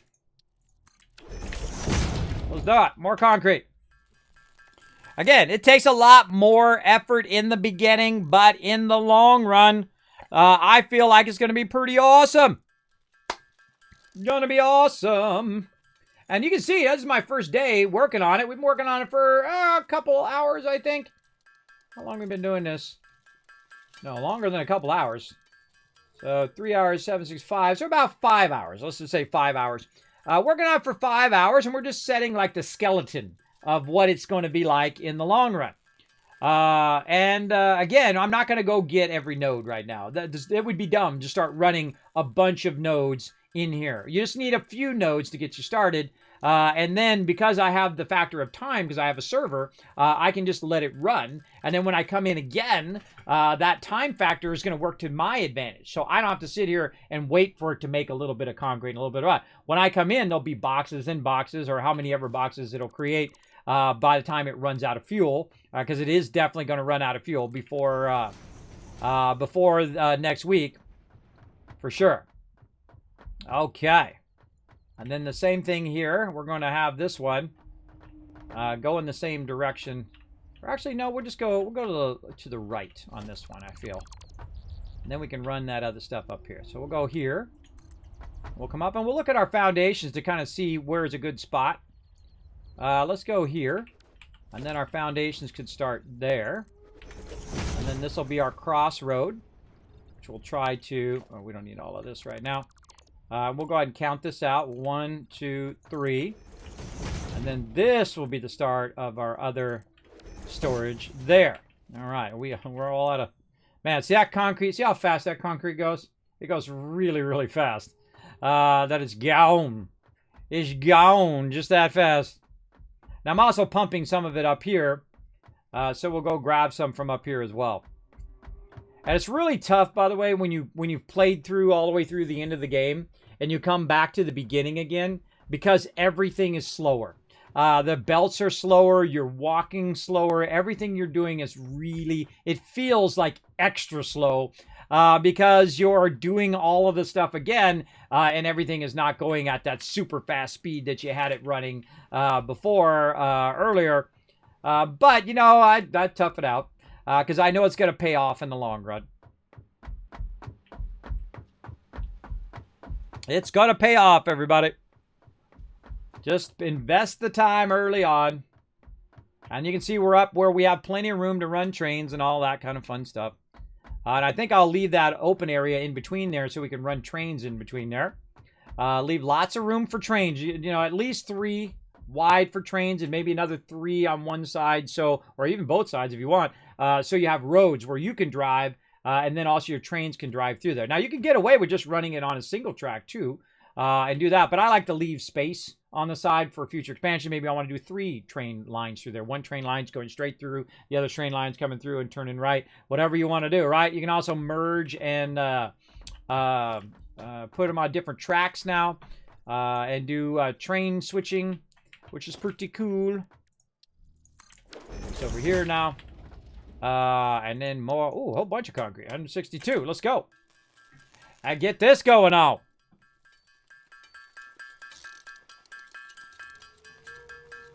Yeah, I think that's what I'm going to do. I'm going to go a little bit longer here. Try to get this going.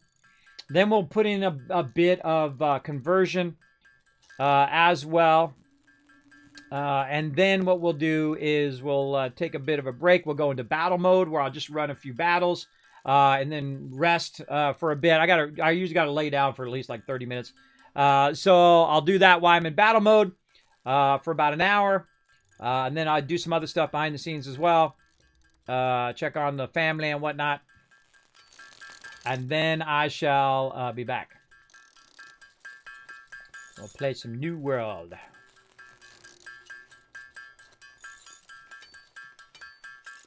Dun, dun, dun, dun, dun, dun, dun, dun, dun, dun, dun, dun, dun, dun, dun.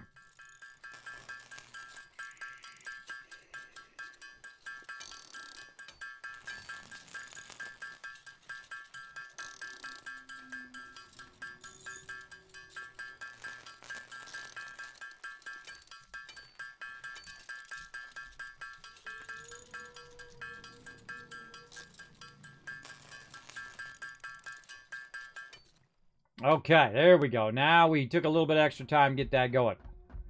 Okay, so this is coming across here. This is where our thing's going to be. Let's go ahead and go out this way a little bit. And we're going to run this one in this direction.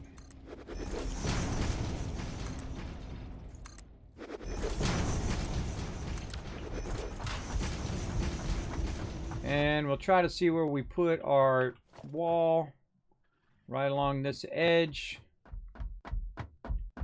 So we'll say wall, brain, wall at the bottom. There we go. Sometimes my brain doesn't cooperate. All right, and that's going to come over, and then I'm still going to run them in the same direction this way, like a show. So now, oh, well, actually, I'll take some of this out for now. So I just go right into like fill mode where I start filling everything in because I'm normally, later on, you have plenty of resources to do all of the stuff that you want to do. And I go right into like just zoop it all in real quick. Okay, same thing here. We're going to go ahead and get our boxes. Luckily, we made lots of plates and stuff. So we're looking sharp there. Come on, box. There we go. And then we'll go ahead, same thing over here, put in our lifter.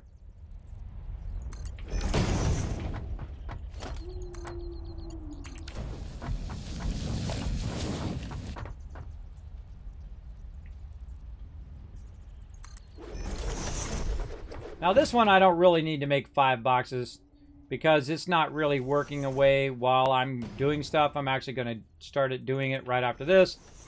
But we're just going to put 5 boxes in there to leave enough room and say this is going to be our storage area. Because eventually you're going to need a lot of room if you're going to get like most of the nodes or all of the nodes in the game. Because there are a tremendous amount. And then bring them over here and try to find some way of storing all of that resource. And I might end up turning it the other way. Like, am I turning them the other way or this way or that way, depending on what I feel like in the long run. Okay, so that's starting to feed into there. Very nice. That is good to go. Now, down here at the end, we're going to go ahead and run it into a converter. Except for this time, we are going to... I forgot that was a normal node. That's a normal node. This time, we're going to go ahead and extend our production a bit. And I'm going to build a separate area for the production later on. It's not going to actually be right next to where this is. But we want to go ahead and start smelting. So if that's a normal node, it's producing 60, right? Yes, it's producing 60, so we get 2 of these in here. And be producing twice the copper than we normally are. So let's go ahead and line one up like this, and then we'll step the other one over here. And then we'll do... Oh, I didn't put all my stuff down in my bar yet. All right, come on, let's do the stuff. 1 there. Let's see. Splitters are going to be logistics. 2, 3. Actually, I think I used to have belt on 3. That's okay. We'll put belt on 4 this time. So what I'm doing is I'm pressing the buttons on the side of my mouse to set quick keys so that when I want to do stuff, I can just press 2 and bam, it gives me a splitter. Just like that. So nice and easy. And there's 10 different things of keys that you can do, which is super useful. Down the end of the road. Okay, now our biggest problem is we don't have any power, right? And we're gonna make some real fun power right here, and see how far down this will go. I don't think it's anywhere close to that. That's way too far, way too far. But that's okay. We'll run the power along day. Now it'd be fun to make a zip line going down there, and I might just do that because it looks fun. It looks fun to do the zippy zip. Let's set that out just a little bit. And then we're going to run this across over this way. Try to eyeball that. We'll say there. Run this across to here. A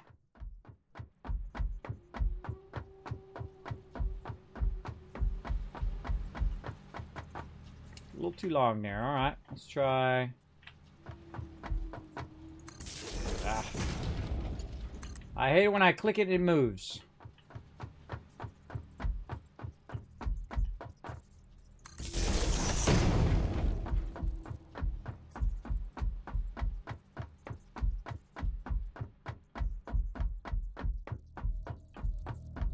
put this in this outer corner. And it's going to come down at an angle. And then when we go to do the next one, we can put that one down at an angle and so on. Now, I don't have the cool little side connectors that I love that we're going to work on later. But I'm going to go ahead and just use poles for now. And this is why we made this switchback. We could have also run it up that main ramp there too. But we're going to go ahead and just use the switchback for now.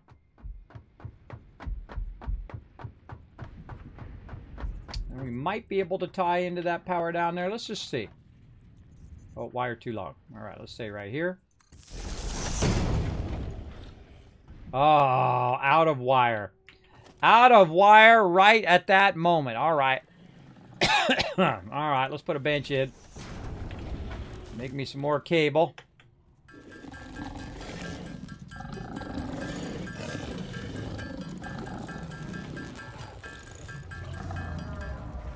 Yeah, I call it wire, but it's actually called cable.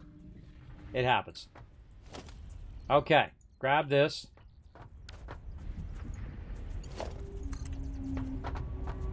Bingo. Whoa, he's flying right out of my base.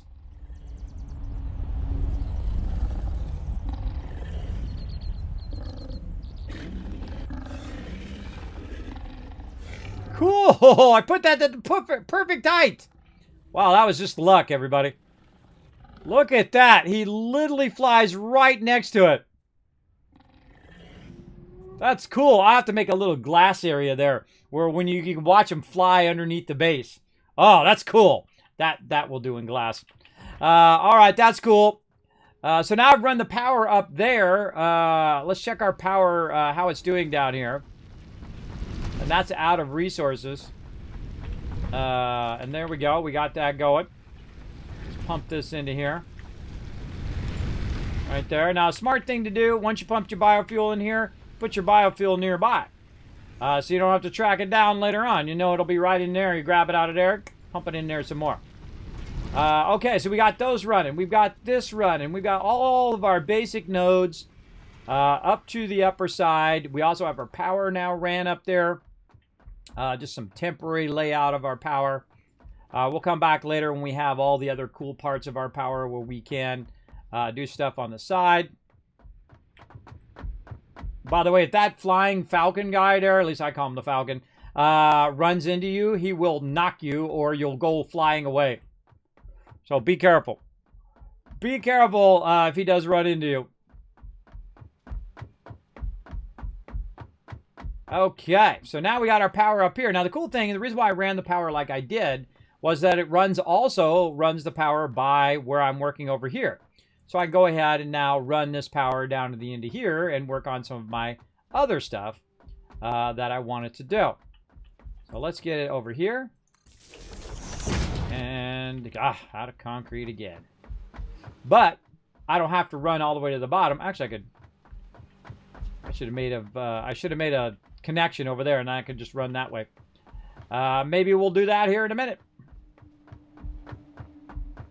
But this is pretty ambitious in the early game. On your first day to go in here and try to do this, this is hard mode, everybody. Doing this so crazy at the very beginning. But again, in the long run, it'll be worth the time investment for sure. For sure. If nothing else, it'll be fun while you're doing it. Don't forget to include the fun in everything that you're doing. That is for sure. Much love, Paul. Much love. Okay, now here's a perfect place right here to just keep yourself a nice workbench. Anytime you're running by and you need to make yourself something like some concrete. There you go. I might even put put one over by the concrete box would be a good idea too. I put them all over the place. This way, wherever I'm at, there's some sort of workbench that I can use. So I don't have to keep running back to the hub every 5 minutes. The only time you should be running to the hub is when you're trying to upgrade your stuff. Other than that, you should have all of your construction stuff nearby wherever you're working. I find. Big time. How we doing on this battle? 6 more minutes on the battle, everybody. Just a heads up. I'm gonna try to get these in and let them run. We'll just let them run until next week, or let them run until they run out of fuel, and then we can continue on next time.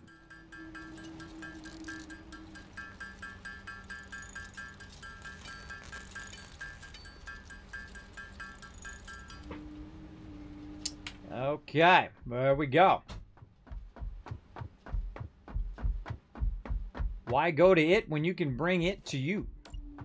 That's what I say. Okay, let's try this again. Okay, now we're going to go ahead and take this, and we're going to go ahead, not that, we're going to do smelters.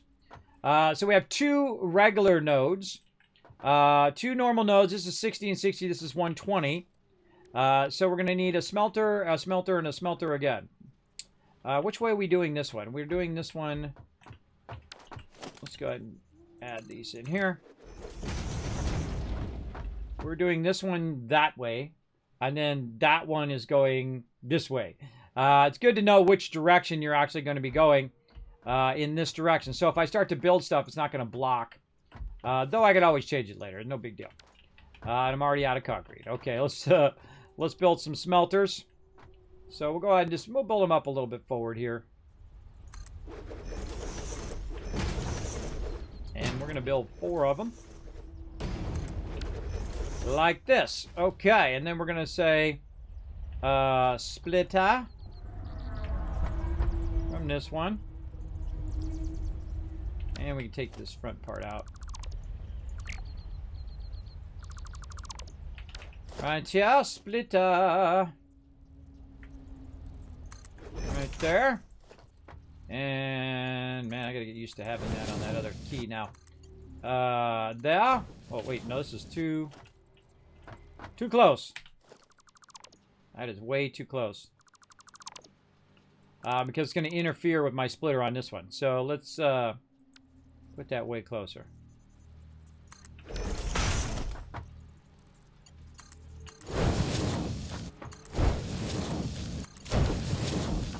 There we go. Okay. And that's going to run those. And then, again, splitter. Now, this is what's called a single line splinter, where it just splits. Normally, I would put it in the center so it would split perfectly. But it's a single line splitter where you're not doing kind of a merge split where you're running it down the center. Usually, you put these behind each of them. You can run them down a long row of them. You'll see me do that in the later game. And I'll be able to do it right here. I can just run it in here. I'll run along one line and run that one line all the way down and just have nothing but converters going on right there, right?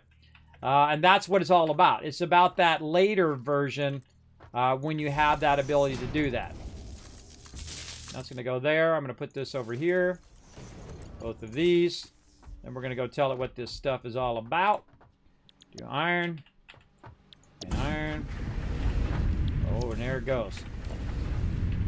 Not enough concrete. I have that problem all the time. Not enough concrete. So that's going into there, and that's making a ton of iron ingots. Oh, did we not get the last one in there?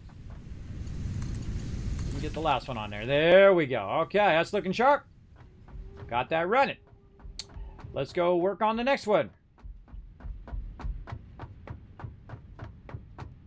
I could have just went across there. I'm going to come over here and make me a little bypass that goes right over there. Oh, I can't because I don't have concrete. That's why I didn't make me a bypass that goes straight over there, as I didn't have enough concrete. Now, not having enough concrete, hopefully, is going to be a thing of the past after we get this going. And I think this is a coarse node, so only 30 is coming out of here, if I'm remembering correctly. So we really only need one of these anyway. So we're just going to make one. We're going to run this into here. I'm going to have to turn that back to 3 because that's just too awkward. Let's turn this back to 3, and then we'll put our mergers 4. There we go. It's too awkward when you're so used to it being a certain way. Like that. I could force myself to learn it that way, but we'll leave it back at 3. And then there. And then this into here. That's into concrete. And then get that power line from over there.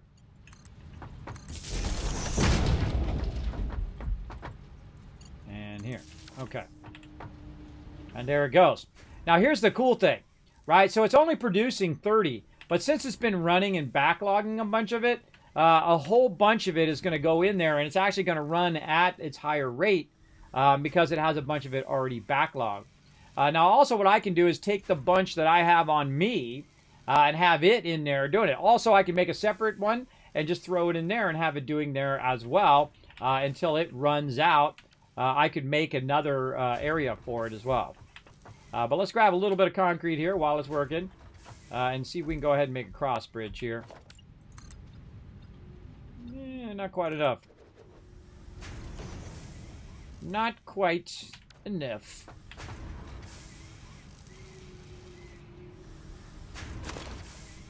Make it one at a time.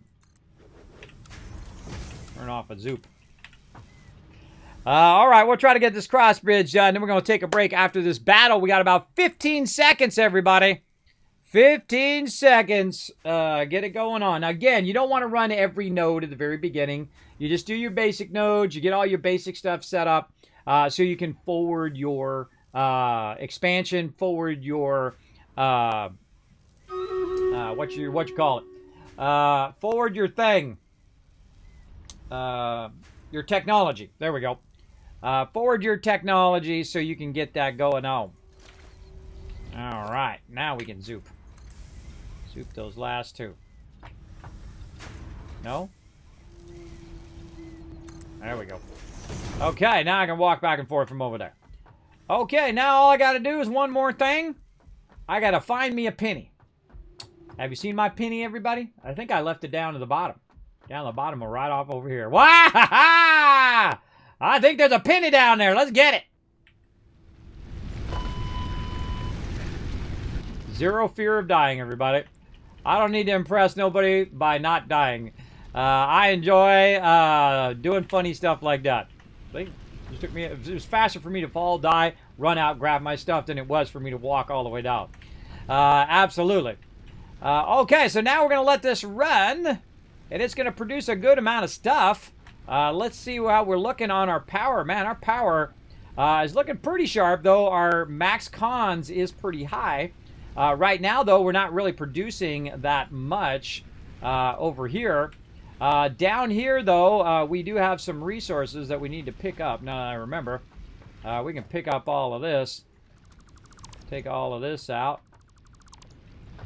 Right down here, because this ain't doing nothing. Oh, I think I forgot to tell it to actually make copper. I think I forgot. I should actually reverse that so it goes out there and then I have one coming back, going there and coming back, because then it would speed me there. But when it's a slower belt like the 60, you can run across it. But the later ones, they push you so fast you can't do it. So you have to get on the edge. See, I'm not moving when I get on the edge. Then you can run along the edge and get there. But then, of course, if it's up high, you could fall off and die. But hey, it's up to you. Up to you. All right. We'll take this out. And now all of our basic starter stuff. Oh, look at all that wire we got. Is looking sharp. What else we got? What else we got over here? Some field research. All right. We'll get to that. What else we got? We got some parts assembly. We're going to get to that. We're going to get to all of this stuff next time. You know what I should probably do is just tell them not to upgrade the hub. Do not upgrade the hub or the space elevator. You know what? Let me add that. I think I'm just going to be doing that in this playthrough. Let's do that. Do not upgrade hub or space elevator in this playthrough. Wait for Kismet to do it. There we go. All right. That will help with... whoa, look out. That'll help with any miscommunication so people don't just rush ahead and try to get to the end. I find that happens a lot. Like, people just want to get to the end and, let me show you, Kismet, let me show you this, and let me show you that, let me show you how to do this, and I'm fine, everybody. You don't have to show me nothing. I don't know, it's like an ego thing, or it's like a helpful thing, or whatnot, that people click into, and they don't realize that I don't need you to tell me how to do stuff. If people need help, they'll ask for your help. If they don't ask for your help, it's called unsolicited advice, right? They will they will ask you if they need it. But if they don't need it, then they won't ask. And sometimes that can be really annoying when you give people advice when they didn't ask for it. And actually, it's somewhat very rude as well.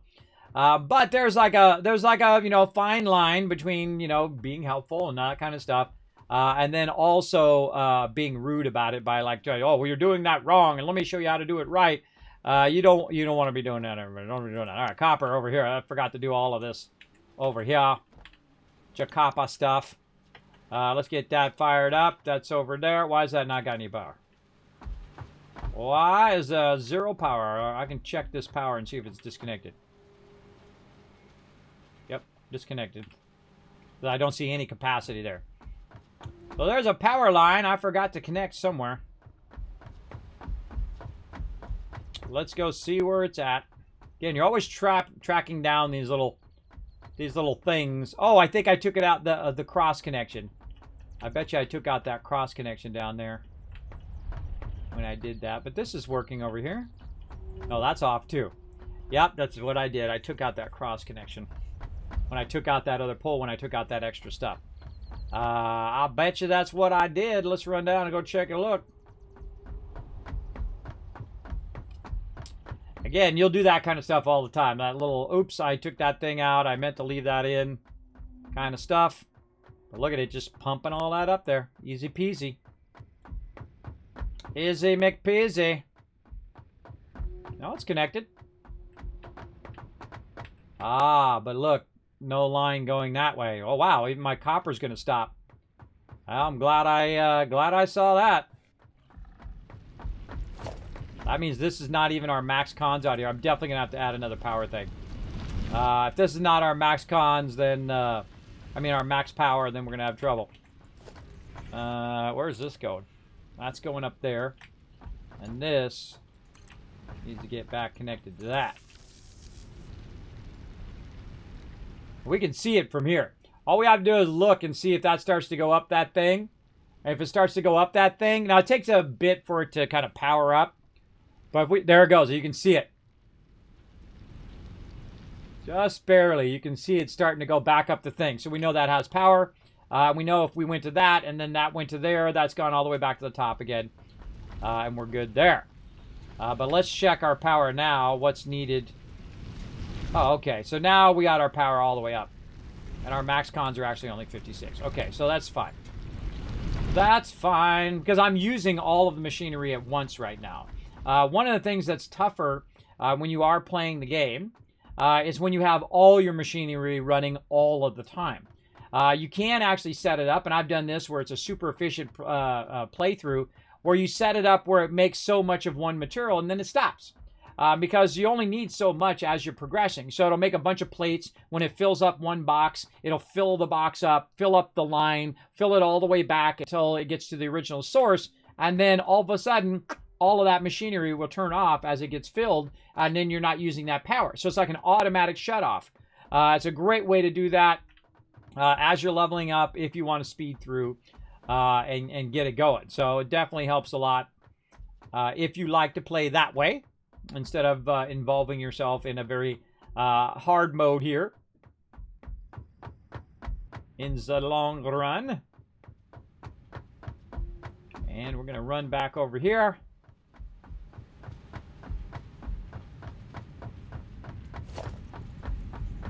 And now connect this to that other one, because I saw that other one was red. Wow, there we go. And then we're going to need some conversion of this out of there. These are 30 and 30. And so we're going to go ahead and take this out of here. Which way are we going with this? We're going to the left. So we'll go ahead and push these there. And we'll go ahead and look at what this is. This is wire coming in at 15, going out at 30. So we could do double of those. Oh, we need cable to make wire. Again, just wherever you're at, make yourself keep yourself enough things so you can make it wherever you are. So you don't have to keep running, because that's what I did in the very beginning of the game. I kept running back and running back and running back to the hub all the time. And then I realized you can just make a thing nearby. Why Why run back over and over? Wait, why am I doing that? I need cable. Why am I doing that? I have a lot of cable on me right now. I could make, I mean, a lot of wire. I could be making 1,000 cable. Have it make 1,000 cable. Okay, so we got that. Again, we want to make 2 of these. Oh, more concrete. Again, concrete is like my nemesis at the very beginning of the game. But at least we can get this started, and we'll go grab some. Okay, splitter. A little close, because that other splitter is going to have trouble. Yeah, let's move it out just a little bit. So we're going to have to take a moment and run back and get some more concrete. Back and forth and back and forth. Later on, you get a vehicle. You can zoom around very nicely. Setting up a whole system of hypertubes. So yeah, I kind of feel like this would be an awesome, like the center area here would be awesome for trains coming in and out, different depots dropping off raw resources, and then those raw resources being converted into different parts of the factory. We'll try that in the long run. We'll see if we like it. If we don't like it, we'll make changes to it as we go along. That's going to be a very big factory, but what you can do is you can reduce the storage size horizontal-wise by going vertical. So you can just keep storing it on different levels vertically and be just fine. Well, there we go, 82. Okay, can we make it across here? Let's just make a road all the way across from here to the other side. We can just walk straight to the concrete. Let's see if we can zoop it across there. Walk all the way around every time.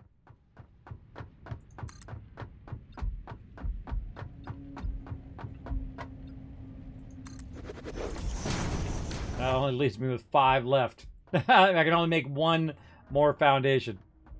Oh, I forgot to change my foundation size too. It just dawned me. I like to use the smaller, the 2mm ones or even the 1mm ones up high because it's taking up extra space in which I could use as a run level underneath. All right, this is taking a while. Let's grab this. Again, same thing over here. Let's go ahead and make a nice little... Oh, we don't have any plates. Oh, boy. No plates. Let's grab this extra stuff here.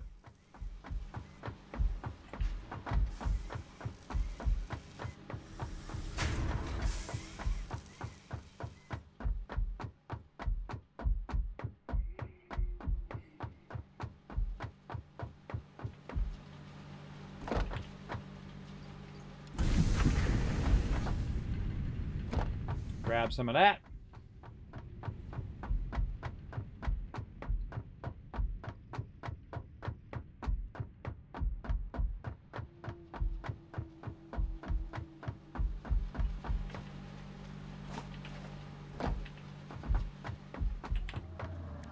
Make me some plates.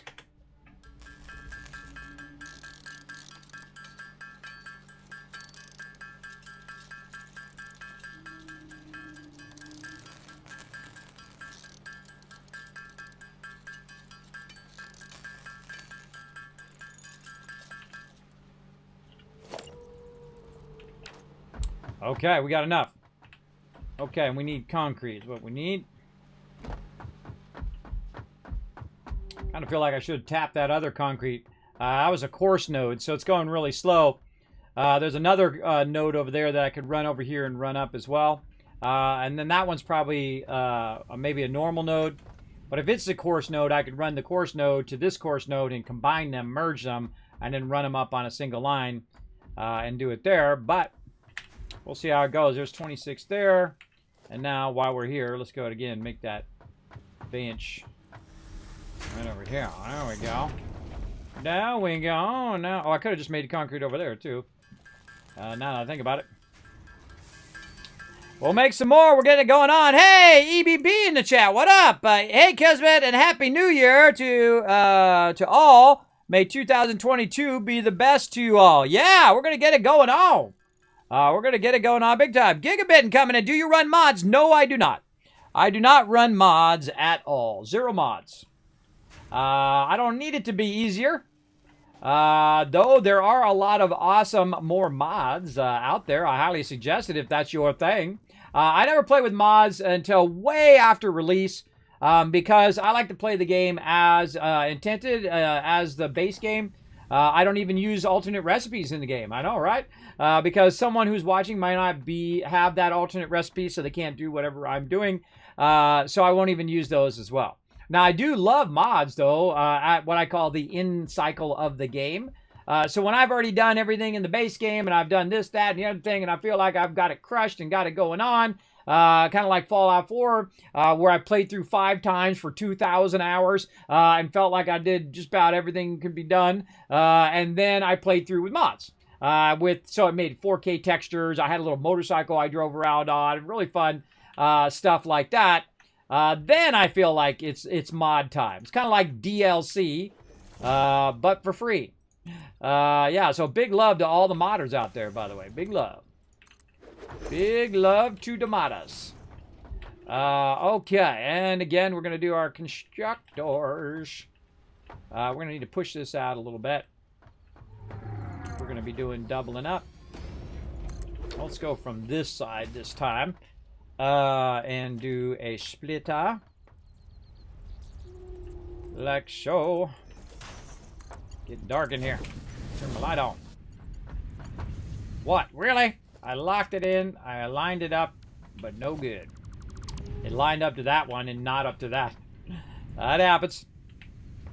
And sometimes you want to look at it from the front, just to make sure.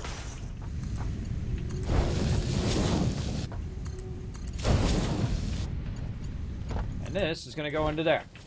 Okay, and so this is going to be iron plates. Right? Not iron plates. What am I thinking? What am I thinking? This is wire.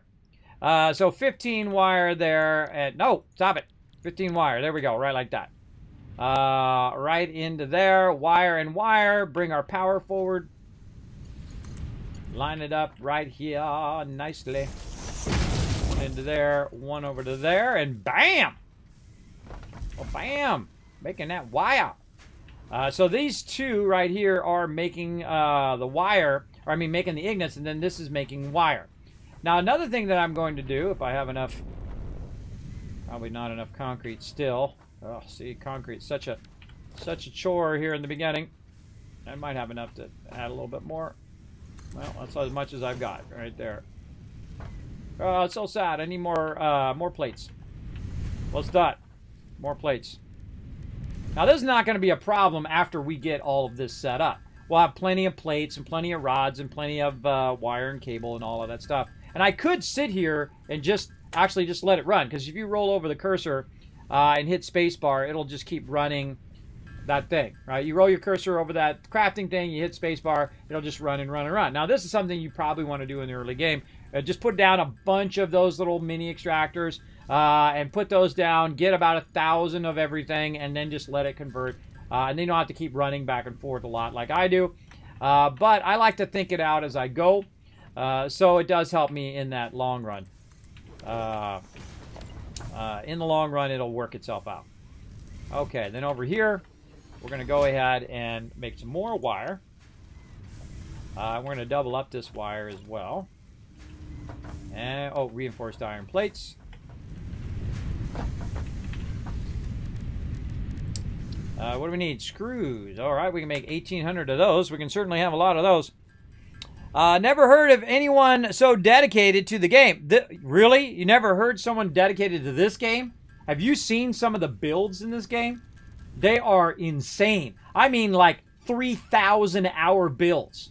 I mean, crazy. Crazy. Like, I wish I had that much time in the day, everybody. I wish I had that much time to just build in Satisfactory. But, you know, I got real-life things to do. Hey, thanks, Ro, for the host, by the way. And thank you to FM for coming in also with the thing. Now, while we're converting this, everybody, let's go ahead and pop over and do a quick battle. To battle! All right. Appreciate all you peeps being very, very patient on the battles. Let's go. We're going to keep the battles a-rockin'.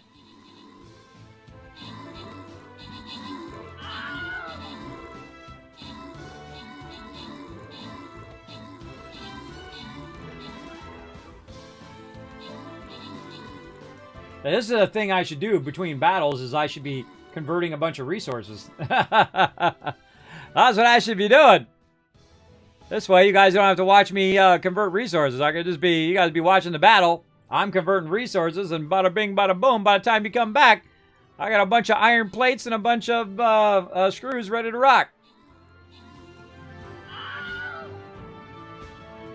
Look at that cool bull. That's a cool bull in there. Archangel. Come on, brain. Very nice. I got a lot of cool skins in this game. Now, it's a little side game we play called Streamers. Played every 30 minutes or so for just a few minutes.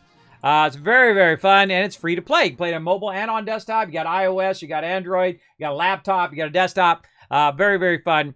Frizzy Asgard, Rotisserie G, and Adam crushing it, and Last Splash coming in with 10 kills as our MVP of that round. Very nice. Vada nice. Okay. Oh, do we want to go one more? Oh, yeah, we do. Let's go, man. It's going to take us right into New World. Let's go. Oh, man, it's always one more thing in this game. This is how it goes in this game, in a lot of games that you really have a lot of fun in, is that you just don't want to stop playing, right? It's just so fun.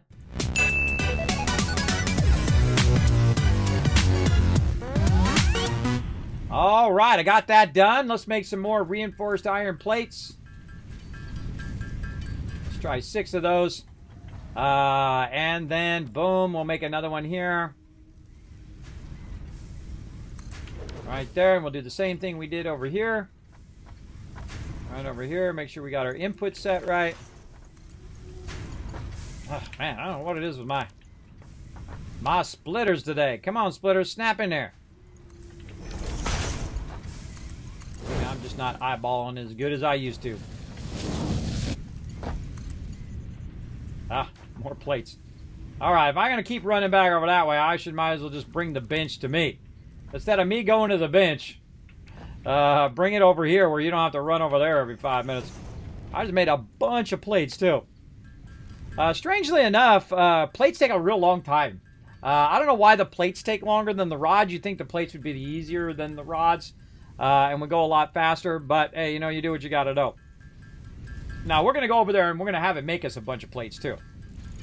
And this will run for like an hour or two after I'm done, because I'm on a mega server, and that server will run continuously. So when we get to coal power, this will do nothing but make us resources all the time. We'll have boxes and boxes and boxes of resources, so we won't have to constantly be doing this all the time.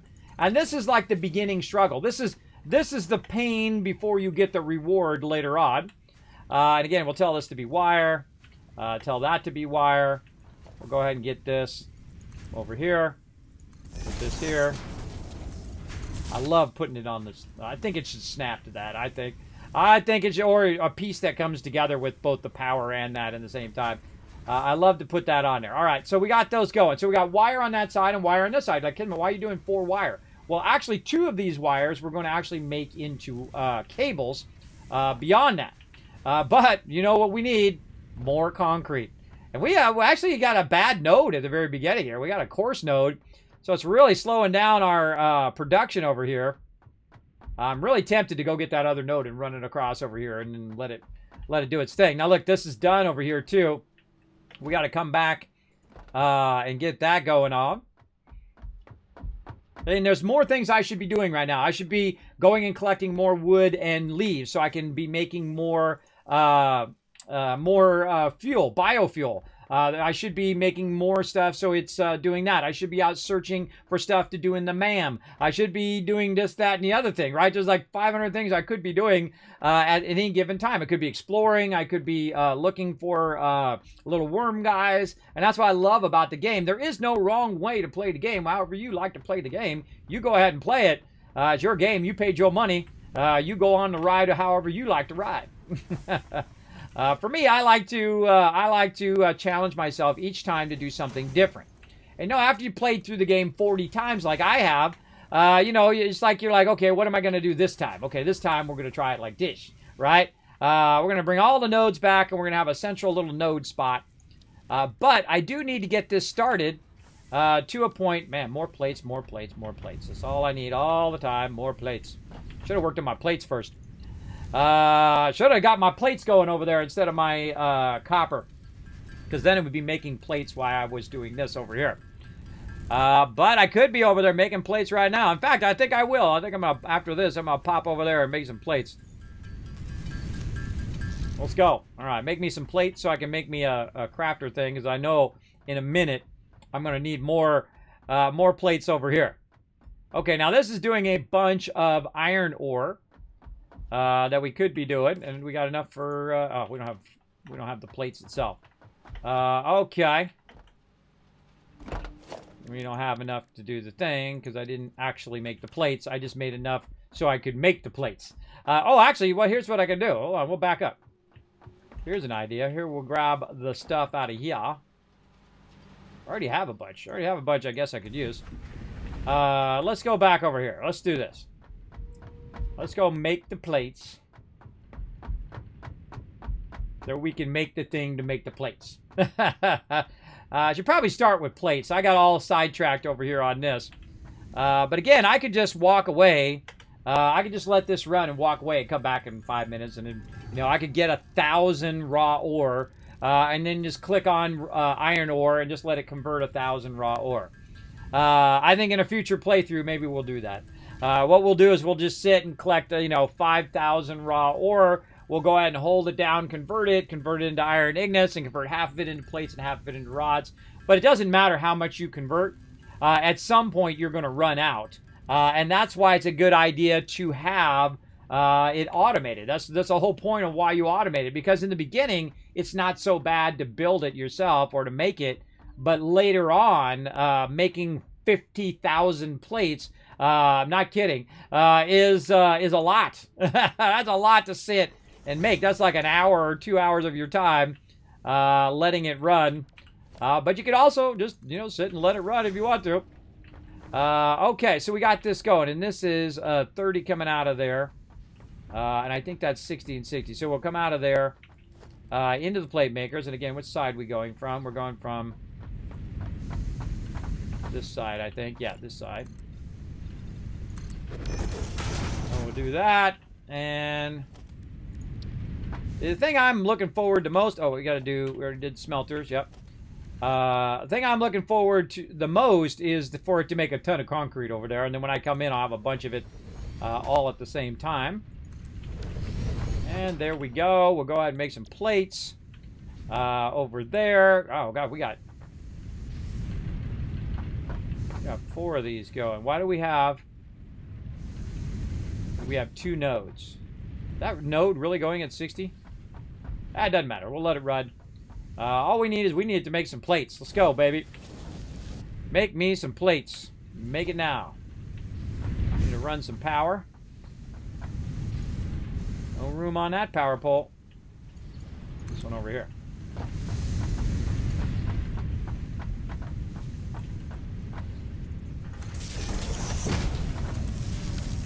There we go. Okay, make me some plates. Uh-oh. Ran out of power. And we have finally tripped the power back there as well. I knew it would happen eventually. The more I added, the more chance you have of tripping your power. Dang, man, that lining up stuff is not working today. It is not working to my advantage. Just look at that. See how it's got the green line? But it's green lining off the thing behind it. Because it's not straight off of that. Whatever. Let's just put it down however it works at this point. I'll put this one back a little bit. We'll fix all that up later. Okay, there we go. And this one over here, we'll put on rods because we're going to run out of time here. We already ran out of time hours ago, actually. All right, there we go. Rods. Plates. Now, probably what I want to do, since this line is going into that one and this line is going into this one, we'll come back and expand this. We want to actually probably send this node into here. And then we'll put one on that side and one on the other side to expand that later on. But we want to make sure that it has the ability to run power. We have the ability to run there. We told it what we want it to be. That's awesome. It's got a place to output. We got a place to output over there. Oh, we didn't make places to output over there. Hey, okay. We need some output spots. Oh, that's because we needed plates. That's why our problem was. All right, let's work on the power first. Let's work on the power, and then we'll come back. I knew eventually it would get to a point where I'm going to need another thing of power. And we could just use our hub. We'll go check it out. We'll take the fast way out. Wow! God, oh, God, oh, God, oh, God. Don't land on the lip. Don't land on the lip. Yep, there we go. Made it. Perfect. Perfect landing. Nailed it. I got out of here. Nailed it. All right, don't be afraid to die, everybody. It'll be fine. It'll be fine. You'll be fine, especially just hanging around in your base. All right, so just like I thought, it tripped. It hit the max power. So we're going to need another one of these. Oh, we don't have a lot of room over here. Look at this. We got a room problem. Yeah, we don't have enough plates either. Let's run over here to our thing. More plates. All right, where can we sneak one of these in?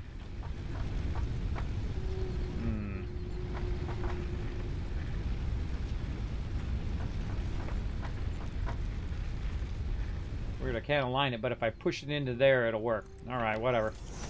We'll clip it a little bit, and then we'll fix that all up later. Let's tie that into that one. There we go. We're going to need more biofuel in here. And then, pow! And we got more than our max con, so very nice. Okay, looking sexy. While we're here, let's go ahead and feed all this in. To all the rest of these too. Max those out. Keep them all synced. Because you don't want one of them to run out. If one of them runs out, it's going to knock the other two off as well. So I try to keep them always synced in the amount of biofuel that they have. So they'll run for the maximum time. And not get kicked off of there. Can you transfer your game to the mega server, or do you have to start from scratch? What do you mean? Do I transfer my game to the mega server? I'm on the mega server right now. I'm playing on the mega server. Yep, right this moment. Right this moment on the mega server.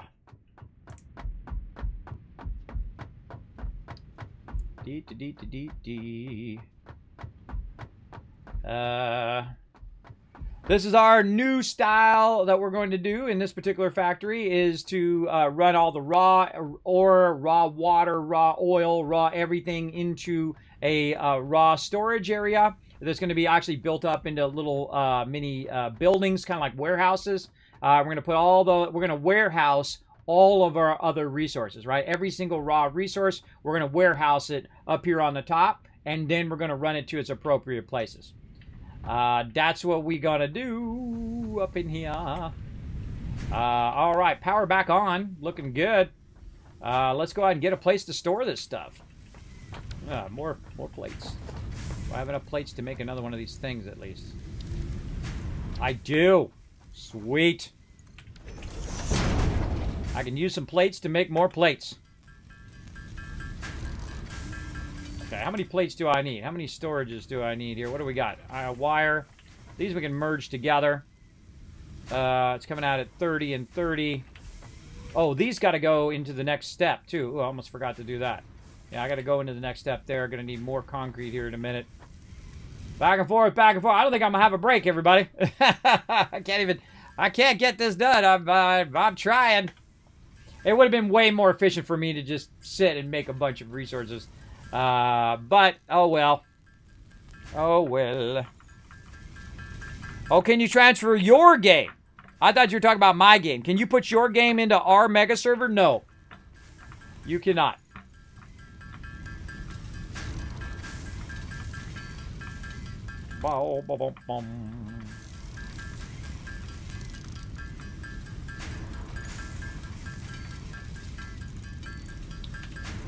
Bam.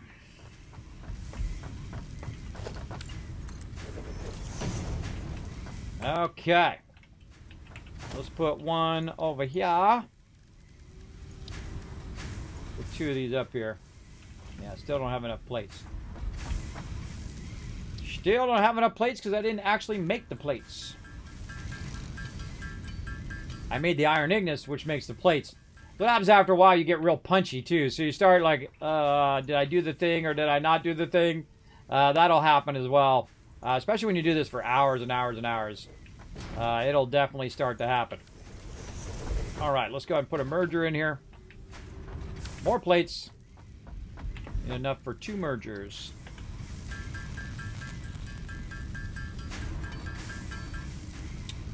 So if you get your own mega server, can you put it on? Oh, if you get your own mega server, yeah. If you go and follow that link right there, get 10% off in Nitrado, and get your own mega server, you can just put it in the save folder. There's a save folder that allows you to load it up. So you can't do it on your own. You just can't do it on our server. I thought you were asking my server. But if you want to get your own server, you go ahead. And they'll transfer it right in there for you. They'll take that save file and put it in there.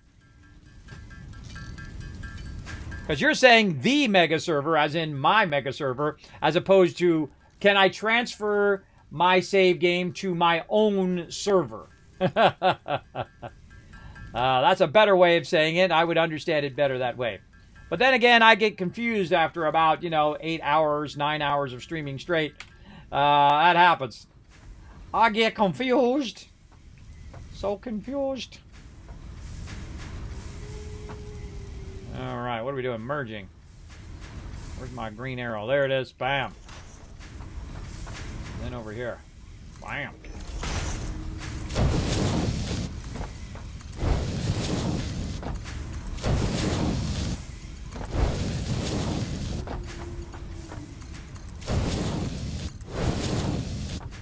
More concrete.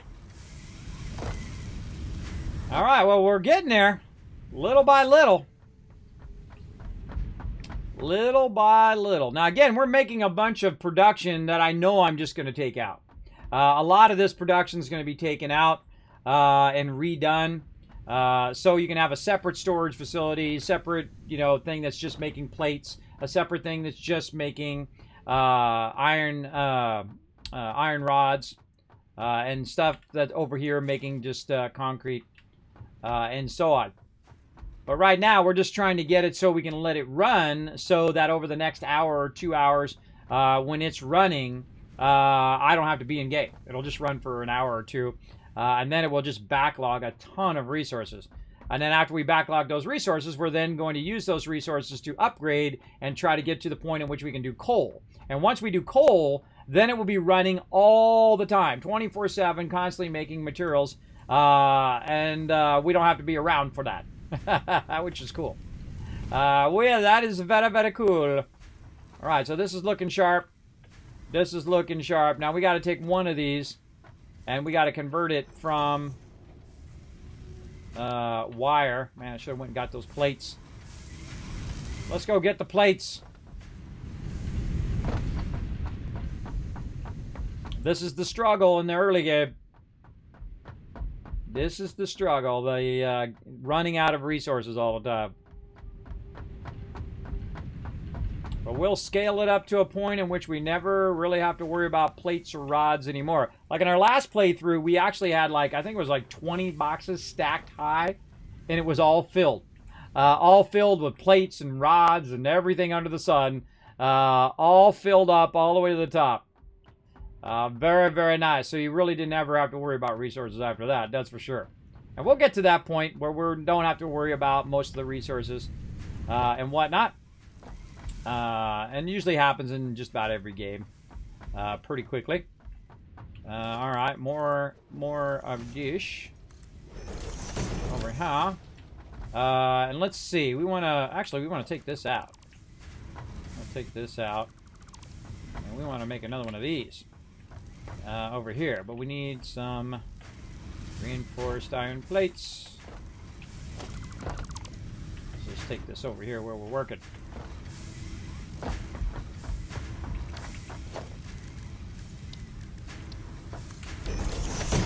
Okay, oh man, we can make a bunch of them. Only really need 2, I think, at this point. What you're going to end up with is a crazy ton of this cable, everybody. I find that I end up with so much of it that I really don't need that much. But right now, we need to bring it in at 60 and run it out at 30. And right here, conveniently, it's coming out at 30 and 30. And then we're going to run it in here at 60, and it's going to come out at 30. So perfect, just right into there. We go ahead and bring our power forward right here. And we'll put it down here on the ground so we'll have it to push forward again if we need to. And now it's also making cable. And that's what we wanted to do in this section. Kismet misclick there. How much time we got left? We got 15 minutes. Oh, man. I'm going to have an awesome 15-minute nap, maybe. It's going to be more like a 5-minute nap. We'll try it. Or we just won't nap at all and just go for it. Let's see. So there we go. Cable going through. So let's go through and check our inventory of stuff that's running now. We got wire going over there. Our cable going over there. Wire going over here. That's already 200 plus over there. Actually, here's a good idea here, too. Is to go right here and to just feed that in there. Feed that in there so that is just pumping that as fast as it possibly can. I could overclock it as well and make it even faster. But we're going to let that run. Let's go over here and just kind of tidy up on what we're working on. I wish I could upgrade this iron here too, because 2 of these are not even working anymore. But, oh well. We're running fast enough. So this is making rods. And those rods are starting to 143 already. 59, nice. Looking good. We have enough power for all of our stuff. And our concrete is sorely lacking. But again, in the beginning, this is going to be tough. In the long run, when you have your trains, you're just going to be running massive sums of resources. All you have to do is run it up, make a little train station there. The train comes through, picks up the thing, rolls on. You can even run multiple resources if they're nearby, all into one spot, into one train. And then the train comes up and only stops once, because you don't want that train to stop as minimum as it possibly can. And so you run all the nearby nodes into one train station. It rolls up, grabs all the resources and various things, and then brings it back to your base, which is awesome. I think the trains is one of my favorite parts of the game. Incredibly great. Okay, we finally got all of our resources rocking. Oh, you know what else we should do? one more thing, everybody. We should do some screws, too, while we're at it. Let's go do some screws. Do some screwies. Right over here. So, we got our plates going there. And actually, we'll just pick them up. And then we got our rods going here. Now, a cool little tricky trick that you can do here is we could go ahead, make a little extra spot over here. And we could do a constructor if we had the thing. Where did I put that? Where did I put it? Not over there. I should put that in a consistent place so I can find it. Where did I put the thing? Or did I put a thing over here? That's a good question. I guess a consistent spot for it would be by the power pole. So let's just put it right there. And show, what do we need? I forgot. Reinforced iron plates. And we'll get to making these later too. But right now we're just trying to do the basics and get those rocking. Oh, right over here. So we're going to go ahead and just do a little bit of this right here. And we're going to go ahead and split these right there. You can actually click on the conveyor belt itself to automatically have it snap to it and do that. And they also have it now so it'll snap to the back of this if you're walking along a conveyor, which is really awesome. Really cool that it snaps in there really well along conveyors and stuff. And then this one is going to make screws. So a portion of it's going to go over here into screws, and a portion of it's going to go there. Now, it's not going to do it fast, but it is going to do it. And we won't be around to watch it because it'll be doing it while we are offline. So there it goes, doing screws. So awesome. And then we want to have some sort of output where it can go to. I don't know what it is about my lining up of these boxes today. What the heck? They're weirdly snapped. It's like they don't even act like they're snapping when they're snapping to the right thing. There they go. Okay. And there we go. So that's making screws, making rods, making concrete, making plates, making wire, and making cable. Okay. Now we got all of our basics rocking. I really should be making way more rods here. I'm a a little tempted. I'm a little tempted to make another one. All right, we'll make another one. God, we're going to run out of time. We're going to run out of time. Over here. Okay, let's make another one real quick. 2 of these. I mean, we got it here. We might as well. Just make another one here that's going to make rods. Like that. Run this one into there. Tell this to go ahead and make rods. Take out this diversion. So it'll just make rods and put it in that box. And then we're going to tell this one to go into there. And this one will be a separate rod maker using the separate line. And this is what's cool about having all of your resources nearby, is that you can divert those resources into more and more of those conveyors down the road. All right, there we go. Now we're talking. So that has its own, that means it's going to produce it faster, which means it's going to get into here faster at 10 per minute is all that needs. This is producing at 15, so it really would have slowed it down because it would have been only running it in there at 7.5. So we'll just put its own, and this is going to be pumping out 15, so it's going to be double the speed it needs, and eventually it's going to backlog into there anyway. And again, we'll figure out all the numbers, and we'll get all that stuff working when we have more resources that we can use to really scale it up and get it going. Now, our biggest problem at this point is power.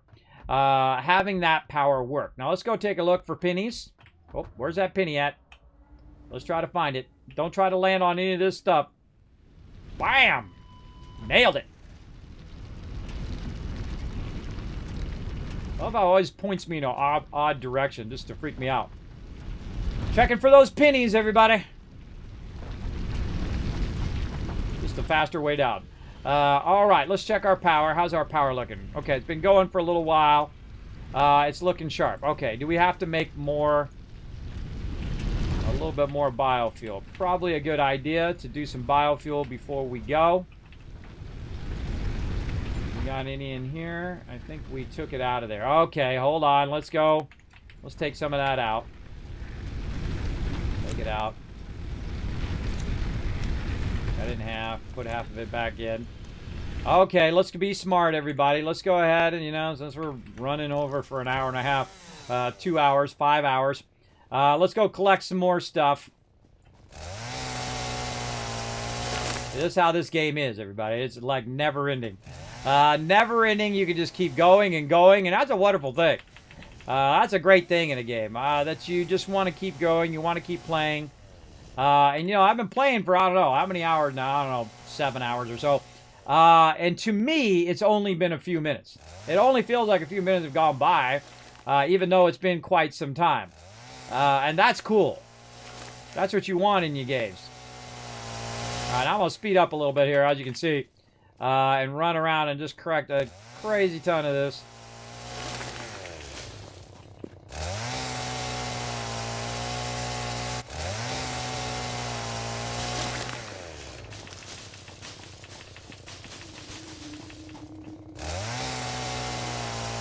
Bam, bye-bye, rock. I love it when it destroys the rocks. When you take out bushes. I think there's something real funny about that. Bye-bye, rock. Like the ultimate destructor. Oh, there's one of those other guys out there. There's one of those range dudes. Let's really give it some biofuel to go. I feel like this is a great thing to do in the beginning. What's this? This is iron ore. Always be looking for little tidbits of other resources that you haven't discovered yet when you're running around. There's usually like little blocks of stuff, like sulfur and things like that you might run into. That's going to unlock stuff for you in game. So I do a lot of that kind of watching for little bits of sulfur, and sometimes I'll run past it and not see it. But I typically will be watching for it, and if I see it, I'll try to grab it. You can see I'm very systematic in my my extraction of resources.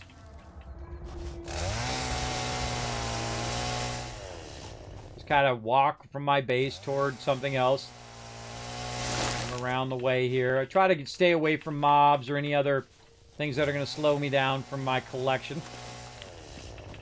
Again, just grabbing the bushes because it's a waste of time to sit there and saw the bushes where you can just hit E and grab it faster. Really most useful when you're doing an AoE and you're getting the wood at the same time, or if you're trying to remove a rock or so. Like right over here. Bye-bye, rock. I wonder if that's close enough. Let's find out. Yep, bye-bye, rock. Grab those extra bushes. Look at that cool base we got going. Looks like a pattern. Looks like some sort of artistic expression there. Grab all this random looty loot. Feel like I'm doing some lawn service. Doing some lawn service out here on this random planet. This is a nice area too. Forest is really nice because, as you can see, there's not a lot of mobs bothering me in this area. So I can run around and grab a bunch of this. We're going to go to town on it. We're not going to mess around. Because what's going to happen while I'm out is it's also going to convert all of this into biofuel as well. Oh, now why I'm doing this is also do another battle. Let's go. To battle! All right, battle time. Go to it. I'm going to keep on collecting here while you guys are watching that battle. Making my way back to my copper node over here. Uh-oh, I'm full inventory. It stopped collecting. Throw some of this stuff away that I no longer need. I would rather have the trees. Rather have the trees and stuff. All right. Ooh, green chest on that one. All right. Boom. Gork, Shredflex, and 4EZ getting some love. And Shredflex MVP with 11 assists. We'll come back to getting that loot here in a minute. We're going to try to get another big chest. Look at this. We're getting a tokens, loyalty chest, and then a blue chest later on. All right. I'm just going to kamikaze with my guy right down the center here. See what happens.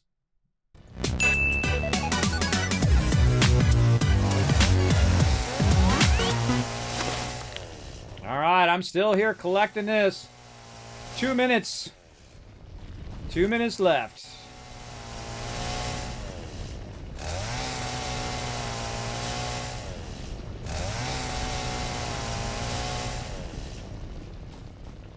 All right, I think we'll get this last one here. And we good. Oh, that's my concrete up there. Look at how nice this is. Now, look, we cleared this out. Get rid of all these bushes. These evil trees, you know, creating oxygen and stuff. How dare they do that? How dare they, you know, keep the environment nice and stuff? Not on my planet. All right. We got that going on. Let's go ahead and feed this in over here. So this will be doing this while we're off doing other stuff. Woo, mama, we got a bunch there. Nice. And then over here, a bunch of leaves. Woo, mama, we got a ton of leaves there. And so all I got to do is feed it in there. It's already set up. So it'll then just start running and doing its stuff. Let me get off of that. Okay, got that going. Now, what we'll do is we'll go in and we'll double check that all this stuff is maxed. We want to... Oh, and there we go. Fuse broke. What happened? One of them run out? 77. Oh, did we max it? Well, we maxed it. We maxed it. Yeah, another power plant. All right, another power plant it is. That's what happens when you start scaling up. Oh, God, we got no connections. We'll go that way. All right, more into this guy. Let's take a look now. Yeah, look, boom. See, it went over our power line because it's also doing the biofuel now. So it's getting up to those max cons, which was above the amount of power. Obviously, you want the gray line to be higher than the blue line at any given time, but I find 99% of the time that you're playing this game, that blue line is always above. because parts of your factory are usually off. But we'll get this going right here. Now, we need to kind of speed this up a little bit because we're going to need to set it and forget it here. We'll come back and do some more of this later on. But we'll go in here and we'll help it along a little bit. We'll grab a stack of this. Well, not all of it. Put this back in there. There we go. We'll help it along by making our own bit of biofuel here.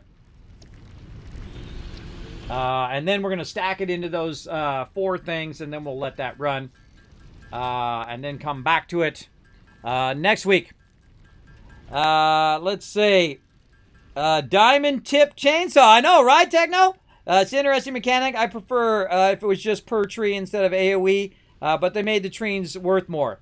Yeah, I think I like the AoE thing about it because otherwise it becomes real tedious. Trooper coming in for the first time and saying, can I ask why you don't use hydro fuel generators or geothermal fuel generators for power? Because we haven't got to that part yet, Trooper. We're just in the very beginning of the game.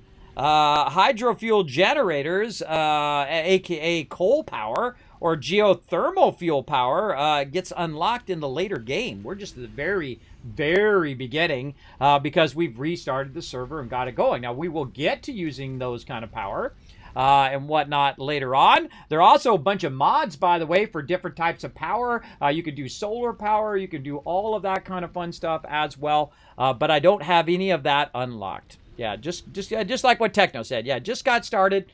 You should be able to recognize, if you played the game before, then you should be able to see that I'm just in the early game because you can tell what resources that I can make just right here. This should tell you right here that I'm in the early game because I haven't unlocked the ability to make anything more than what you see right there. That should be a clear indication of where someone is at in the game. So what I will do later on is I will get to there. Now, again, I've played through the game 40 times. I've unlocked everything you can unlock in the game, except for plutonium, by the way. I've never gotten to the plutonium one yet, and I'm in no hurry. I got nothing to prove to nobody. Nothing to prove to nobody. So let's go ahead and make this biofuel. Now, again, what this should allow me to do is to take this biofuel, put it in all 4 of those, and then let this run for an hour or 2 or however it's going to run. And we can figure out how long it's going to run based on how much it's going to consume per thing. But the factor that we have when we have a server is the factor of we don't have to sit and wait for it. We can just let it run, and we can log out of the game. And the server, the mega server, will continue to run. And if we have coal power, and we have the ability to have that coal power be perpetual, it will run 24/7, 7 days a week, 365 days a year. As long as it has that perpetual power, it'll run and run. Now, in the beginning of the game, which I find very fun, you're overcoming all of these little mini struggles, the power's going off, and you're trying to keep enough biofuel going and all of that stuff, is very fun. But then, of course, you want to, progress to the part in which you can then overcome those struggles and then be able to do perpetual power, and then you can just make a crazy ton of stuff, which basically is the reward for all of your hard work, right? For all the hard work we're doing here, it's going to reward us more toward the end than the beginning. Because we're doing all this, scaffolding work, and we're running lines up, and we're running stuff out, and we don't really have that much concrete, so the concrete is taking a really long time, and I got to run back and forth and make plates and make all of this stuff. But that's all part of the journey. It's all part of the fun of this playthrough, right? And so challenge yourself to do different things and try different ways. And some ways you'll find are less efficient, and some ways you'll find more efficient, and you'll learn new stuff every single time. I always do. Even though I played through the game for hundreds and hundreds of hours. In fact, it might almost be 1,000 hours. Let's see. Now, when I'm playing an early access game as well, everybody, I don't play it to death. I play a little bit here and there, until it gets to release, and then I go to town on it. I'm trying to find my Steam over here. Oh, wait, I don't have it on Steam. That's right. It's not going to help me. I have it on Epic Game Store. So I could go and look and see in there how many hours I played, but we'll just let it run for now. We'll let it run, see how much of this biofuel we can go ahead and pump in here. And then I'm going to take a break. And then we're going to play some New World. We're going to try to get some stuff going on. A little bit more to go. Yeah. Easy way to know what the status of someone is, again, when you're watching someone play, is how much stuff they can make here in the sidebar. If you can see I'm just on biofuel and concrete and whatnot, and you can see that my scroll bar cannot scroll down anymore. See my scroll bar on the right there? It's a dead giveaway of where someone's at. I've watched people play Satisfactory before, and I can tell basically by what they can make in there, what stage of the game that they're in. Okay, so we got that done, and we got all this going. And so let's go in here, and let's go ahead and fully feed that one. So that was a 200. This one over here, looking good at 200. I do not think we're going to have enough. Oh, boy. Okay, we got 90 there. But luckily, while we were doing that, it was also making a bunch over here at the same time. So we're looking good there. Let's max that one out. 200. All right. Oh, and there it is. All right, GG. Looking good. So 4 per minute. So again, hey, Suri, what's 200 divided by 4? 200 divided by 4 is 50. Is 50. So 50 minutes of running when we're not around. So we're going to let that run for 50 minutes. We're not going to check in on it because I'm actually going to log out of the game, just so you know. Watch this. As I exit to the main menu. And I'm not even going to be in the game, but it'll run for the next 50 minutes. And I got to remember to change the password. Hold on. Let me bring up my backdrop. This time I'm going to remember to change the password. I had the mistake of not changing the password last time, and that worked out poorly. We had to start over again. Let's see. Server settings over here. Let's do it right over here.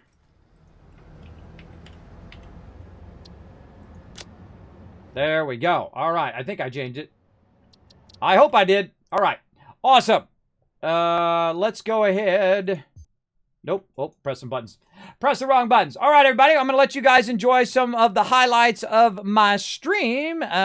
Did you know you can do math, search bar, and end? Yeah, someone said that earlier. Didn't somebody say that earlier?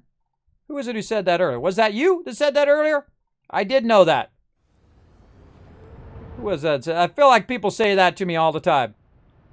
Who was that who said that? I'm scrolling up in the chat to see who it was.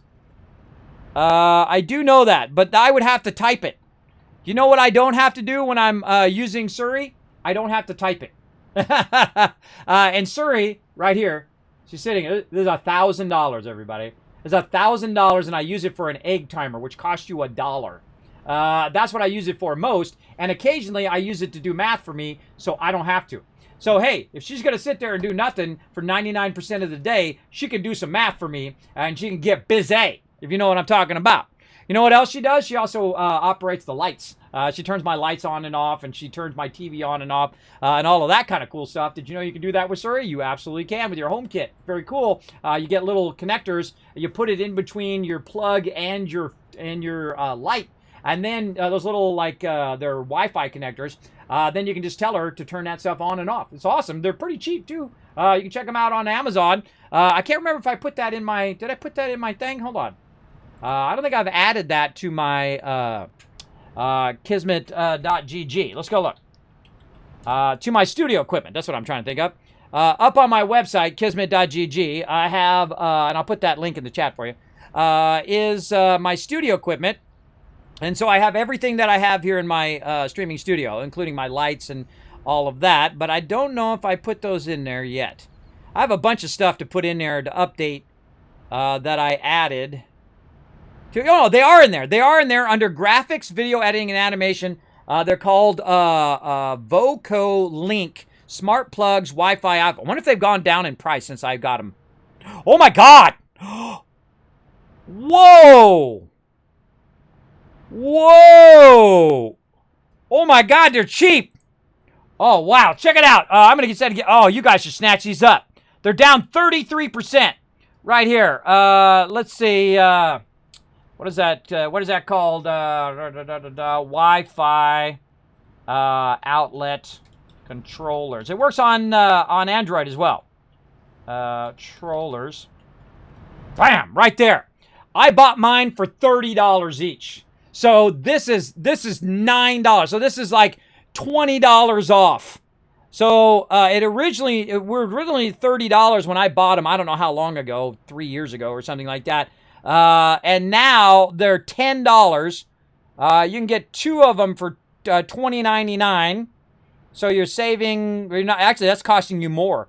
That's costing you more because you buy one for $9.99. You buy 2 for $20, or you can buy it for $21. Don't buy the 2-pack, everybody. You're losing money on that one. Get the 3-pack. The 3-pack is $9 each, right? 9, 18, 26. Yeah. So that's better. That's a better deal. So yeah, $26 or $27 is what it is.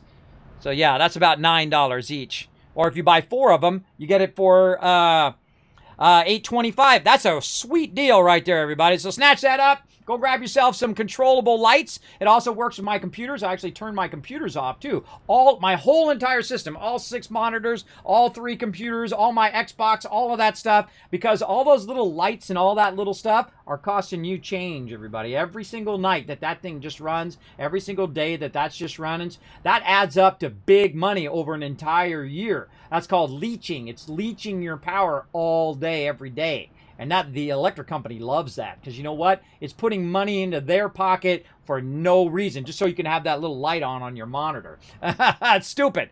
So I have them turned off, and I've tried it. Like I've gone 6 months without turning them off, and I've gone another 6 months with turning off my system, turning off the whole thing in. And I mean, it's like a difference of like $25, $50 over the year, which is a lot. That's a lot of money if you think about it for just turning your stuff off. And I just tell Siri to turn it off. And there you go. That's a lot. Hey, what's up, Pink Ranger? Okay, so enjoy some AFK. I'm running behind, as always, on some New World. We'll get into that in just a moment. I'm going to take a quick break, and then I'll be back. Hey, thanks for watching this video. Help support more videos just like this one and keep the Kismet love train a-going by dropping by my Patreon and showing your support. Make sure to hit that subscribe button right in the center of the screen. Big thanks going out to Resident Spike, Riverdog, Rotisserie G, and JC Hunter. Click to watch more videos, and I'll see you next time.